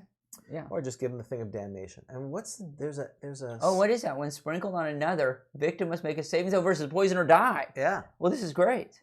And I don't know what this AAFU so we have to figure out that too. All right. So then, All of right. course, sage advice. Yeah, And sage Jean advice. Wells is writing this one. That's right. And some have it's controversial. Her ruling sometimes I've heard. I think so. I mean, well, sage advice in general. I think people, it wasn't canon, Yep. and so I think some people have different views on how good some of the answers were. I know that a question was, person. It's kind of interesting. A person writes in and asks for the price of the DMG. And it was $15. Or what, $15? Right. Yeah. And they answer. And so I think this is to, a way to advertise, I guess, for the DMG. And you got the DM screen for that price. That's right, amazing. Right. Oh, and the person asked, what is a DM screen? Yeah. So it does sound like a little bit this is, Ed talked about this. They're probably using this as a way to sort of talk about their screen. To market it. Yeah. Right. Makes a lot of sense. So then this one guy wants to kill. So the DM, the referee, the dungeon master has allowed this guy to become too powerful. He's 34th level. And and it has like He has what 86 magic items. and wants to know if the DM can just kill him off. Right. Just kill him dead. And Jean Wells says, no. Jean Wells is often very funny, so Right. as many of you should know, you can't kill this guy off, and she gives different ways to handle this, right? I can't remember starting a new campaign or retiring him, right, making him a wealthy, reputable NPC or something. So there's different ways, but no. So Jean Wells says, and I would tend to agree with her, it's never appropriate to just simply kill off a player because you're unhappy with the player. That seems to me would be a breach of the DM. contract, the social contract. The social contract between DM and players. So now the next one is useful. Right. This is an interesting one. And I agree with her. I agree with her too. Right. The question is, do rangers and paladins cast spells at their level, or do they cast them as a first level? Would a 9th level ranger cast a spell as a first level magic user, or would he cast it as a 9th level magic user? And it was very interesting to me, and this is where I think this is useful. This is not just a relic, because this raises questions that I didn't realize existed. But if you go back to Player's Handbook, that's not answered, right? It just says rangers and paladins get these spells at a certain level. They get the spells, and they tell you the spell level, but we know that many spells, your level of the caster is relevant. The assumption was then, it's the same thing we talked about with psionics, is that you don't get your psionics at first level, all the disciplines, but they start with level of mastery equal to your level. So you all of a sudden get this thing, you're already at 7th level of mastery, as an example, and it's not clear. And the answer is he would cast it as though he were a 9th level magic user, period. I don't agree with this, but I am informed that that it is correct, I still think that they should cast spells as a first level magic user. Right. Now, what I like, so the passive voice is used there by Yeah. her. Right? They use the passive voice to hide the bitterness. actor. Yeah. So the question is, who told her this? Right. Exactly. Is it Gary? Right. You know, wouldn't she say Gary? Would Right. she? Why wouldn't she say Gary? So it would be great to know who told her that. But so this is what how would you treat this? So how do you treat sage advice? Now, I know technically it's not canon, but how do you, James, as a DM, what would you do? Would you consider this now, well, she's been told this by some luminary at TSR, and it might be Gary, therefore I should follow it? Or would you say, no, sage advice isn't canon, I have to follow it, and I'm not going to? I personally, I would rule it. Again, when I've talked about rules as written, rulings and house rules, if there's a rules as written in the book, in the canon, thou shalt cast a spell equal to the level of the thing, that's what I would do. Of course. Well, some people don't. If I'm changing it, I'm changing it because I think it's for my campaign, and that becomes a house rule. Mm-hmm. If it's not clear, then I will make a ruling, and if I see something that supports it or refutes it that I didn't think about, then I will adjust it accordingly. I agree with her. If to me someone says it's correct, that's as valid as her saying it's not correct. Unless Gary Gygax put in his thing in Polyhedron or whatever the official changes to the rule, or rather this is it, then I would stick with this, because it's her ruling is as good as mine, and her kind of offhand comment that she was told this way doesn't matter to me. Yeah, it's very interesting. So I guess play it as you wish on that one. Well, because it's a ruling. It's still, well, that's right. my opinion. It's not, because the premise of this whole thing is that this is not canon. I would, right? Because either you're going to accept it as canon or not accept it as canon. Well, you can also, but there's levels of deference. So you could consider it highly influential, and I consider sage advice answers to be highly influential because I like rules. So I probably, unless I felt it was clearly wrong, I would probably follow it. And I don't think it is clearly follow the 9th level rule. Yes, it's not clearly wrong in my opinion. It's not clearly irrational, in my opinion. I don't like it. I would wish the rule was different, but I would probably follow it. Well, but I think the issue I have with that, then it goes back to, it almost feels like, well, I heard someone say, or I was told this. It's, admission of this kind of. I understand, but she's not like, she wasn't at the Piggly Wiggly asking the bagger, right? I mean, I think we can infer that she was asking somebody important. But it just seems odd that you wouldn't refer to the source there. I agree. It seems odd to do that. And if the source is, but who tells Joe? I know, but what's interesting is she's told that is right. Someone there is speaking as if they have the authority to say it. Right. Right? They're not like, oh, my opinion. She actually seems to feel constrained that she had to report this out. So who the heck is telling her and either that? they have the authority or they don't. If they have the authority, say it. If they don't have the authority, it just seems odd. And to me, it does seem odd. It creates more confusion. This is supposed to make things easier. Simple. Right? This is supposed to clarify things, and it's. I want to play D&D tomorrow. I've been told I can't go. What do you mean? Who told you that? I can't say. I can't say. Well, is it your wife? You know what's funny is that the sage advice is supposed to clear things up, and we've now spent about 5 minutes debating the who told you, where did it come from? Well, the Scourge said before he left that he has an inside thing to summon a dragon, so we may get this answer. Well, is Jean Wells still? Jean Wells may still be around. I don't know. Is she? I thought I read her thing that she's passing. I hate to say that because if she's still alive, that would be awkward. Hey, Jean. We can say that. I'm still alive. You can say that about us. That's true. Or James and Dan still alive. That's right. Well, apparently, this is like they shoot horses, don't they? We have to keep going because we're trying to win a contest. Whoever falls out first. So. That's right. All right. Wait. Oh, sorry. I know we're running. Okay. But were there any other really interesting questions here? I don't recall. That was. Well, there was the fairy fire. That was the best one. I mean, there was the one with fairy fires. If it's cumulative, I really didn't even understand that very well. So in other words, you don't get the multiple +2. Oh, I see. You get +2 to hit. Oh, I see. So you can't make load. it +10. Like that's a question that comes up a lot with like bless and chant. Can you can't stack them. So you can't stack fairy fire. Thank you. Yeah. All right. Yeah. Some of these are very technical. 2 congenial light spells in the same location. And some of them have changed. May thieves use bow? Well, in 1980, that hasn't the answer changed. is no. What do you mean that's changed? Oh, that's true. That hasn't changed. No.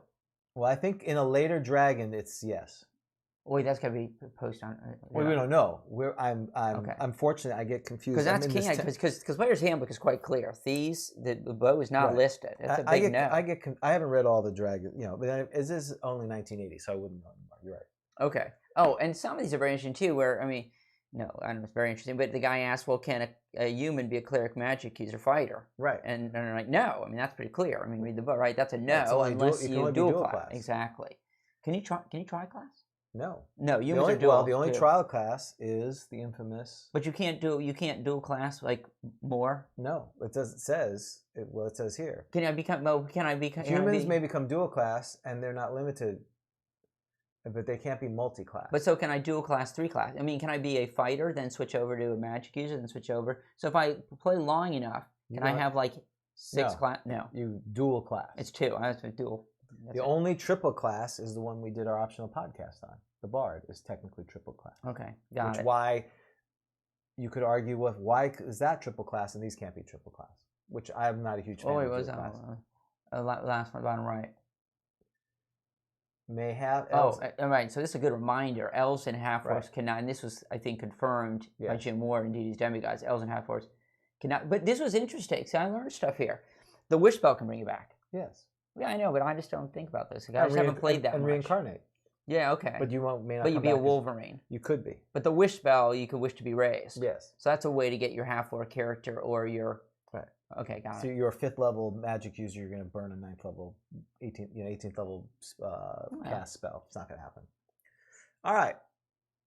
They talk a little bit about the electric eye. So this is the first thing that they start. They say this is a kickoff of semi-regular column about computers. We talked to what?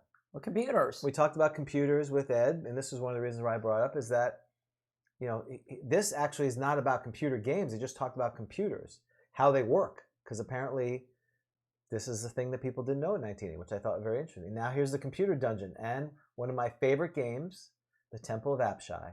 Never heard of it. You've never heard of the Temple of Apshai? No. Oh my goodness. No. It came out obviously 1980, but just real quick, it was a very textual. It was not Zork. It was one better. You had very crude graphics, and it would say room 1, and you'd have to read because it was so limited in scope. You had to read the description. It was very evocative, and I was 12, and it was amazing. Okay, moving on. Then there was reviews of various games. Wizard's Quest by Avon Hill. Did we ever play that? I don't play it. I did not play it. I was familiar with it. Wizard by Metagaming. So there was a thing called Metagaming back then. That's not a new term. Invasion of the Air Eaters, another metagaming, $3. That's a pretty good price. All right, what else did I have on here? First tech, and then there's a Dragon Bestiary. That was the other part that was interesting. Oh yeah, and I think there was only one, and it was Frosts. But Roger Moore, I'm a big fan of Roger Moore, as you know. Yes. The Frosts, they didn't do it for me. They're snow fairies. I just don't know that I felt you needed a snow fairy. What was your thoughts on Frost? They were lame, but they're powerful. They can do a cone of cold of 3d8 value. They can also do 1 and 6 may do an Odaluk's freezing sphere. I mean, these are powerful spells. So yeah, I don't think I'm probably not going to use the Frost in my adventures. And then there's the issue of Wormy. I was never a big fan of. I did not read Wormy. Didn't strike me. I didn't come to Dragon for the cartoons and this and that. No. It was rulings and things for modules I thought were good. That was the value. And if they had something that clarified the rulings, that was basically it. Then the advertising for the complete strategist, and that was it. So we would have spent, I would have spent 2 or 3 hours reading that thing. Yeah. And well, actually less, because I would have read the oils, I would have read the spells, and that would have been it. Yeah, so stars. 5 stars the best. Oh, okay. How many, right? So what would you give? I would say, well, because this is the first one, I'm going to say it's 3. Yeah, I'm going to go with 2. Okay, because I have no other reference. This is the first one I've read. It's your first Dragon magazine you bought. Right. It's the first one. What is this? This is amazing. So you're going right in the middle. Well, at the time, 1980, I'm 10 years old, so I probably went to the hobby store, and it was the first one I saw, and I pulled it off the shelf. I got it at Walden Books. Yep, and that's what I got. Yeah, it's a 2 for me. There's not a lot of stuff I'm going to really use from there. So Okay, that was good. So 2 weeks from now, we will be doing White Dwarf. Yes, we which will. again is going to be really fascinating for me because I've never read a White Agreed. Dwarf. Same here. It's going to be a lot of fun. So, and we're also going to be starting, probably next time, we're going to be doing a Greyhawk hex crawl, right? Yes. Because I want to learn, 1980, Greyhawk came out. So in celebration of the folio edition being published, we're going to do a hex crawl to help learn about it. I know very little about Greyhawk. We used it, but not a lot, really. We did the adventures. But so, did you want to figure out where we're from? Sure, we can do that this time. So next time we can do the hex crawl. That's what I thought. So in 1981, Len LeKafka, and I don't know how to pronounce any of these things. I mean, that would be heresy, right? Adding depth to these at the Flanays. Do you even know? Do you know? Flanays, yeah. The Flanays? Yeah. Len LeKafka, they started publishing, Dragon Magazine started publishing supplementary material for Greyhawk, and one was determining where you come from. And so I thought what we would do is we would first, in this episode, is identify where we come. We come from the same place. Okay, we're going to come from one place. Don't you think? We're like Fafford and the Grey Mouse gang, right? Sure. And I think we should be human, because you got to know what you are. Yeah. But I think we should be human because, you know, that doesn't limit you as much. And this is Greyhawk. This is Gygax's world. Right. He's meant to be human-centric. Even though we just talked to Ed Greenwood about Forgotten Realms, is another story, but that didn't exist. It's a little awkward. You mentioned that, but we're going to splice the episodes. It is a little yes. We just talked about Forgotten Realms, and so now we're starting our hex crawl in Greyhawk. That's right. That's a little awkward. That's okay. Okay. I like it. Yeah, I don't think he would be offended at all. And he seems like such a nice guy. And so I thought we'd be two humans. Yeah. And so do you want to roll? You should roll. Okay. Why? Because I want to. Well, you roll for us. Sure. All right. So we're both in the same place. Yes. All right. Faff and Grey Mouse. You're gonna roll 00. Divine Intervention? No, that's character's choice. I forgot to roll. I get a chance for. Oh yeah, that's right. Go for the Great Ooze God. The Great Ooze, the god of. Here's the Great Ooze God. Oh, there is a god of oozes and jellies and things. Really? I think there is. Oh. Who is? If anyone's out there left, who is? There is a god that produces jellies and oozes. Oh, that'd be so. Medusa would go down. Yeah. What happens is then they come in, and then the character that died is now revived. Yes. And then is that the way this works? Or a small ooze. It would be a baby ooze. Baby ooze. 6! Oh, yes! Son of a biscuit. I gotta call my wife, tell her I'm not gonna be home. Oh, no. I told her I was going out for a pack of smokes. Oh. And I never came back. Blaine. Yes. Blaine. We don't know who it is, though. Wait, we don't know who the ooze god is? I know. Medusa. It comes to an end. I know there's a god of oozes. Where is that? It was in the Fiend Folio or something. Does anyone remember what I'm even talking about? There's someone that's surrounded by oozes and...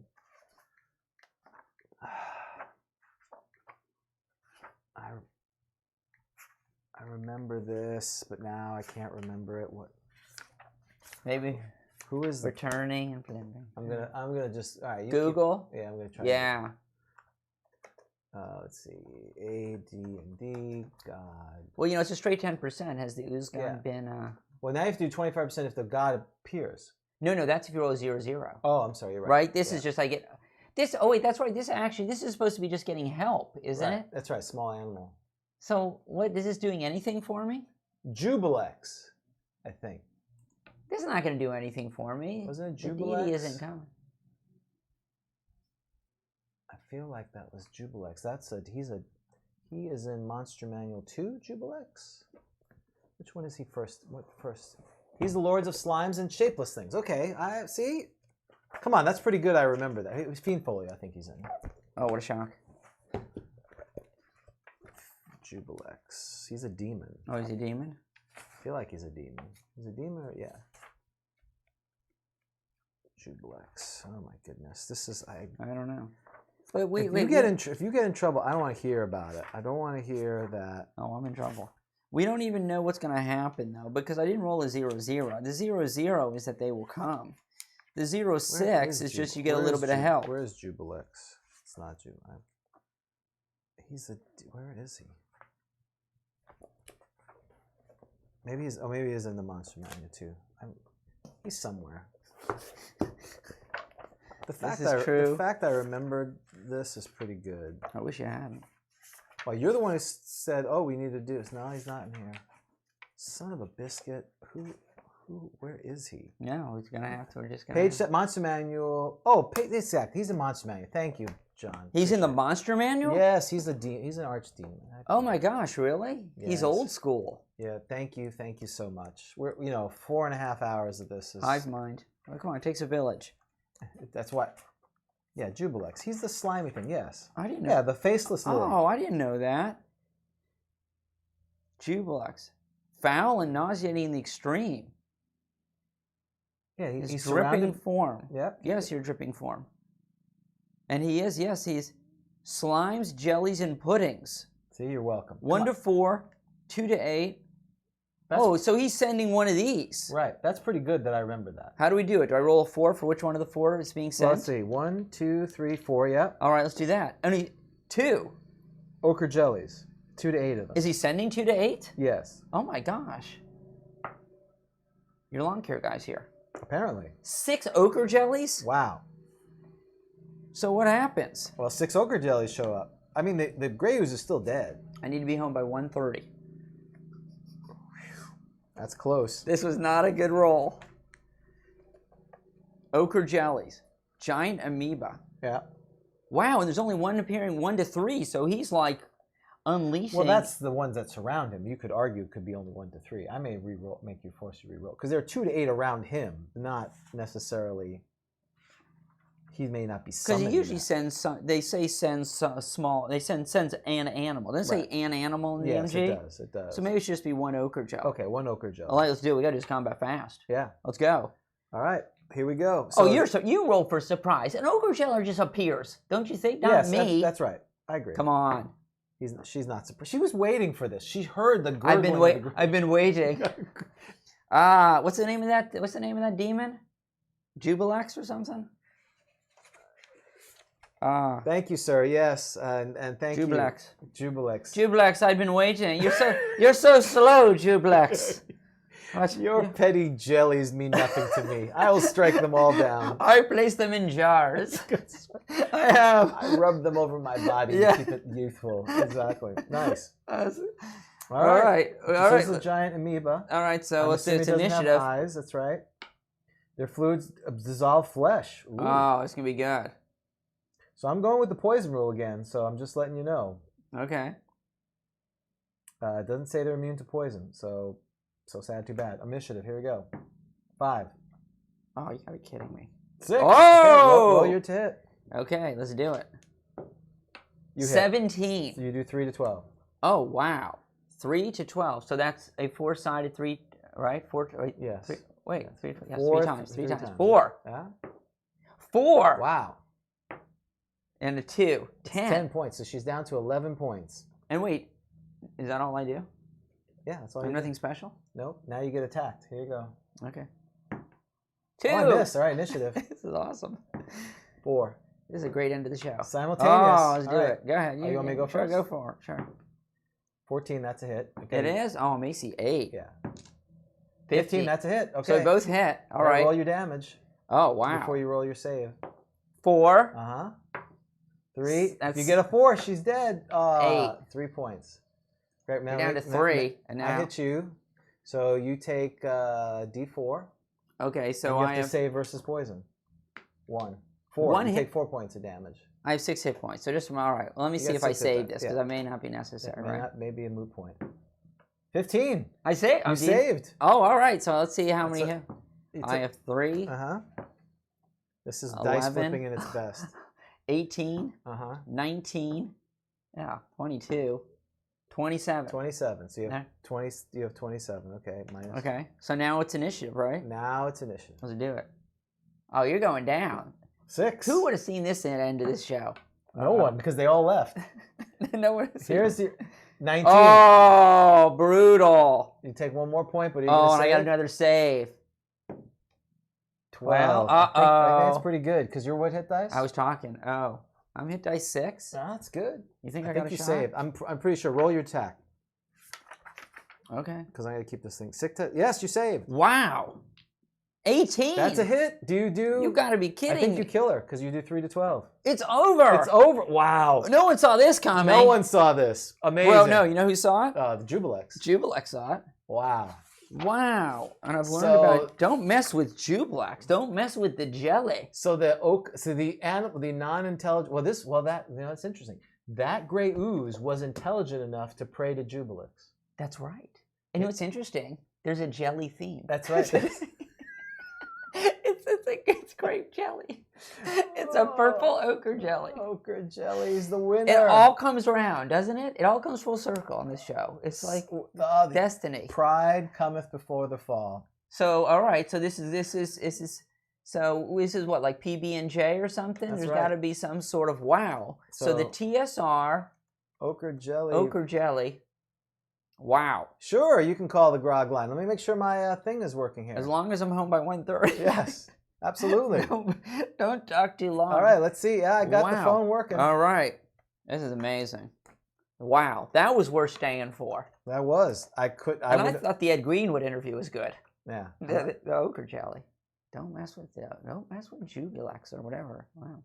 Okay. All right, let's see. We actually may have a grog. This is just you're literally checking the boxes. We're doing everything. I'm never going to make it to the bank. Never. Who's calling the grog line? John Cartwright wants to All call right. the grog line. Okay. John is our good friend. Absolutely. He's called They it. always answer the phone for patrons. Well, I don't believe he's a patron. Oh, don't answer that phone. No. Sorry. Not Cannot yet. take your call right now. I believe he's the gentleman from South Carolina, if I remember correctly. He's got the game. Doesn't he have the game? Yes. He's got the game. Let's see if it's going to Doesn't work. he need to be The problem running is his game? sometimes this phone.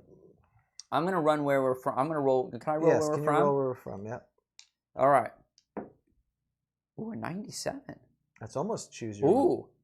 No, it's the Wild Coast. Oh, the Wild Coast. Any yep. alignment. Any alignment? Yep, So absolutely. should we do random for alignment? How many alignments are there? 9? There's 9, but there's a. Do we want to use in the DMG? There's a random table for it. Sure. Sure. I'm gonna find the Wild Coast. Yes. Bring up the gazetteer. It's right in the middle. It is? But Yes. it's a coast. It is. It's in the middle of the thing. Oh, In fact, a lot of the adventures are in the Wild Coast. really? It's on the other one. You gotta be. No, let me see. Is that which side is that? This is the left. This is the. Right there. There it is, the Wild Coast. Oh, okay. It didn't work. Let me call him back. There are 4 cities. I'm gonna roll. Okay. There appears to be 4 cities in the Wild Coast. I'm gonna roll a die for I'll call him 2. back. We are from Safeton. Safeton. Okay. We're Safeton.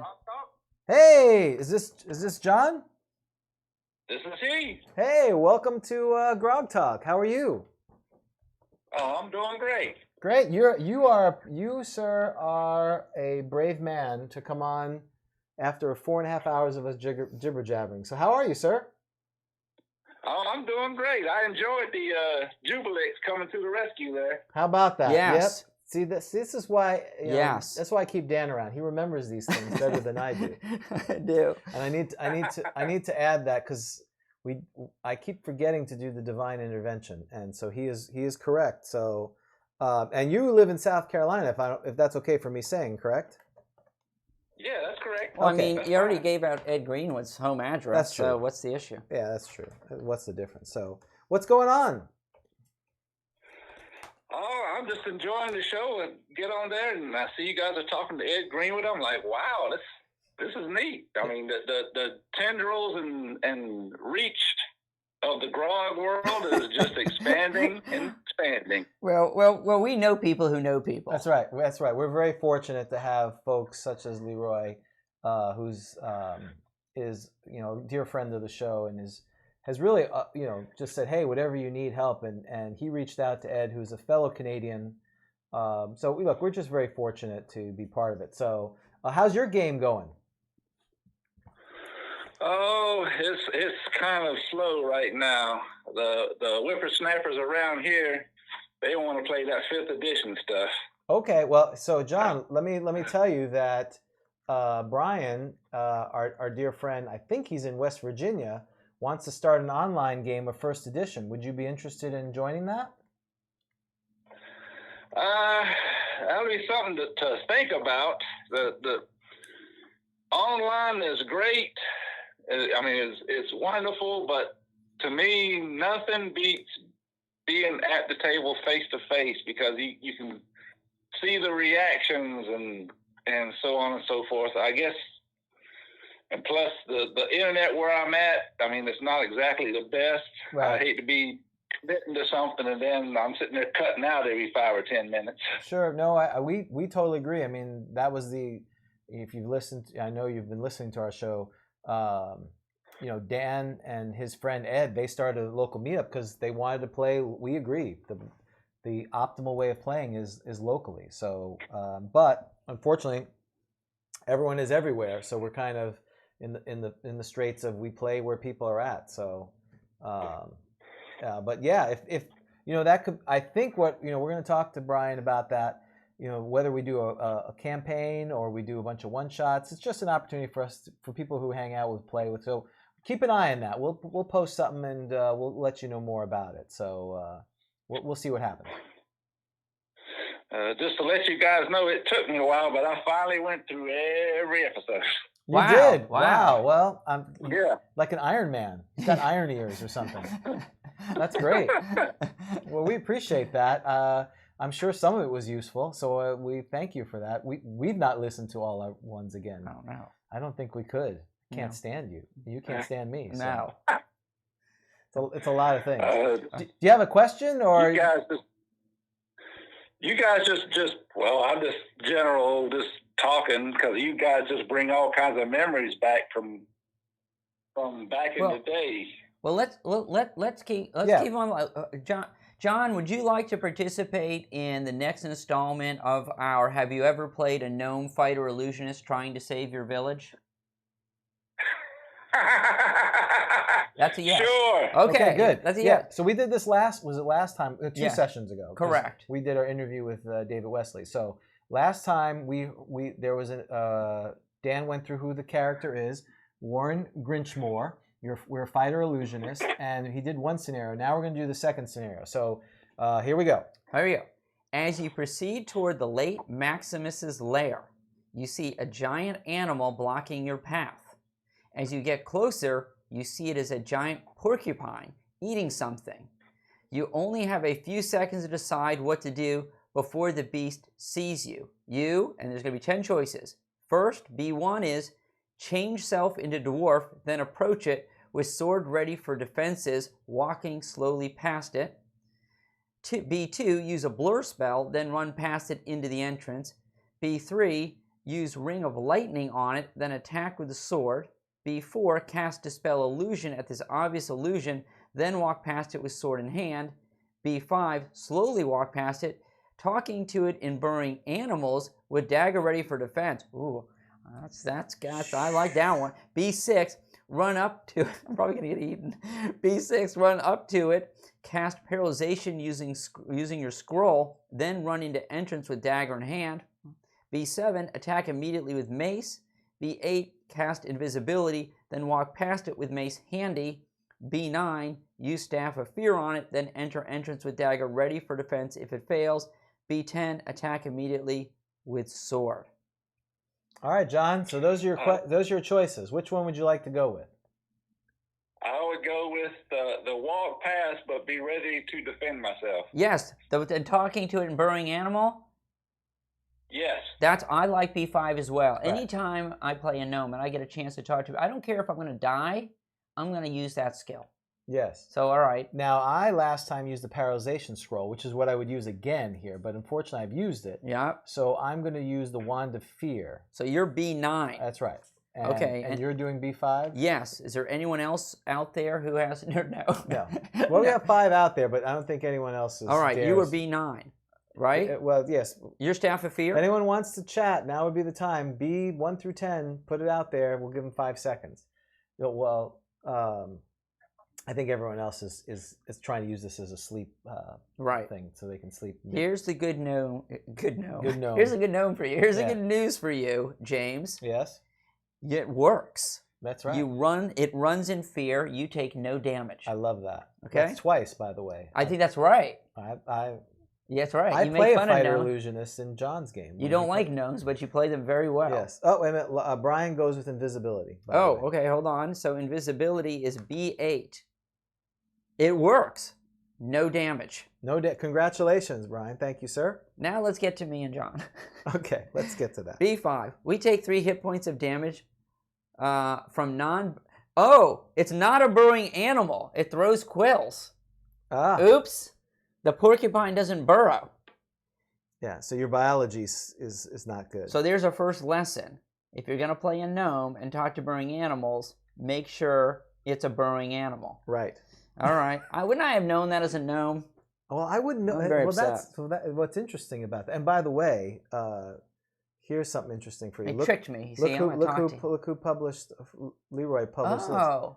First Encounter. That's what we're talking about. That's exactly right. And he said, ironically, I have a player recently asked if we had the First Encounter magazine, and he's trying to find issue 4. What issue is that? I bought the last one, my friend.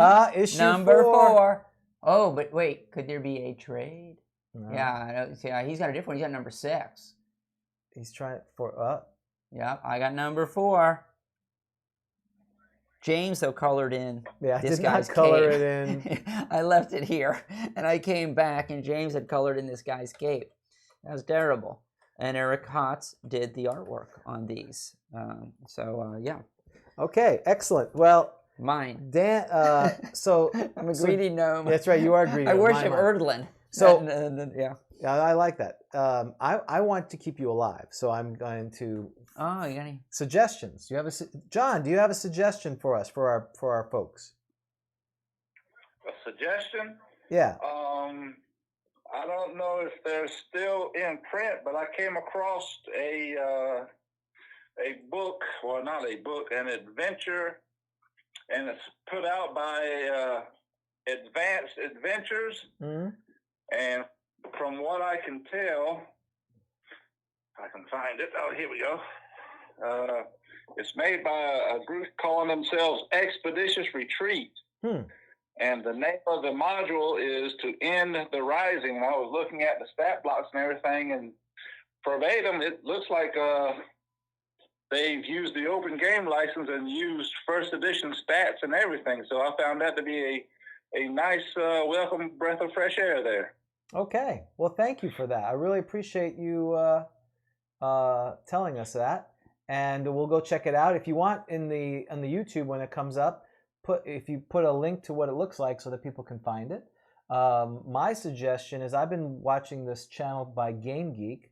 It's how to do solo adventures. Not that I'm super interested, just the passion that I don't know her name, she doesn't say her name. The passion that she has with how to create worlds and use that is very evocative. It's just a lot of fun to see people are interested. And there is a big solo community, so that's very interesting. Dan, do you have a suggestion? I suggest that we roll up what our professions are.